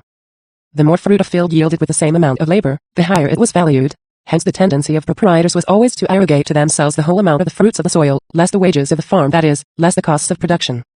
Thus property followed on the heels of labor to take from it all the product that exceeded the actual expenses. As the proprietor fulfills a mystic duty, and represents the community as against the colonist, that farmer is, by the dispensation of Providence, no more than a responsible laborer, who must account to society for all he reaps above his legitimate wage. In essence and by destination, then, rent is an instrument of distributive justice, one of the thousand means that the genius of economy employs to attain to equality. It is an immediate land valuation which is carried out contradictorily by landowners and farmers, without any possible collusion, in a higher interest, and whose ultimate result must be to equalize the possession of the land between the exploiters of the soil and the industrialists.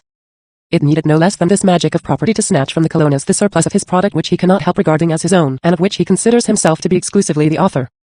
Rent, or rather property, has broken down agricultural egoism and created a solidarity that no power, no partition of the land could have brought into being. The moral effect of property having been secured, at present what remains to be done is to distribute the rent. All this tumult of words may be reduced firstly to this. Ricardo says that the excess of the price of agricultural products over their cost of production, including the ordinary profit and interest on the capital, gives the measure of the rent. M. Proudhon does better. He makes the landowner intervene, like a deus ex machina, and snatch from the colonist all the surplus of his production over the cost of production. He makes use of the intervention of the landowner to explain property, of the intervention of the rent receiver to explain rent. He answers the problem by formulating the same problem and adding an extra syllable. Let us note also that in determining rent by the difference in fertility of the soil, M. Proudhon assigns a new origin to it, since land, before being assessed according to different degrees of fertility, was not, in his view, an exchange value, but was common. What, then, has happened to the fiction about rent having come into being through the necessity of bringing back to the landman who was about to lose himself in the infinity of empty space? Now let us free Ricardo's doctrine from the providential, allegorical, and mystical phrases in which M. Proudhon has been careful to wrap it. Rent, in the Ricardian sense, is property in land in its bourgeois state, that is, feudal property which has become subject to the conditions of bourgeois production. We have seen that, according to the Ricardian doctrine, the price of all objects is determined ultimately by the cost of production, including the industrial profit. In other words, by the labor time employed. In manufacturing industry, the price of the product obtained by the minimum of labor regulates the price of all other commodities of the same kind, seeing that the cheapest and most productive instruments of production can be multiplied to infinity, and that competition necessarily gives rise to a market price, that is, a common price for all products of the same kind. In agricultural industry, on the contrary, it is the price of the product obtained by the greatest amount of labor which regulates the price of all products of the same kind. In the first place, one cannot, as in manufacturing industry, multiply at will the instruments of production possessing the same degree of productivity, that is, plots of land with the same degree of fertility. Then, as population increases, land of an inferior quality begins to be exploited, or new outlays of capital, proportionately less productive than before, are made upon the same plot of land. In both cases, a greater amount of labor is expended to obtain a proportionately smaller product. The needs of the population having rendered necessary this increase of labor, the product of the land whose exploitation is the more costly has as certain a sale as that of a piece of land whose exploitation is cheaper. As competition levels the market price, the product of the better soil will be paid for as dearly as that of the inferior. It is the excess of the price of the products of the better soil over the cost of their production that constitutes rent.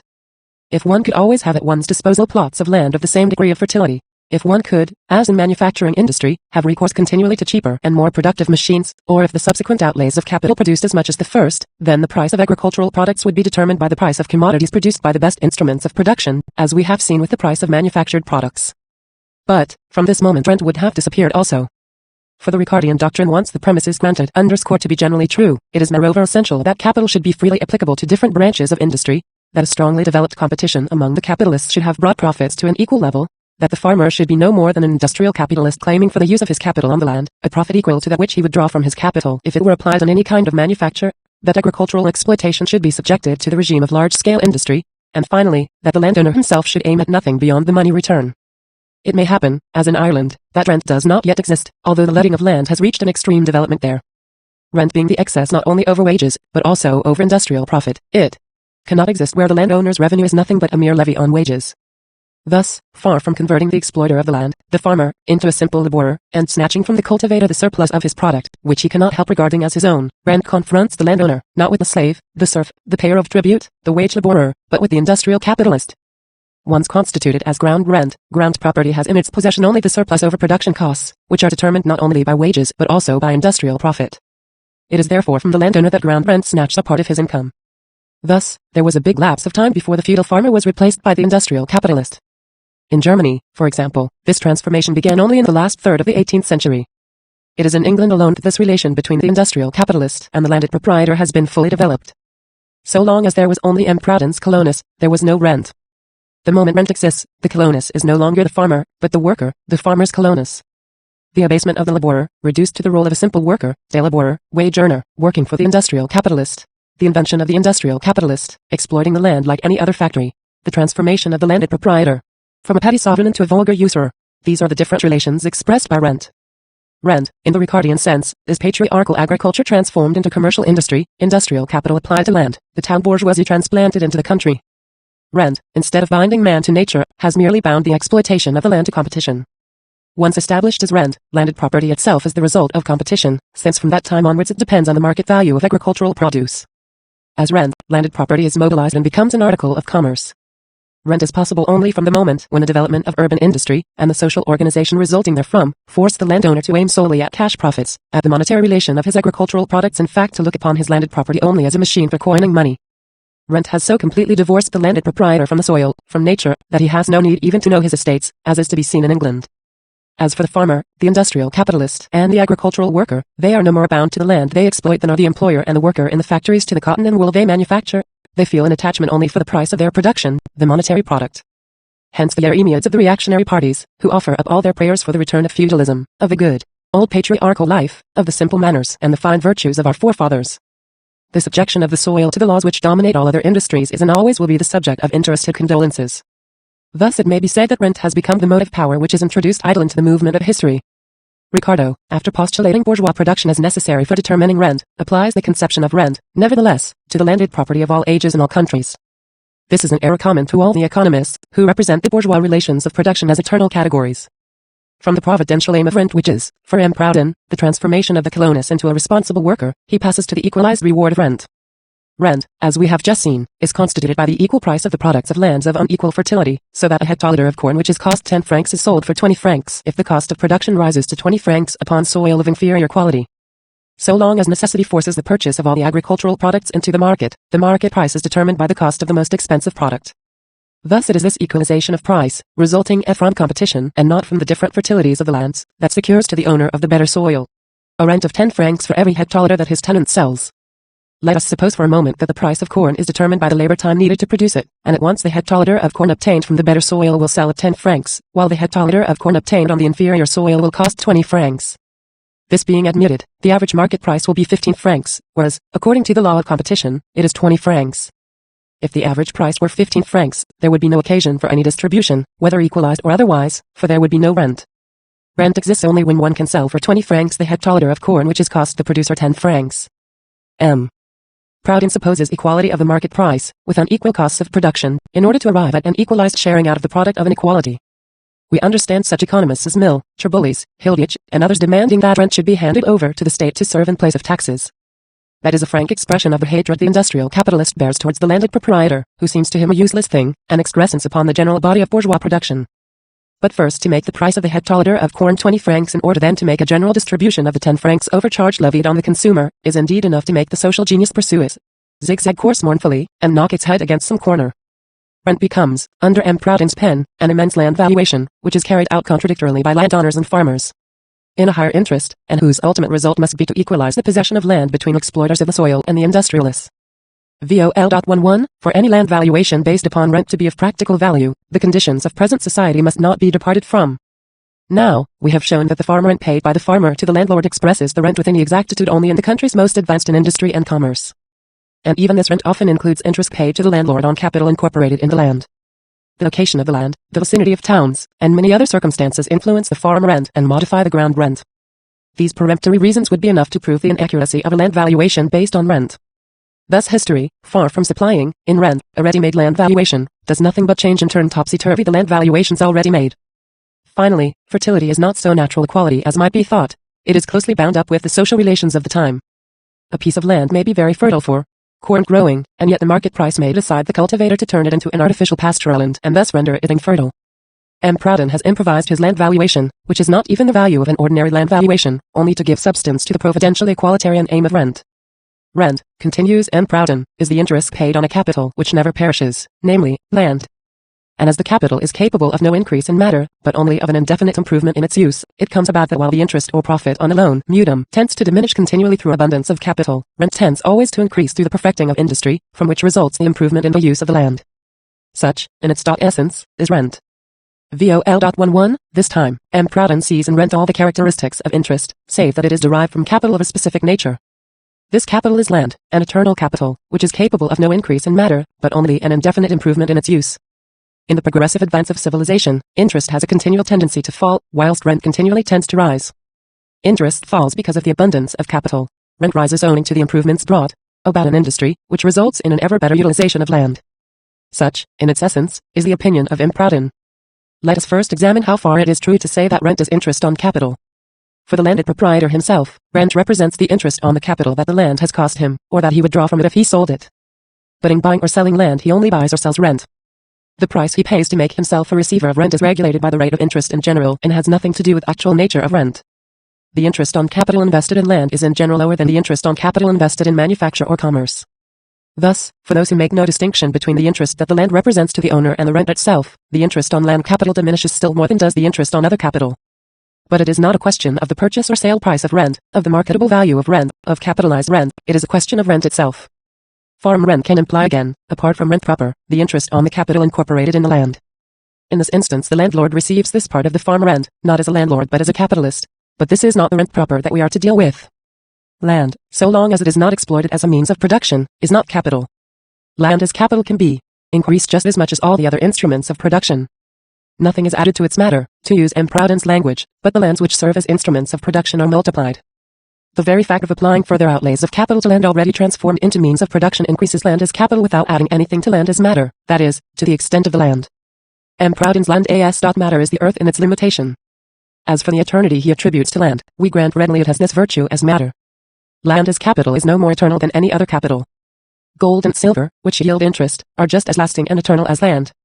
If the price of gold and silver falls, while that of land keeps rising, this is certainly not because of its more or less eternal nature. Land as capital is fixed capital, but fixed capital gets used up just as much as circulating capital. Improvements to the land need production and upkeep. They last only for a time, and this they have in common with all other improvements used to transform matter into means of production. If land as capital were eternal, some lands would present a very different appearance from what they do today, and we should see the Roman Campagna, Sicily, Palestine, in all the splendor of their former prosperity.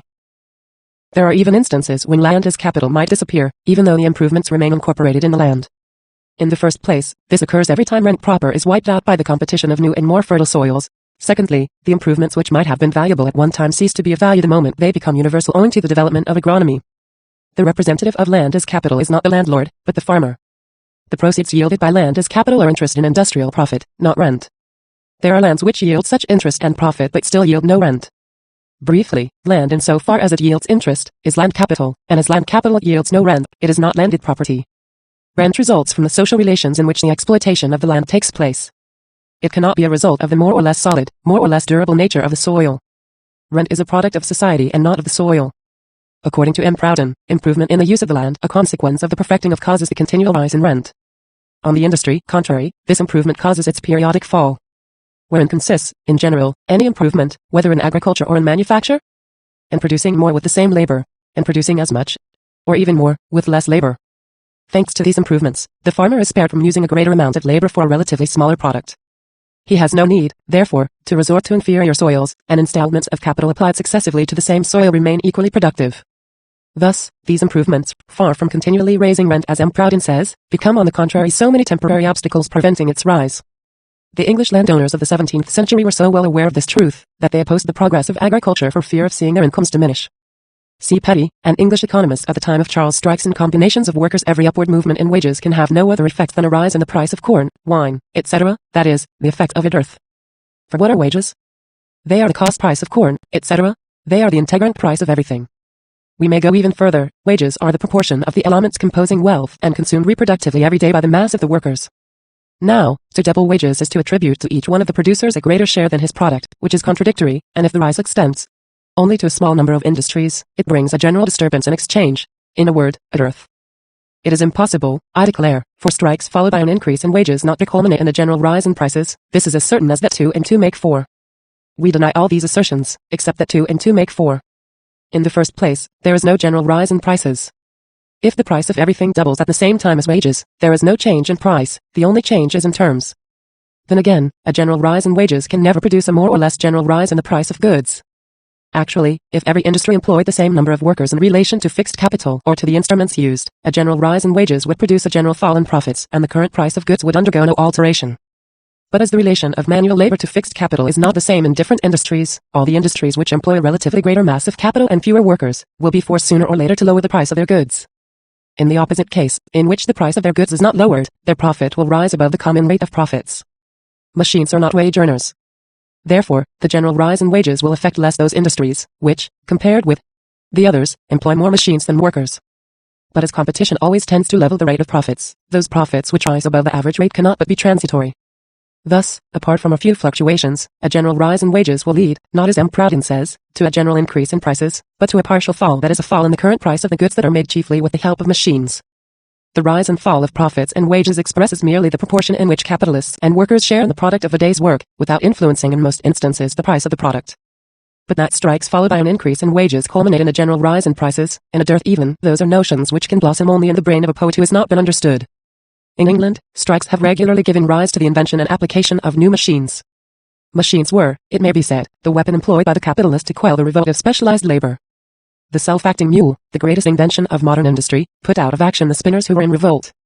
If combinations and strikes had no other effect than that of making the efforts of mechanical genius react against them, they would still exercise an immense influence on the development of industry.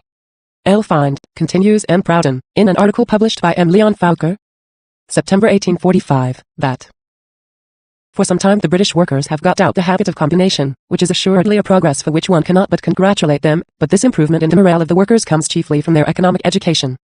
It is not on the manufacturers, cries a spinning mill worker at a Bolton meeting, that wages depend. In periods of depression the masters are, so to speak, merely the whip with which necessity arms itself, and whether they want to or not, they have to deal blows. The regulative principle is the relation of supply and demand, and the masters have not this power. Well done. 11 cries M. Proudhon. These are well-trained workers, model workers, etc., etc., etc. Such poverty did not exist in Britain. It will not cross the Channel. Of all the towns in England, Bolton is the one in which the radicalism is the most developed. The Bolton workers are known to be the most revolutionary of all. At the time of the great agitation in England for the abolition of the Corn Laws, the English manufacturers thought that they could cope with the landowners only by thrusting the workers to the fore. But as the interests of the workers were no less opposed to those of the manufacturers than the interests of the manufacturers were to those of the landowners, it was natural that the manufacturers should fare badly in the workers' meetings. What did the manufacturers do? To save appearances, they organized meetings composed, to a large extent, of foremen, of the small number of workers who were devoted to them, and of the real friends of trade.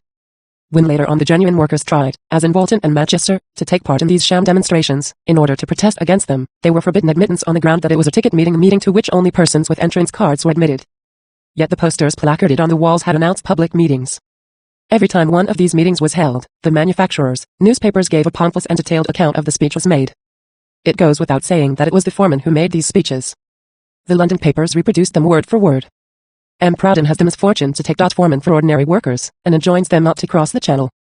If in 1844 and 1845 strikes drew less attention than before, it was because 1844 and 1845 were the first 2 years of prosperity that British industry had had since 1837. Nevertheless, none of the trades unions had been dissolved. Now let us listen to the foreman of Bolton. According to them, manufacturers have no command over wages because they have no command over the price of products, and they have no command over the price of products because they have no command over the world market. For this reason, they wish it to be understood that combinations should not be formed to extort an increase in wages from the masters. M. Proudhon, on the contrary, forbids combinations for fear they should be followed by a rise in wages which would bring with it a general dearth. We have no need to say that on one point there is an entente cordiale between the foreman and M. Proudhon, that a rise in wages is equivalent to a rise in the price of products. But is the fear of a dearth the true cause of M. Proudhon's rancor? No.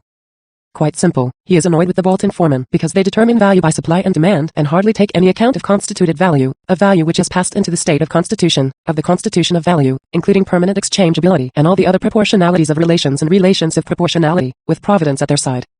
A workers' strike is illegal, and it is not only the penal code that says so, it is the economic system, the necessity of the established order. That each worker individually should dispose freely over his person and his hands, this can be tolerated, but that workers should undertake by combination to do violence to monopoly, is something society cannot permit. M. Proudhon wants to pass off an article of the penal code as a necessary and general result of bourgeois relations of production. In England, combination is authorized by an act of Parliament, and it is the economic system which has forced Parliament to grant this legal authorization.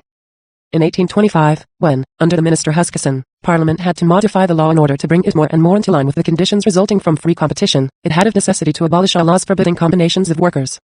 The more modern industry and competition develop, the more elements there are which call forth and strengthen combination, and as soon as combination becomes an economic fact, daily gaining in solidity, it is bound before long to become a legal fact. Thus the article of the Penal Code proves at the most that modern industry and competition were not yet well developed under the Constituent Assembly and under the Empire. Economists and socialists are in agreement on one point, the condemnation of combination.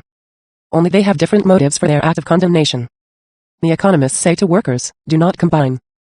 By combination you hinder the regular progress of industry, you prevent manufacturers from carrying out their orders, you disturb trade and you precipitate the invasion of machines which, by rendering your labor and part useless, force you to accept a still lower wage. Besides, whatever you do, your wages will always be determined by the relation of hands demanded to hands supplied, and it is an effort as ridiculous as it is dangerous for you to revolt against the eternal laws of political economy. The socialists say to the workers, do not combine, because what will you gain by it anyway? A rise in wages? The economists will prove to you quite clearly that the few halfpence you may gain by it for a few moments, if you succeed, will be followed by a permanent fall. Skilled calculators will prove to you that it would take you years merely to recover, through the increase in your wages, the expenses incurred for the organization and upkeep of the combinations. And we, as socialists, tell you that, apart from the money question, you will continue nonetheless to be workers, and the masters will still continue to be the masters, just as before. So no combination. No politics. For is not entering into combination engaging in politics? The economists want the workers to remain in society as it is constituted and as it has been signed and sealed by them in their manuals. The socialists want the workers to leave the old society alone, the better to be able to enter the new society which they have prepared for them with so much foresight. In spite of both of them, in spite of manuals and utopias, combination has not yet ceased for an instant to go forward and grow with the development and growth of modern industry. It has now reached such a stage that the degree to which combination has developed in any country clearly marks the rank it occupies in the hierarchy of the world market. England, whose industry has attained the highest degree of development, has the biggest and best organized combinations. In England, they have not stopped at partial combinations which have no other objective than a passing strike, and which disappear with it. Permanent combinations have been formed, trades unions, which serve as ramparts for the workers in their struggles with the employers. And at the present time all these local trades unions find a rallying point in the National Association of United Trades, the central committee of which is in London, and which already numbers 80,000 members. The organization of these strikes, combinations, and trades unions went on simultaneously with the political struggles of the workers, who now constitute a large political party, under the name of Chartists. The first attempt of workers to associate among themselves always takes place in the form of combinations. Large-scale industry concentrates in one place a crowd of people unknown to one another. Competition divides their interests. But the maintenance of wages, this common interest which they have against their boss, unites them in a common thought of resistance combination. Thus combination always has a double aim, that of stopping competition among the workers, so that they can carry on general competition with the capitalist. If the first aim of resistance was merely the maintenance of wages, combinations, at first isolated, constitute themselves in two groups as the capitalists in their turn unite for the purpose of repression, and in the face of always united capital, the maintenance of the association becomes more necessary to them than that of wages. This is so true that English economists are amazed to see the workers sacrifice a good part of their wages in favor of associations, which, in the eyes of these economists, are established solely in favor of wages. In this struggle a veritable civil war all the elements necessary for a coming battle unite and develop. Once it has reached this point, association takes on a political character. Economic conditions had first transformed the mass of the people of the country into workers. The combination of capital has created for this mass a common situation, common interests. This mass is thus already a class as against capital, but not yet for itself. In the struggle, of which we have noted only a few phases, this mass becomes united, and constitutes itself as a class for itself. The interests of defense become class interests. But the struggle of class against class is a political struggle. In the bourgeoisie we have two phases to distinguish, that in which it constituted itself as a class under the regime of feudalism and absolute monarchy, and that in which, already constituted as a class, it overthrew feudalism and monarchy to make society into a bourgeois society. The first of these phases was the longer and necessitated the greater efforts. This too began by partial combinations against the feudal lords. Much research has been carried out to trace the different historical phases that the bourgeoisie has passed through, from the commune up to its constitution as a class. But when it is a question of making a precise study of strikes, combinations and other forms in which the proletarians carry out before our eyes their organization as a class, some are seized with real fear and others display a transcendental disdain. An oppressed class is the vital condition for every society founded on the antagonism of classes. The emancipation of the oppressed class thus implies necessarily the creation of a new society. For the oppressed class to be able to emancipate itself, it is necessary that the productive powers already acquired and the existing social relations should no longer be capable of existing side by side. Of all the instruments of production, the greatest productive power is the revolutionary class itself. The organization of revolutionary elements as a class supposes the existence of all the productive forces which could be engendered in the bosom of the old society. Does this mean that after the fall of the old society there will be a new class domination culminating in a new political power? No. The condition for the emancipation of the working class is the abolition of every class, just as the condition for the liberation of the third estate, of the bourgeois order, was the abolition of all estates and all orders. The working class, in the course of its development, will substitute for the old civil society an association which will exclude classes and their antagonism, and there will be no more political power properly so called, since political power is precisely the official expression of antagonism in civil society. Meanwhile the antagonism between the proletariat and the bourgeoisie is a struggle of class against class, a struggle which carried to its highest expression is a total revolution. Indeed, is it at all surprising that a society founded on the opposition of classes should culminate in brutal contradiction, the shock of body against body, as its final denouement? Do not say that social movement excludes political movement. There is never a political movement which is not at the same time social. It is only in an order of things in which there are no more classes and class antagonisms that social evolutions will cease to be political revolutions. Till then, on the eve of every general reshuffling of society, the last word of social science will always be, la combat ou la mort, la lutte sans iner ruinient. Si est ainsi la question est invinciblement passée. Wage, Labor and Capital, 1847 translated by Harriet E. Lothrop. This essay on economics was written in 1847 and first published in articles in the Neue Rheinische Zeitung, New Rhenish newspaper, organ of democracy, in April 1849. The German daily newspaper was printed by Marx in Cologne between the 1st of June 1848 and the 19th of May 1849. Wage, Labor and Capital has been widely acclaimed as the precursor to Marx's important treatise Das Kapital. It concerns ideas of economic contemplation, putting aside some of Marx's materialist conceptions of history. It demonstrates an increased scientific rationale on ideas of alienated labor, which in Marx's perspective would eventually lead to the proletarian revolution. Some of the main topics examined concern labor power and how labor power becomes a commodity. It also presents the labor theory of value that further develops the distinct differences between labor and labor power. The essay also examines the commodity and how the economic principles of supply and demand affect the pricing of certain commodities.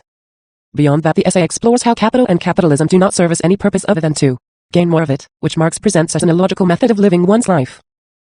U cent B cent illy cent TRQDN BCRTCLLWFI The 79 June 1848 edition of Neue Rheinische Zeitung.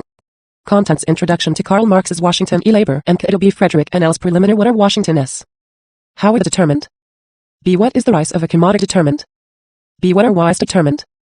The nature and growth of capital relation of Washington E. Labor to capital. The general law that determines the rise and fall of S and profits. The interests of capital and Washington E. Labor are diametrically opposed. Effective growth of reductive capital and Washington S. In what manner does the growth of reductive capital affect what effect of capitalist competition on the capitalist class, the middle class, and the working class?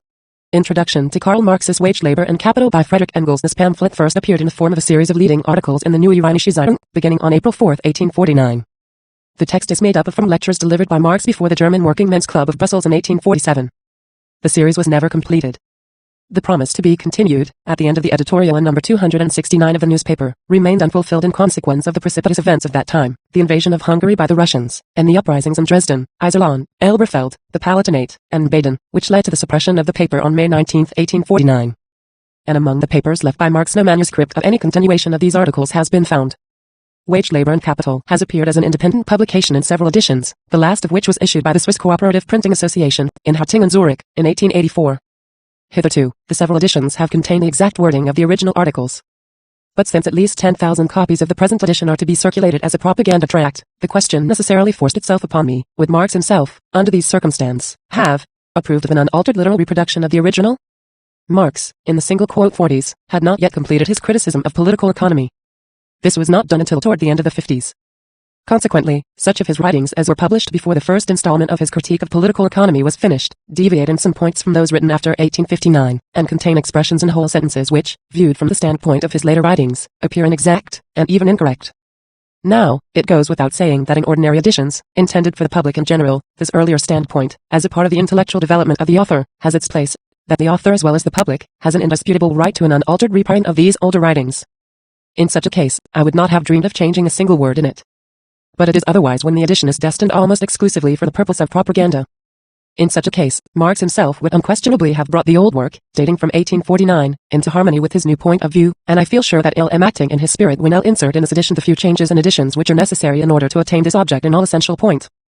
Therefore, I say to the reader at once, this pamphlet is not as Marx wrote it in 1849, but approximately as Marx would have written it in 1891.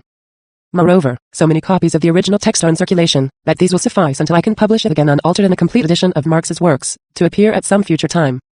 My alterations center about one point. According to the original reading, the worker sells his labor for wages, which he receives from the capitalist. According to the present text, he sells his labor power. And for this change, I must render an explanation to the workers, in order that they may understand that we are not quibbling or word juggling, but are dealing here with one of the most important points in the whole range of political economy.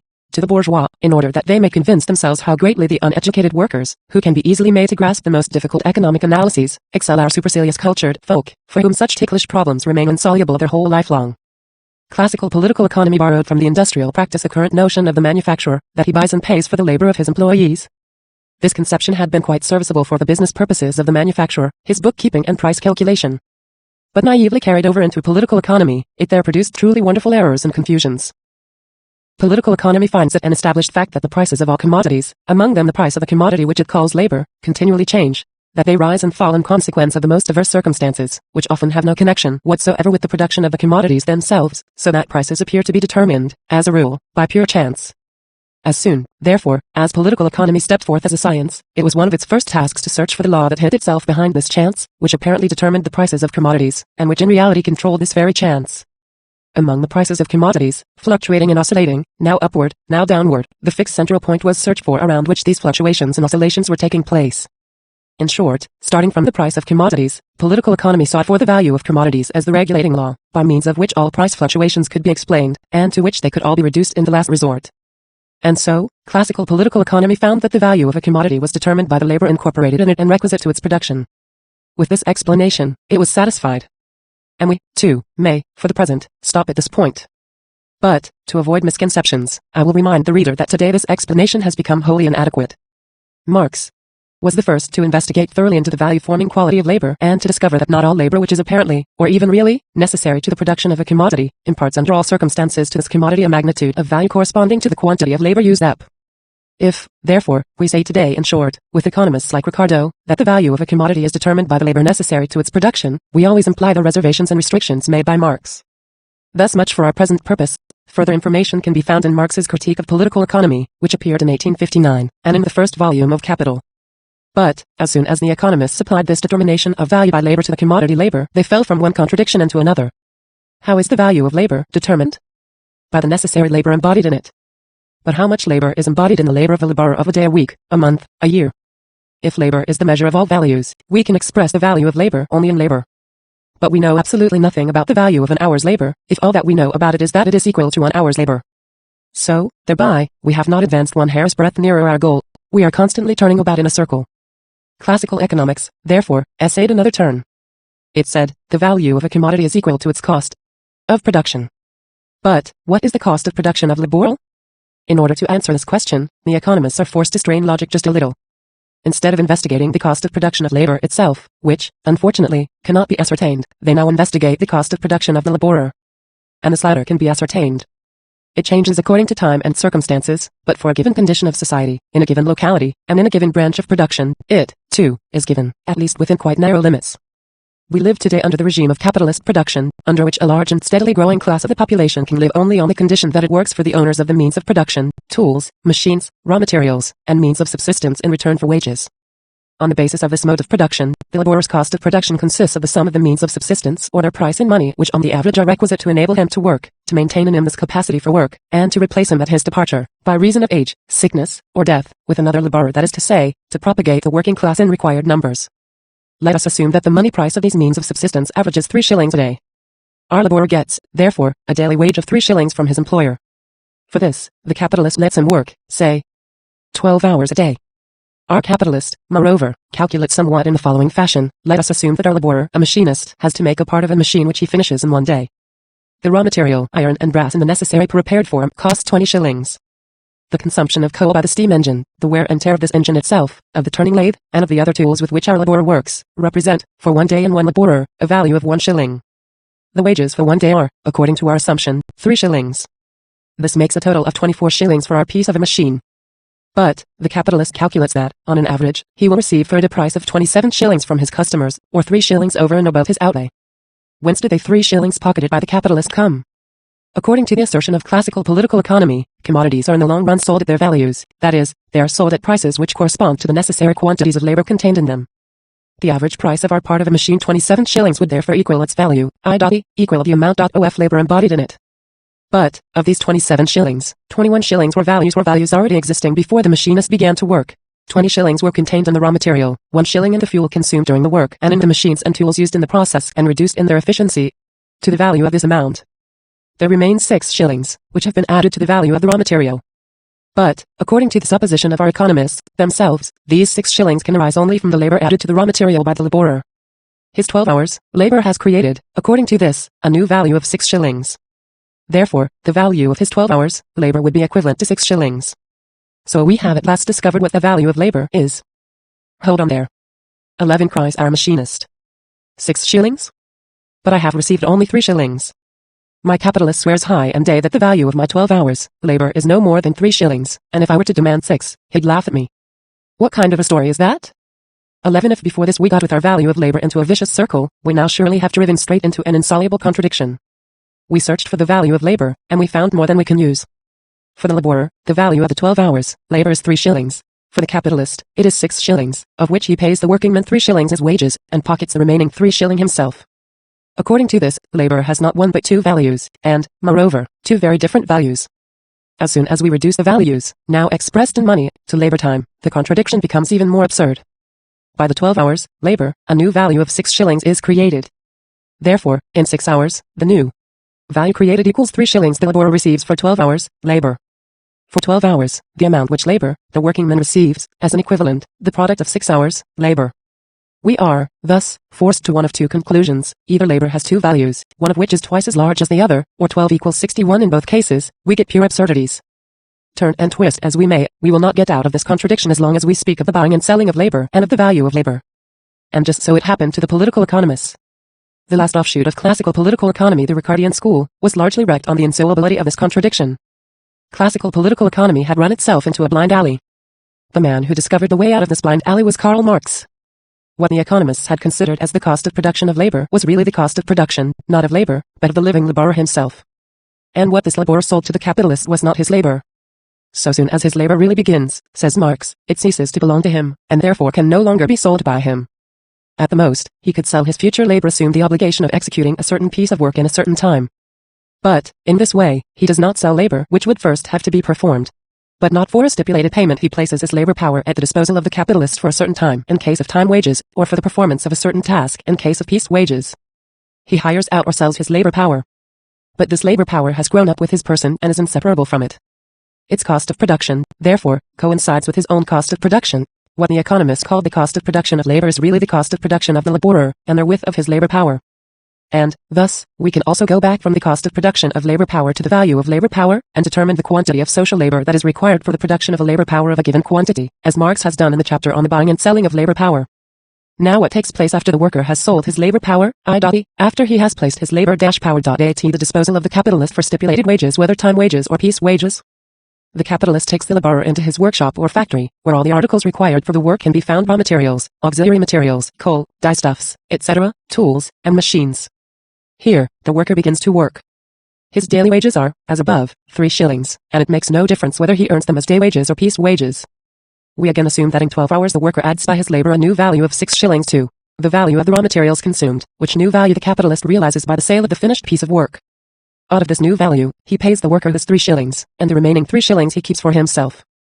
If, now, the laborer creates in 12 hours a value of 6 shillings, in 6 hours he creates a value of 3 shillings. Consequently, after working 6 hours for the capitalist, the laborer has returned to him the equivalent of the 3 shillings received as wages. After 6 hours, work, both are quits, neither one owing a penny to the other. Hold on there. 11 Now cries out the capitalist. I have hired the laborer for a whole day, for 12 hours. But 6 hours are only half a day. So work along lively there until the other 6 hours are at an end, only then will we be even. And, in fact, the laborer has to submit to the conditions of the contract upon which he entered of his own free will, and according to which he bound himself to work 12 whole hours for a product of labor which cost only 6 hours, labor. Similarly with piece wages. Let us suppose that in 12 hours our worker makes 12 commodities. Each of these costs a shilling in raw materials and wear and tear, and is sold for 2.5 shillings on our former assumption. The capitalist gives the laborer 0.25 of a shilling for each piece, which makes a total of 3 shillings for 12 pieces. To earn this, the worker requires 12 hours. The capitalist receives 30 shillings for the 12 pieces, deducting 24 shillings for raw materials and wear and tear. There remains 6 shillings, of which he pays 3 shillings in wages and pockets the remaining 3. Just as before. Here, also, the worker labors 6 hours for himself, i.e., to replace his wages, half an hour in each of the 12 hours, and 6 hours for the capitalist. The rock upon which the best economists were stranded, as long as they started out from the value of labor, vanishes as soon as we make our starting point the value of labor power. Labor power is, in our present-day capitalist society, a commodity like every other commodity, but yet a very peculiar commodity. It has, namely, the peculiarity of being a value-creating force, the source of value, and, moreover, when properly treated, the source of more value than it possesses itself. In the present state of production, human labor power not only produces in a day a greater value than it itself possesses in costs, but with each new scientific discovery, with each new technical invention, there also rises the surplus of its daily production over its daily cost, while as a consequence there diminishes that part of the working day in which the laborer produces the equivalent of his day's wages, and, on the other hand, lengthens that part of the working day in which he must present labor gratis to the capitalist. And this is the economic constitution of our entire modern society. The working class alone produces all values. For value is only another expression for labor, that expression, namely, by which is designated, in our capitalist society of today, the amount of socially necessary labor embodied in a particular commodity. But, these values produced by the workers do not belong to the workers. They belong to the owners of the raw materials, machines, tools, and money, which enable them to buy the labor power of the working class. Hence, the working class gets back only a part of the entire mass of products produced by it. And, as we have just seen, the other portion, which the capitalist class retains, and which it has to share, at most, only with the landlord class, is increasing with every new discovery and invention, while the share which falls to the working class, per capita, rises but little and very slowly, or not at all, and under certain conditions it may even fall. But, these discoveries and inventions which supplant one another with ever-increasing speed, this productiveness of human labor which increases from day to day to unheard of proportions, at last gives rise to a conflict, in which present capitalistic economy must go to ruin. On the one hand, immeasurable wealth and a superfluity of products with which the buyers cannot cope. On the other hand, the great mass of society proletarianized, transformed into wage laborers, and thereby disabled from appropriating to themselves that superfluity of products. The splitting up of society into a small class, a moderately rich, and a large class of wage laborers devoid of all property, brings it about that this society smothers in its own superfluity, while the great majority of its members are scarcely, or not at all, protected from extreme want. This condition becomes every day more absurd and more unnecessary. It must be gotten rid of. It can be gotten rid of. A new social order is possible, in which the class differences of today will have disappeared, and in which, perhaps after a short transition period, which, though somewhat deficient in other respects, will in any case be very useful morally, there will be the means of life, of the enjoyment of life, and of the development and activity of all bodily and mental faculties, through the systematic use and further development of the enormous productive powers of society, which exists with us even now, with equal obligation upon all to work. And that the workers are growing ever more determined to achieve this new social order will be proven on both sides of the ocean on this dawning May Day, and on Sunday, May 3rd. Frederick Engels, London, April 30th, 1891.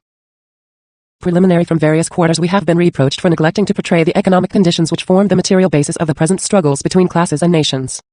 With set purpose we have hitherto touched upon these conditions only when they forced themselves upon the surface of the political conflicts.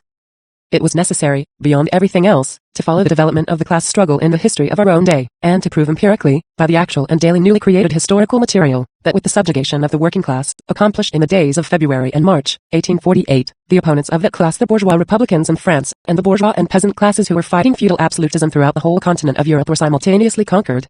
That the victory of the moderate republic in France sounded at the same time the fall of the nations which had responded to the February Revolution with heroic wars of independence.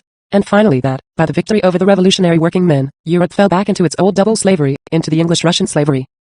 The June conflict in Paris, the fall of Vienna, the tragi-comedy in Berlin in November 1848, the desperate efforts of Poland, Italy, and Hungary, the starvation of Ireland into submission, these were the chief events in which the European class struggle between the bourgeoisie and the working class was summed up, and from which we prove that every revolutionary uprising, however remote from the class struggle its object might appear, must of necessity fail until the revolutionary working class shall have conquered.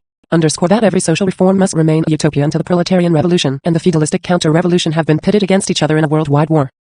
In our presentation, as in reality, Belgium and Switzerland were tragicomic caricaturist genre pictures in the great historic tableau, the one the model state of the bourgeois monarchy, the other the model state of the bourgeois republic, both of them, states that flatter themselves to be just as free from the class struggle as from the European Revolution.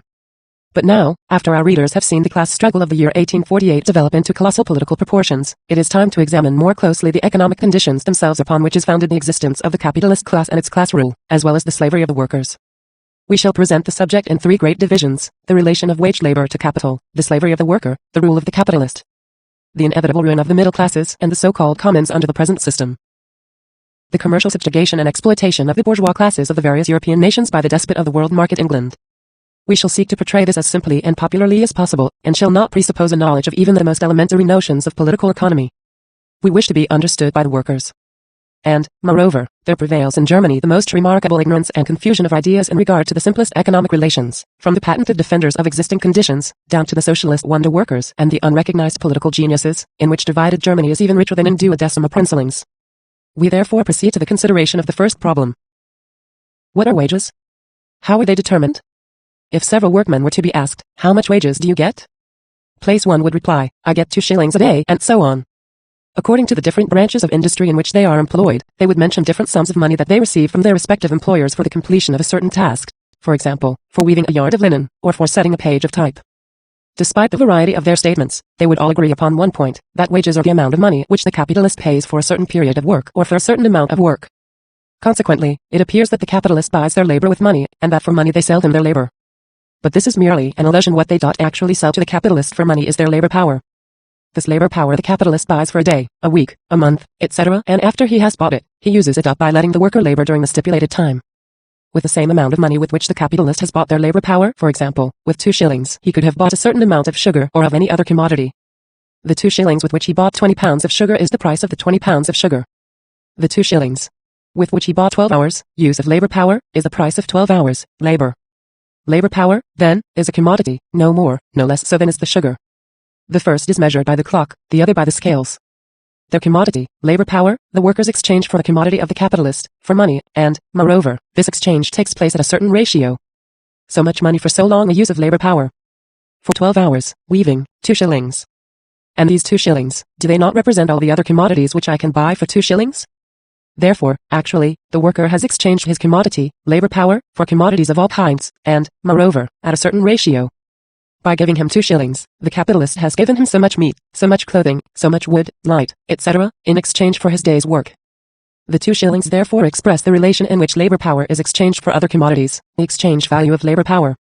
The exchange value of a commodity estimated in money is called its price. Wages therefore are only a special name for the price of labor power, and are usually called the price of labor. It is the special name for the price of this peculiar commodity, which is no other repository than human flesh and blood. Let us take any worker, for example, a weaver. The capitalist supplies him with the loom and yarn. The weaver applies himself to work, and the yarn is turned into cloth. The capitalist takes possession of the cloth and sells it for 20 shillings, for example. Now are the wages of the weaver a share of the cloth, of the 20 shillings, of the product of the work? By no means. Long before the cloth is sold, perhaps long before it is fully woven, the weaver has received his wages. The capitalist, then, does not pay his wages out of the money which he will obtain from the cloth, but out of money already on hand. Just as little as loom and yarn are the product of the weaver to whom they are supplied by the employer, just so little are the commodities which he receives in exchange for his commodity, labor power, his product. It is possible that the employer found no purchasers at all for the cloth. It is possible that he did not get even the amount of the wages by its sale. It is possible that he sells it very profitably in proportion to the weaver's wages. But all that does not concern the weaver. With a part of his existing wealth, of his capital, the capitalist buys the labor power of the weaver in exactly the same manner as, with another part of his wealth, he has bought the raw material, the yarn, and the instrument of labor, the loom. After he has made these purchases, and among them belongs the labor power necessary to the production of the cloth he produces only with raw materials and instruments of labor belonging to him. For our good weaver, too, is one of the instruments of labor, and being in this respect on a par with the loom, he has no more share in the product, the cloth, or in the price of the product, than the loom itself has. Wages, therefore, are not a share of the worker in the commodities produced by himself. Wages are that part of already existing commodities with which the capitalist buys a certain amount of productive labor power. Consequently, labor power is a commodity which its possessor, the wage worker, sells to the capitalist. Why does he sell it? It is in order to live. But the putting of labor power into action, the work, is the active expression of the laborer's own life. And this life activity he sells to another person in order to secure the necessary means of life. His life activity, therefore, is but a means of securing his own existence. He works that he may keep alive. He does not count the labor itself as a part of his life. It is rather a sacrifice of his life. It is a commodity that he has auctioned off to another. The product of his activity, therefore, is not the aim of his activity. What he produces for himself is not the silk that he weaves, not the gold that he draws up the mining shaft, not the palace that he builds. What he produces for himself is wages, and the silk, the gold, and the palace are resolved for him into a certain quantity of necessaries of life, perhaps into a cotton jacket, into copper coins, and into a basement dwelling. And the laborer who, for 12 hours long, weaves, spins, bores, turns, builds, shovels, breaks stone, carries hods, and so on, is this 12 hours, weaving, spinning, boring, turning, building, shoveling, stone breaking, regarded by him as a manifestation of life, as life? Quite the contrary.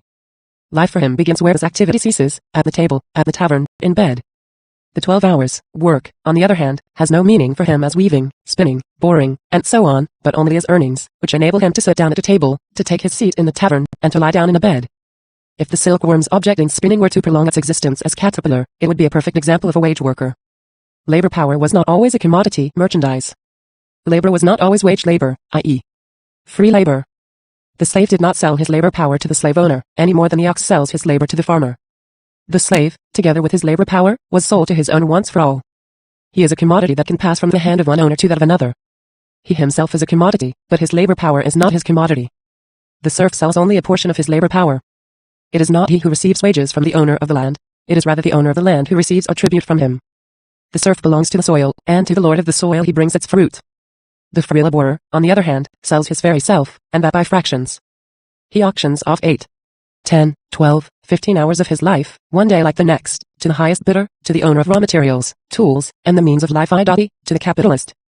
The laborer belongs neither to an owner nor to the soil, but 8, 10, 12, 15 hours of his daily life belong to whomsoever buys them. The worker leaves the capitalist, to whom he has sold himself, as often as he chooses, and the capitalist discharges him as often as he sees fit, as soon as he no longer gets any use, or not the required use, out of him. But the worker, whose only source of income is the sale of his labor power, cannot leave the whole class of buyers, the capitalist class, unless he gives up his own existence. He does not belong to this or that capitalist, but to the capitalist class, and it is for him to find his man, to find a buyer in this capitalist class. Before entering more closely upon the relation of capital to wage labor, we shall present briefly the most general conditions which come into consideration in the determination of wages. Wages, as we have seen, are the price of a certain commodity, labor power. Wages, therefore, are determined by the same laws that determine the price of every other commodity. The question then is, how is the price of a commodity determined? By what is the price of a commodity determined? by the competition between buyers and sellers, by the relation of the demand to the supply, of the call to the offer. The competition by which the price of a commodity is determined is threefold. The same commodity is offered for sale by various sellers. Whoever sells commodities of the same quality most cheaply is sure to drive the other sellers from the field and to secure the greatest market for himself. The sellers therefore fight among themselves for the sales, for the market. Each one of them wishes to sell, and to sell as much as possible, and if possible to sell alone, to the exclusion of all other sellers. Each one sells cheaper than the other. Thus there takes place a competition among the sellers which forces down the price of the commodities offered by them. But there is also a competition among the buyers. This upon its side causes the price of the proffered commodities to rise. Finally, there is competition between the buyers and the sellers. These wish to purchase as cheaply as possible, those to sell as dearly as possible. The result of this competition between buyers and sellers will depend upon the relations between the two above-mentioned camps of competitors, i.e., upon whether the competition in the army of sellers is stronger. Industry leads two great armies into the field against each other, and each of these again is engaged in a battle among its own troops and its own ranks. The army among whose troops there is less fighting, carries off the victory over the opposing host. Let us suppose that there are 100 bales of cotton in the market and at the same time purchasers for 1,000 bales of cotton. In this case, the demand is 10 times greater than the supply. Competition among the buyers, then, will be very strong. Each of them tries to get hold of one bale, if possible, of the whole 100 bales. This example is no arbitrary supposition. In the history of commerce we have experienced periods of scarcity of cotton, when some capitalists united together and sought to buy up not 100 bales, but the whole cotton supply of the world. In the given case, then, one buyer seeks to drive the others from the field by offering a relatively higher price for the bales of cotton. The cotton sellers, who perceive the troops of the enemy in the most violent contention among themselves, and who therefore are fully assured of the sale of their whole 100 bales, will beware of pulling one another's hair in order to force down the price of cotton at the very moment in which their opponents race with one another to screw it up high. So, all of a sudden, peace reigns in the army of sellers. They stand opposed to the buyers like one man, fold their arms and philosophic contentment in their claims would find no limit did not the offers of even the most importunate of buyers have a very definite limit. If, then, the supply of a commodity is less than the demand for it, competition among the sellers is very slight, or there may be none at all among them. In the same proportion in which this competition decreases, the competition among the buyers increases.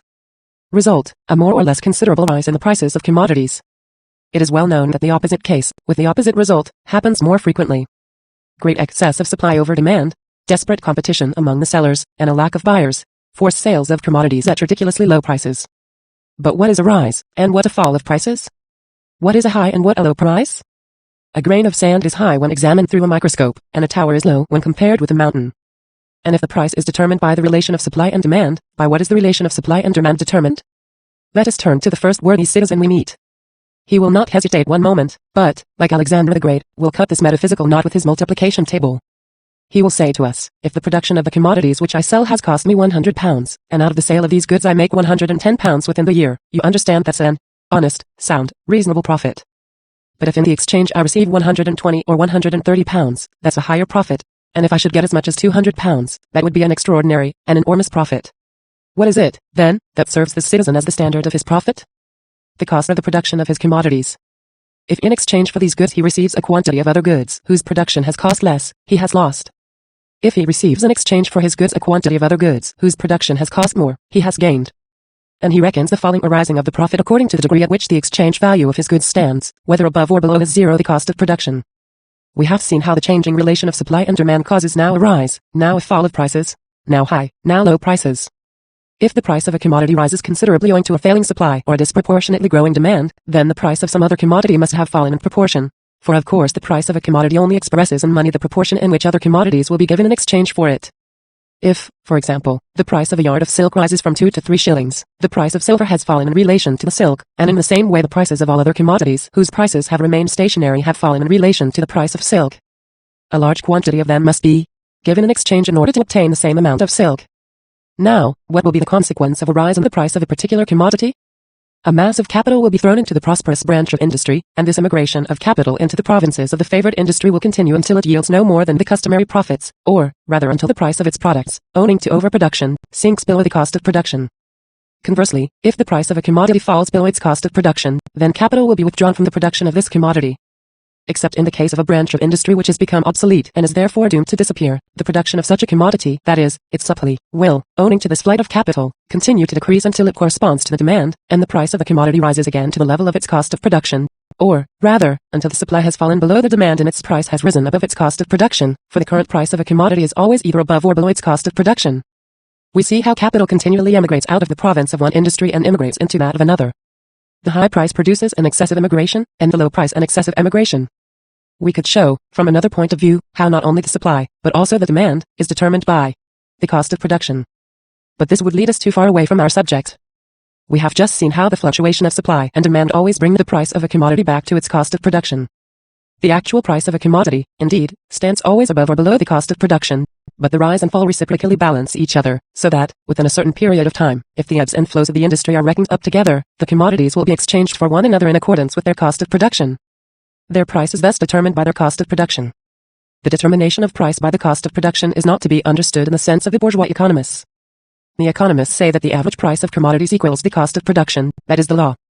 The anarchic movement, in which the rise is compensated for by a fall and the fall by a rise, they regard as an accident. We might just as well consider the fluctuations as the law, and the determination of the price by cost of production as an accident as is, in fact, done by certain other economists. But it is precisely these fluctuations which, viewed more closely, carry the most frightful devastation in their train, and, like an earthquake, cause bourgeois society to shake to its very foundations. It is precisely these fluctuations that force the price to conform to the cost of production. In the totality of its disorderly movement is to be found its order. In the total course of this industrial anarchy, in this circular movement, competition balances, as it were, the one extravagance by the other. We thus see that the price of a commodity isn't determined by its cost of production, but in such a manner that the periods in which the price of these commodities rises above the costs of production are balanced by the periods in which it sinks below the cost of production, and vice versa. Of course, this does not hold good for a single given product of an industry, but only for that branch of industry. So also it does not hold good for an individual manufacturer, but only for the whole class of manufacturers. The determination of price by cost of production is tantamount to the determination of price by the labor time requisite to the production of a commodity, for the cost of production consists, first of raw materials and wear and tear of tools, etc., i.e. of industrial products whose production has cost a certain number of work days, which therefore represent a certain amount of labor time, and, secondly, of direct labor, which is also measured by its duration. By what are wages determined? Now, the same general laws which regulate the price of commodities in general, naturally regulate wages, or the price of labor power.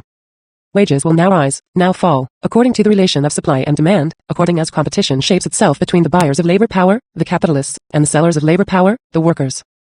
The fluctuations of wages correspond to the fluctuation in the price of commodities in general. But within the limits of these fluctuations, the price of labor power will be determined by the cost of production, by the labor time necessary for production of this commodity, labor power. What, then, is the cost of production of labor power? It is the cost required for the maintenance of the laborer as a laborer, and for his education and training as a laborer. Therefore, the shorter the time required for training up to a particular sort of work, the smaller is the cost of production of the worker, the lower is the price of his labor power, his wages. In those branches of industry in which hardly any period of apprenticeship is necessary and the mere bodily existence of the worker is sufficient, the cost of his production is limited almost exclusively to the commodities necessary for keeping him in working condition. The price of his work will therefore be determined by the price of the necessary means of subsistence. Here, however, there enters another consideration. The manufacturer who calculates his cost of production and, in accordance with it, the price of the product, takes into account the wear and tear of the instruments of labor. If a machine costs him, for example, 1,000 shillings, and this machine is used up in 10 years, he adds 100 shillings annually to the price of the commodities, in order to be able after 10 years to replace the worn-out machine with a new one. In the same manner, the cost of production of simple labor power must include the cost of propagation, by means of which the race of workers is enabled to multiply itself, and to replace worn-out workers with new ones. The wear and tear of the worker, therefore, is calculated in the same manner as the wear and tear of the machine. Thus, the cost of production of simple labor power amounts to the cost of the existence and propagation of the worker. The price of this cost of existence and propagation constitutes wages. The wages thus determined are called the minimum of wages. This minimum wage, like the determination of the price of commodities in general by cost of production, does not hold good for the single individual, but only for the race. Individual workers, indeed, millions of workers, do not receive enough to be able to exist and to propagate themselves. But the wages of the whole working class adjust themselves, within the limits of their fluctuations, to this minimum. Now that we have come to an understanding in regard to the most general laws which govern wages, as well as the price of every other commodity, we can examine our subject more particularly. The nature and growth of capital. Capital consists of raw materials, instruments of labor, and means of subsistence of all kinds, which are employed in producing new raw materials, new instruments, and new means of subsistence. All these components of capital are created by labor, products of labor, accumulated labor. Accumulated labor that serves as a means to new production is capital. So say the economists. What is a Negro slave? A man of the black race. The one explanation is worthy of the other. A Negro is a Negro. Only under certain conditions does he become a slave. A cotton spinning machine is a machine for spinning cotton. Only under certain conditions does it become capital. torn away from these conditions, it is as little capital as gold is itself money, or sugar is the price of sugar. In the process of production, human beings work not only upon nature, but also upon one another. They produce only by working together in a specified manner and reciprocally exchanging their activities. In order to produce, they enter into definite connections and relations to one another, and only within these social connections and relations does their influence upon nature operate, i.e., does production take place. These social relations between the producers, and the conditions under which they exchange their activities and share in the total act of production, will naturally vary according to the character of the means of production. With the discovery of a new instrument of warfare, the firearm, the whole internal organization of the army was necessarily altered, the relations within which individuals compose an army and can work as an army were transformed, and the relation of different armies to another was likewise changed. We thus see that the social relations within which individuals produce, the social relations of production, are altered, transformed, with the change and development of the material means of production, of the forces of production. The relations of production in their totality constitute what is called the social relations, society, and, moreover, a society at a definite stage of historical development, a society with peculiar, distinctive characteristics. Ancient society, feudal society, bourgeois or capitalist society, are such totalities of relations of production, each of which denotes a particular stage of development in the history of mankind. Capital also is a social relation of production. It is a bourgeois relation of production, a relation of production of bourgeois society. The means of subsistence, the instruments of labor, the raw materials, of which capital consists, have they not been produced and accumulated under given social conditions, with indefinite special relations? Are they not employed for new production, under given special conditions, with indefinite social relations? And does not just the definite social character stamp the products which serve for new production as capital? Capital consists not only of means of subsistence, instruments of labor, and raw materials, not only as material products. It consists just as much of exchange values. All products of which it consists are commodities. Capital, consequently, is not only a sum of material products, it is a sum of commodities, of exchange values, of social magnitudes. Capital remains the same whether we put cotton in the place of wool, rice in the place of wheat, steamships in the place of railroads, provided only that the cotton, the rice, the steamships, the body of capital, have the same exchange value, the same price, as the wool, the wheat, the railroads, in which it was previously embodied. The bodily form of capital may transform itself continually, while capital does not suffer the least alteration. But though every capital is a sum of commodities i.e., of exchange values, it does not follow that every sum of commodities, of exchange values, is capital. Every sum of exchange values is an exchange value. Each particular exchange value is a sum of exchange values. For example, a house worth £1,000 is an exchange value of £1,000, a piece of paper worth 1 penny is a sum of exchange values of 101/1/1 of a penny. Products which are exchangeable for others are commodities. The definite proportion in which they are exchangeable forms their exchange value, or, expressed in money, their price. The quantity of these products can have no effect on their character as commodities, as representing an exchange value as having a certain price. Whether a tree be large or small, it remains a tree. Whether we exchange iron in pennyweights or in hundredweights, for other products, does this alter its character, its being a commodity, or exchange value? According to the quantity, it is a commodity of greater or of lesser value, of higher or of lower price. How then does a sum of commodities, of exchange values, become capital? Thereby, that is an independent social power, as the power of a part of society it preserves itself and multiplies by exchange with direct, living labor power. The existence of a class which possesses nothing but the ability to work is a necessary presupposition of capital. It is only the dominion of past, accumulated, materialized labor over immediate living labor that stamps the accumulated labor with the character of capital. Capital does not consist in the fact that accumulated labor serves living labor as a means for new production. It consists in the fact that living labor serves accumulated labor as the means of preserving and multiplying its exchange value. Relation of wage labor to capital. What is it that takes place in the exchange between the capitalist and the wage laborer? The laborer receives means of subsistence in exchange for his labor power. The capitalist receives, in exchange for his means of subsistence, labor, the productive activity of the laborer, the creative force by which the worker not only replaces what he consumes, but also gives to the accumulated labor a greater value than it previously possessed. The laborer gets from the capitalist a portion of the existing means of subsistence. For what purpose do these means of subsistence serve him? For immediate consumption. But as soon as I consume means of subsistence, they are irrevocably lost to me, unless I'll employ the time during which these means sustain my life in producing new means of subsistence, in creating by my labor new values in place of the values lost in consumption. But it is just this noble reproductive power that the laborer surrenders to the capitalist in exchange for means of subsistence received. Consequently, he has lost it for himself. Let us take an example. For 1 shilling a laborer works all day long in the fields of a farmer, to whom he thus secures a return of 2 shillings. The farmer not only receives the replaced value which he has given to the day laborer, he has doubled it. Therefore, he has consumed the 1 shilling that he gave to the day laborer in a fruitful, productive manner. For the 1 shilling he has bought the labor power of the day laborer, which creates products of the soil of twice the value, and out of 1 shilling makes 2. The day laborer, on the contrary, receives in the place of his productive force, whose results he has just surrendered to the farmer, 1 shilling, which he exchanges for means of subsistence, which he consumes more or less quickly. The 1 shilling has therefore been consumed in a double manner reproductively for the capitalist, for it has been exchanged for labor power, which brought forth 2 shillings.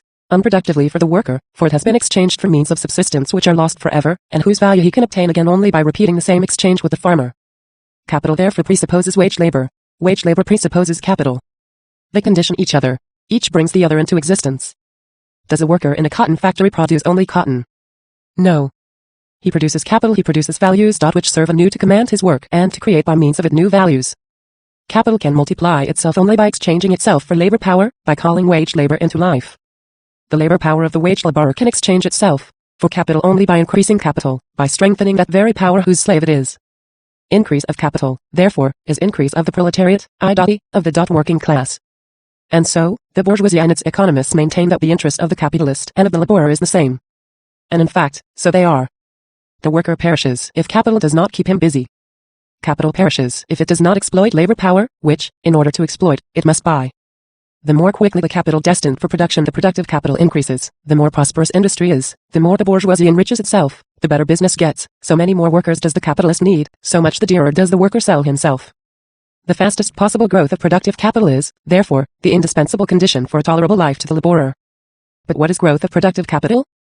Growth of the power of accumulated labor over living labor, growth of the rule of the bourgeoisie over the working class. When wage labor produces the alien wealth dominating it, the power hostile to it, capital, there flow back to it its means of employment, its means of subsistence, under the condition that it again become a part of capital, that is become again the lever whereby capital is to be forced into an accelerated expansive movement.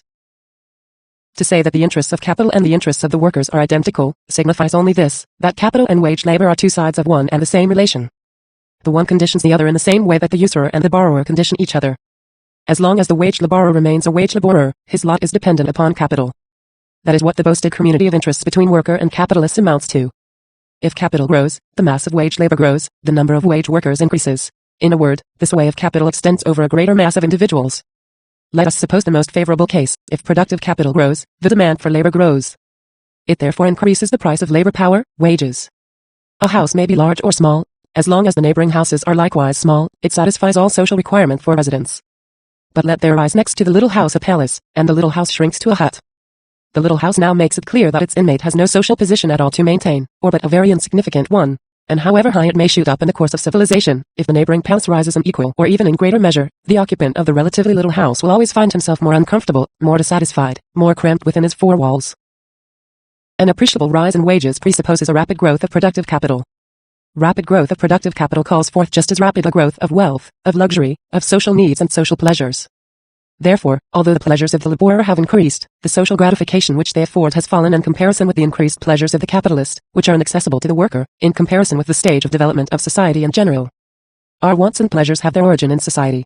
We therefore measure them in relation to society. We do not measure them in relation to the objects which serve for their gratification. Since they are of a social nature, they are of a relative nature. But wages are not at all determined merely by the sum of commodities for which they may be exchanged. Other factors enter into the problem. What the workers directly receive for their labor power is a certain sum of money. Are wages determined merely by this money price? In the 16th century, the gold and silver circulation in Europe increased in consequence of the discovery of richer and more easily worked mines in America. The value of gold and silver, therefore, fell in relation to other commodities. The workers received the same amount of coined silver for their labor power as before. The money price of their work remained the same, and yet their wages had fallen, for in exchange. For the same amount of silver they obtained a smaller amount of other commodities. This was one of the circumstances which furthered the growth of capital, the rise of the bourgeoisie, in the 18th century. Let us take another case. In the winter of 1847, in consequence of bad harvest, the most indispensable means of subsistence, grains, meat, butter, cheese, etc., rose greatly in price. Let us suppose that the workers still received the same sum of money for their labor power as before. Did not their wages fall? To be sure. For the same money they received in exchange less bread, meat, etc., their wages fell, not because the value of silver was less, but because the value of the means of subsistence had increased.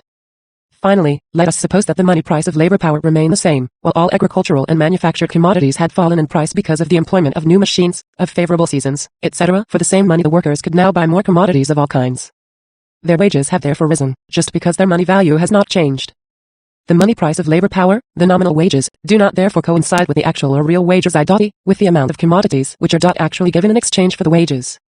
If then we speak of a rise or fall of wages, we have to keep in mind not only the money price of labor power, the nominal wages, but also the real wages. But neither the nominal wages the amount of money for which the laborer sells himself to the capitalist, nor the real wages the amount of commodities which he can buy for this money exhausts the relations which are comprehended in the term wages. Wages are determined above all by their relations to the gain, the profit, of the capitalist. In other words, wages are a proportionate, relative quantity. Real wages express the price of labor power in relation to the price of commodities. Relative wages, on the other hand, express the share of immediate labor in the value newly created by it, in relation to the share of it which falls to accumulated labor, to capital. The general law that determines the rise and fall of wages and profits, we have said, wages are not a share of the worker in the commodities produced by him. Wages are that part of already existing commodities with which the capitalist buys a certain amount of productive labor power.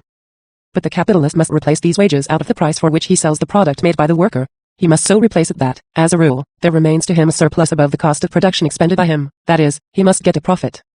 The selling price of the commodities produced by the worker is divided, from the point of view of the capitalist, into three parts. First, the replacement of the price of the raw materials advanced by him, in addition to the replacement of the wear and tear of the tools, machines, and other instruments of labor likewise advanced by him. Second, the replacement of the wages advanced. And third, the surplus left over the profit of the capitalist. While the first part merely replaces previously existing values, it is evident that the replacement of the wages and the surplus, the profit of capital, are as a whole taken out of the new value, which is produced by the labor of the worker and added to the raw materials. And in this sense we can view wages as well as profit, for the purpose of comparing them with each other, as shares in the product of the worker. Real wages may remain the same, they may even rise, nevertheless the relative wages may fall. Let us suppose, for instance, that all means of subsistence have fallen 2/3 roads in price, while the day's wages have fallen but 1/3 road, for example, from 3 to 2 shillings. Although the worker can now get a greater amount of commodities with these 2 shillings than he formerly did with 3 shillings, yet his wages have decreased in proportion to the gain of the capitalist. The profit of the capitalist, the manufacturers for instance, has increased 1 shilling, which means that for a smaller amount of exchange values, which he pays to the worker, the latter must produce a greater amount of exchange values than before. The share of capitals in proportion to the share of labor has risen. The distribution of social wealth between capital and labor has become still more unequal. The capitalist commands a greater amount of labor with the same capital. The power of the capitalist class over the working class has grown, the social position of the worker has become worse, has been forced down still another degree below that of the capitalist. What, then, is the general law that determines the rise and fall of wages and profit in their reciprocal relation? They stand in inverse proportion to each other. The share of profit increases in the same proportion in which the share of labor, wages, falls, and vice versa. Profit rises in the same degree in which wages fall. It falls in the same degree in which wages rise.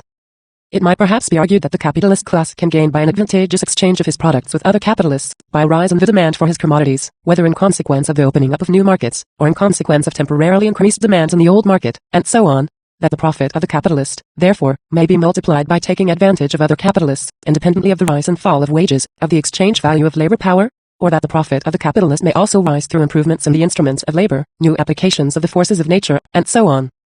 But in the first place it must be admitted that the result remains the same, although brought about in an opposite manner. Profit, indeed, has not risen because wages have fallen, but wages have fallen because profit has risen. With the same amount of another man's labor the capitalist has bought a larger amount of exchange values without having paid more for the labor on that account. The work is paid for less. In proportion to the net gain which it yields to the capitalist. In the second place, it must be borne in mind that, despite the fluctuations in the prices of commodities, the average price of every commodity, the proportion in which it exchanges for other commodities, is determined by its cost of production. The acts of overreaching and taking advantage of one another within the capitalist ranks necessarily equalize themselves. The improvements of machinery, the new applications of the forces of nature in the service of production, make it possible to produce in a given period of time, with the same amount of labor and capital, a larger amount of products, but in no wise a larger amount of exchange values. If by the use of the spinning machine I can furnish twice as much yarn in an hour as before its invention, for instance, £100 instead of £50, in the long run I receive back, in exchange for this £100 no more commodities than I did before for 50, because the cost of production has fallen by 1/2, or because I can furnish double the product at the same cost.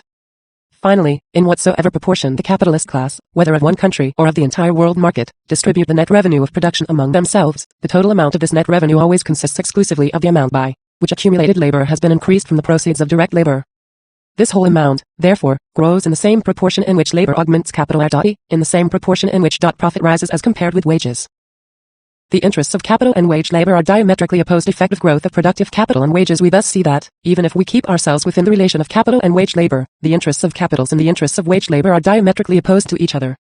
A rapid growth of capital is synonymous with a rapid growth of profits. Profits can grow rapidly only when the price of labor, the relative wages, decrease just as rapidly. relative wages may fall, although real wages rise simultaneously with nominal wages, with the money value of labor, provided only that the real wage does not rise in the same proportion as the profit. If, for instance, in good business years wages rise 5%, while profits rise 30%, the relative wage has not increased, but decreased.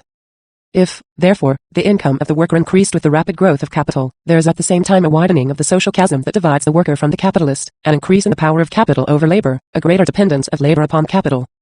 To say that the worker has an interest in the rapid growth of capital means only this, that the more speedily the worker augments the wealth of the capitalist, the larger will be the crumbs which fall to him, the greater will be the number of workers that can be called into existence, the more can the mass of slaves dependent upon capital be increased.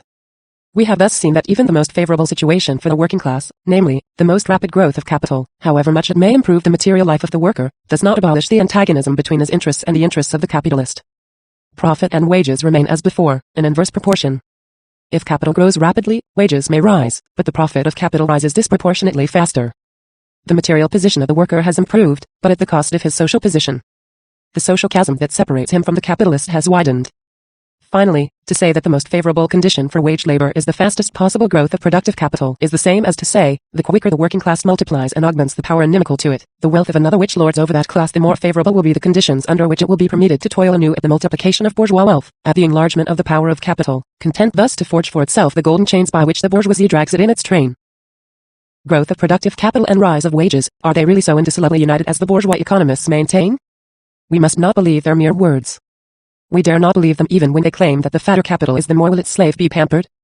The bourgeoisie is too much enlightened, it keeps its accounts much too carefully, to share the prejudices of the feudal lord, who makes an ostentatious display of the magnificence of his retinue. The conditions of existence of the bourgeoisie compel it to attend carefully to its bookkeeping. We must therefore examine more closely into the following question.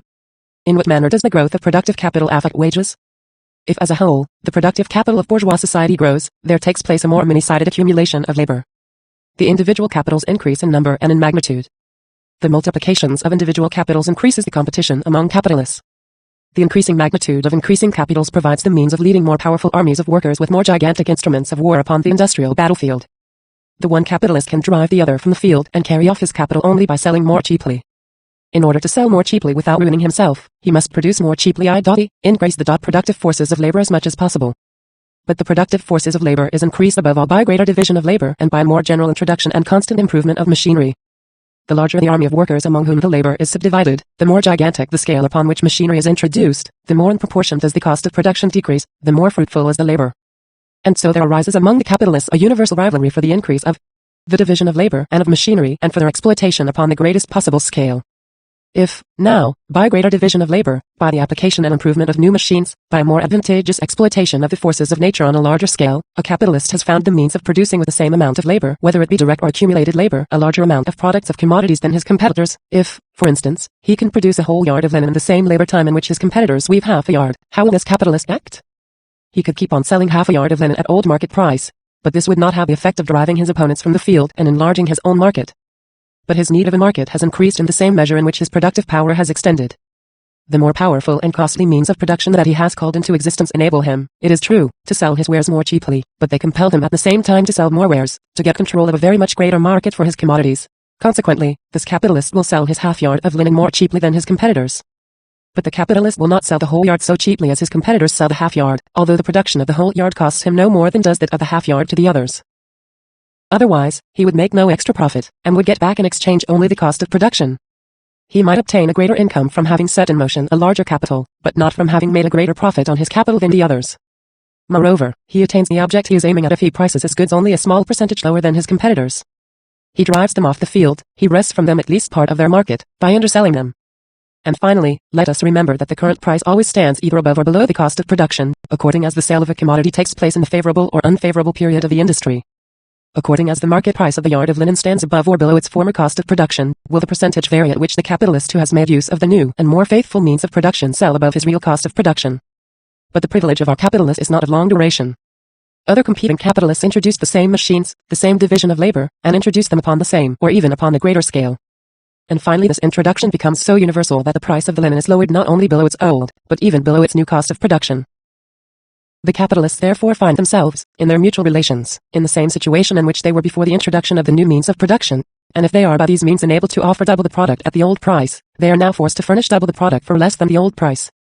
Having arrived at the new point, the new cost of production, the battle for supremacy in the market has to be fought out anew.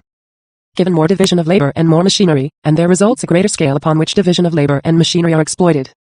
And competition again brings the same reaction against this result.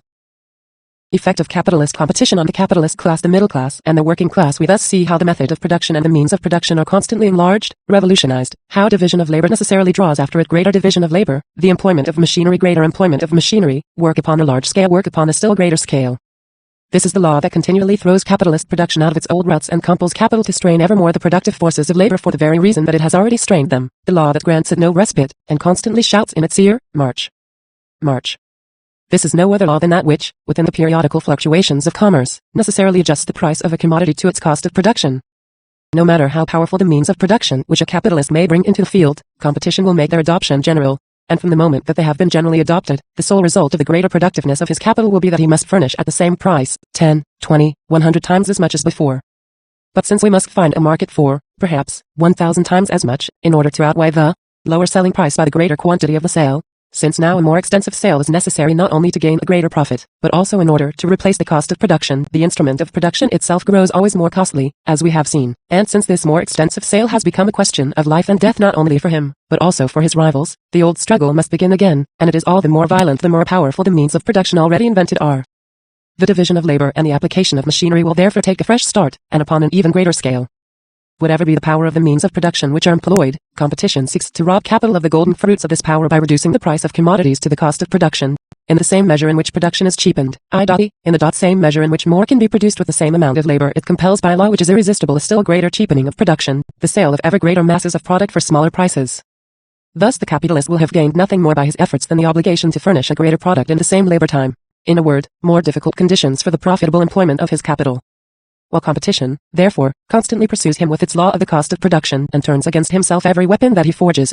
Against his rivals, the capitalist continually seeks to get the best of competition by restlessly introducing further subdivision of labor and new machines, which, though more expensive, enable him to produce more cheaply, instead of waiting until the new machines shall have been rendered obsolete by competition. If we now conceive this feverish agitation as it operates in the market of the whole world, we shall be in a position to comprehend how the growth, accumulation, and concentration of capital bring in their train an ever more detailed subdivision of labor, an ever greater improvement of old machines, and a constant application of new machine, a process which goes on uninterruptedly, with feverish haste, and upon an ever more gigantic scale. But what effect do these conditions, which are inseparable from the growth of productive capital, have upon the determination of wages? The greater division of labor enables one laborer to accomplish the work of 5, 10, or 20 laborers. It therefore increases competition among the laborers 5-fold, 10-fold, or 20-fold. The laborers compete not only by selling themselves one cheaper than the other, but also by one doing the work of 5, 10, or 20, and they are forced to compete in this manner by the division of labor, which is introduced and steadily improved by capital. Furthermore, to the same degree in which the division of labor increases, is the labor simplified. The special skill of the laborer becomes worthless. He becomes transformed into a simple monotonous force of production, with neither physical nor mental elasticity. His work becomes accessible to all. Therefore competitors press upon him from all sides. Moreover, it must be remembered that the more simple, the more easily learned the work is, so much the less is its cost to production, the expense of its acquisition, and so much the lower must the wages sink, for, like the price of any other commodity, they are determined by the cost of production. Therefore, in the same manner in which labor becomes more unsatisfactory, more repulsive, do competition increase and wages decrease. The laborer seeks to maintain the total of his wages for a given time by performing more labor, either by working a great number of hours, or by accomplishing more in the same number of hours. Thus, urged on by want, he himself multiplies the disastrous effects of division of labor. The result is, the more he works, the less wages he receives. And for this simple reason, the more he works, the more he competes against his fellow workmen, the more he compels them to compete against him, and to offer themselves on the same wretched conditions as he does, so that, in the last analysis, he competes against himself as a member of the working class. Machinery produces the same effects, but upon a much larger scale. It supplants skilled laborers by unskilled, men by women, adults by children. When newly introduced, it throws workers upon the streets in great masses, and as it becomes more highly developed and more productive it discards them in additional though smaller numbers. We have hastily sketched in broad outlines the industrial war of capitalists among themselves. This war has the peculiarity that the battles in it are won less by recruiting than by discharging the army of workers. The generals, the capitalists, vie with one another as to who can discharge the greatest number of industrial soldiers. The economists tell us, to be sure, that those laborers who have been rendered superfluous by machinery find new venues of employment. They dare not assert directly that the same laborers that have been discharged find situations in new branches of labor. Facts cry out too loudly against this lie. Strictly speaking, they only maintain that new means of employment will be found for other sections of the working class, For example, for that portion of the young generation of laborers who were about to enter upon that branch of industry which had just been abolished. Of course, this is a great satisfaction to the disabled laborers. There will be no lack of fresh exploitable blood and muscle for the messrs. Capitalists. The dead may bury their dead. This consolation seems to be intended more for the comfort of the capitalists themselves than their laborers. If the whole class of the wage laborer were to be annihilated by machinery, how terrible that would be for capital, which, without wage labor, ceases to be capital. But even if we assume that all who are directly forced out of employment by machinery, as well as all of the rising generation who were waiting for a chance of employment in the same branch of industry, do actually find some new employment, are we to believe that this new employment will pay as high wages as did the one they have lost? If it did, it would be in contradiction to the laws of political economy. We have seen how modern industry always tends to the substitution of the simpler and more subordinate employments for the higher and more complex ones. How, then, could a mass of workers thrown out of one branch of industry by machinery find refuge in another branch, unless they were to be paid more poorly? An exception to the law has been adduced, namely, the workers who are employed in the manufacture of machinery itself. As soon as there is in industry a greater demand for and a greater consumption of machinery, it is said that the number of machines must necessarily increase. Consequently, also, the manufacture of machines. Consequently, also, the employment of workers in machine manufacture, and the workers employed in this branch of industry are skilled, even educated, workers. Since the year 1840 this assertion, which even before that date was only half true, has lost all semblance of truth. For the most diverse machines are now applied to the manufacture of the machines themselves on quite as extensive a scale as in the manufacture of cotton yarn, and the laborers employed in machine factories can but play the role of very stupid machines alongside of the highly ingenious machines. But in place of the man who has been dismissed by the machine, the factory may employ, perhaps, 3 children and 1 woman. And must not the wages of the man have previously sufficed for the 3 children and 1 woman? Must not the minimum wages have sufficed for the preservation and propagation of the race? What, then, do these beloved bourgeois phrases prove? Nothing more than that now 4 times as many workers' lives are used up as there were previously, in order to obtain the livelihood of one working family. To sum up, the more productive capital grows, the more it extends the division of labor and the application of machinery. The more the division of labor and the application of machinery extend, the more does competition extend among the workers, the more do their wages shrink together. In addition, the working class is also recruited from the higher strata of society. A mass of small business men and of people living upon the interest of their capitals is precipitated into the ranks of the working class, and they will have nothing else to do than to stretch out their arms alongside of the arms of the workers. Thus the forest of outstretched arms, begging for work, grows ever thicker, while the arms themselves grow ever leaner. It is evident that the small manufacturer cannot survive in a struggle in which the first condition of success is production upon an ever greater scale. It is evident that the small manufacturers, and thereby increasing the number of candidates for the proletariat, all this requires no further elucidation. Finally, in the same measure in which the capitalists are compelled, by the movement described above, to exploit the already existing gigantic means of production on an ever-increasing scale, and for this purpose to set in motion all the mainsprings of credit, in the same measure do they increase the industrial earthquakes, in the midst of which the commercial world can preserve itself only by sacrificing a portion of its wealth, its products, and even its forces of production, to the gods of the lower world. In short, the crises increase. They become more frequent and more violent, if for no other reason than for this alone, that in the same measure in which the mass of products grows, and therefore the needs for extensive markets, in the same measure does the world market shrink ever more, and ever fewer markets remain to be exploited, since every previous crisis has subjected to the commerce of the world a hitherto unconquered or but superficially exploited market. But capital not only lives upon labor. Like a master, at once distinguished and barbarous, it drags with it into its grave the corpses of its slaves, whole hecatombs of workers, who perish in the crises. We thus see that if capital grows rapidly, competition among the workers grows with even greater rapidity, i.e., the means of employment and subsistence for the working class decrease in proportion even more rapidly. But, this notwithstanding, the rapid growth of capital is the most favorable condition for wage labor. Manifesto of the Communist Party, 1848. Translated by Samuel Moore. The Manifesto of the Communist Party first appeared in an 1848 political pamphlet, which was commissioned by the Communist League and published in London, just as the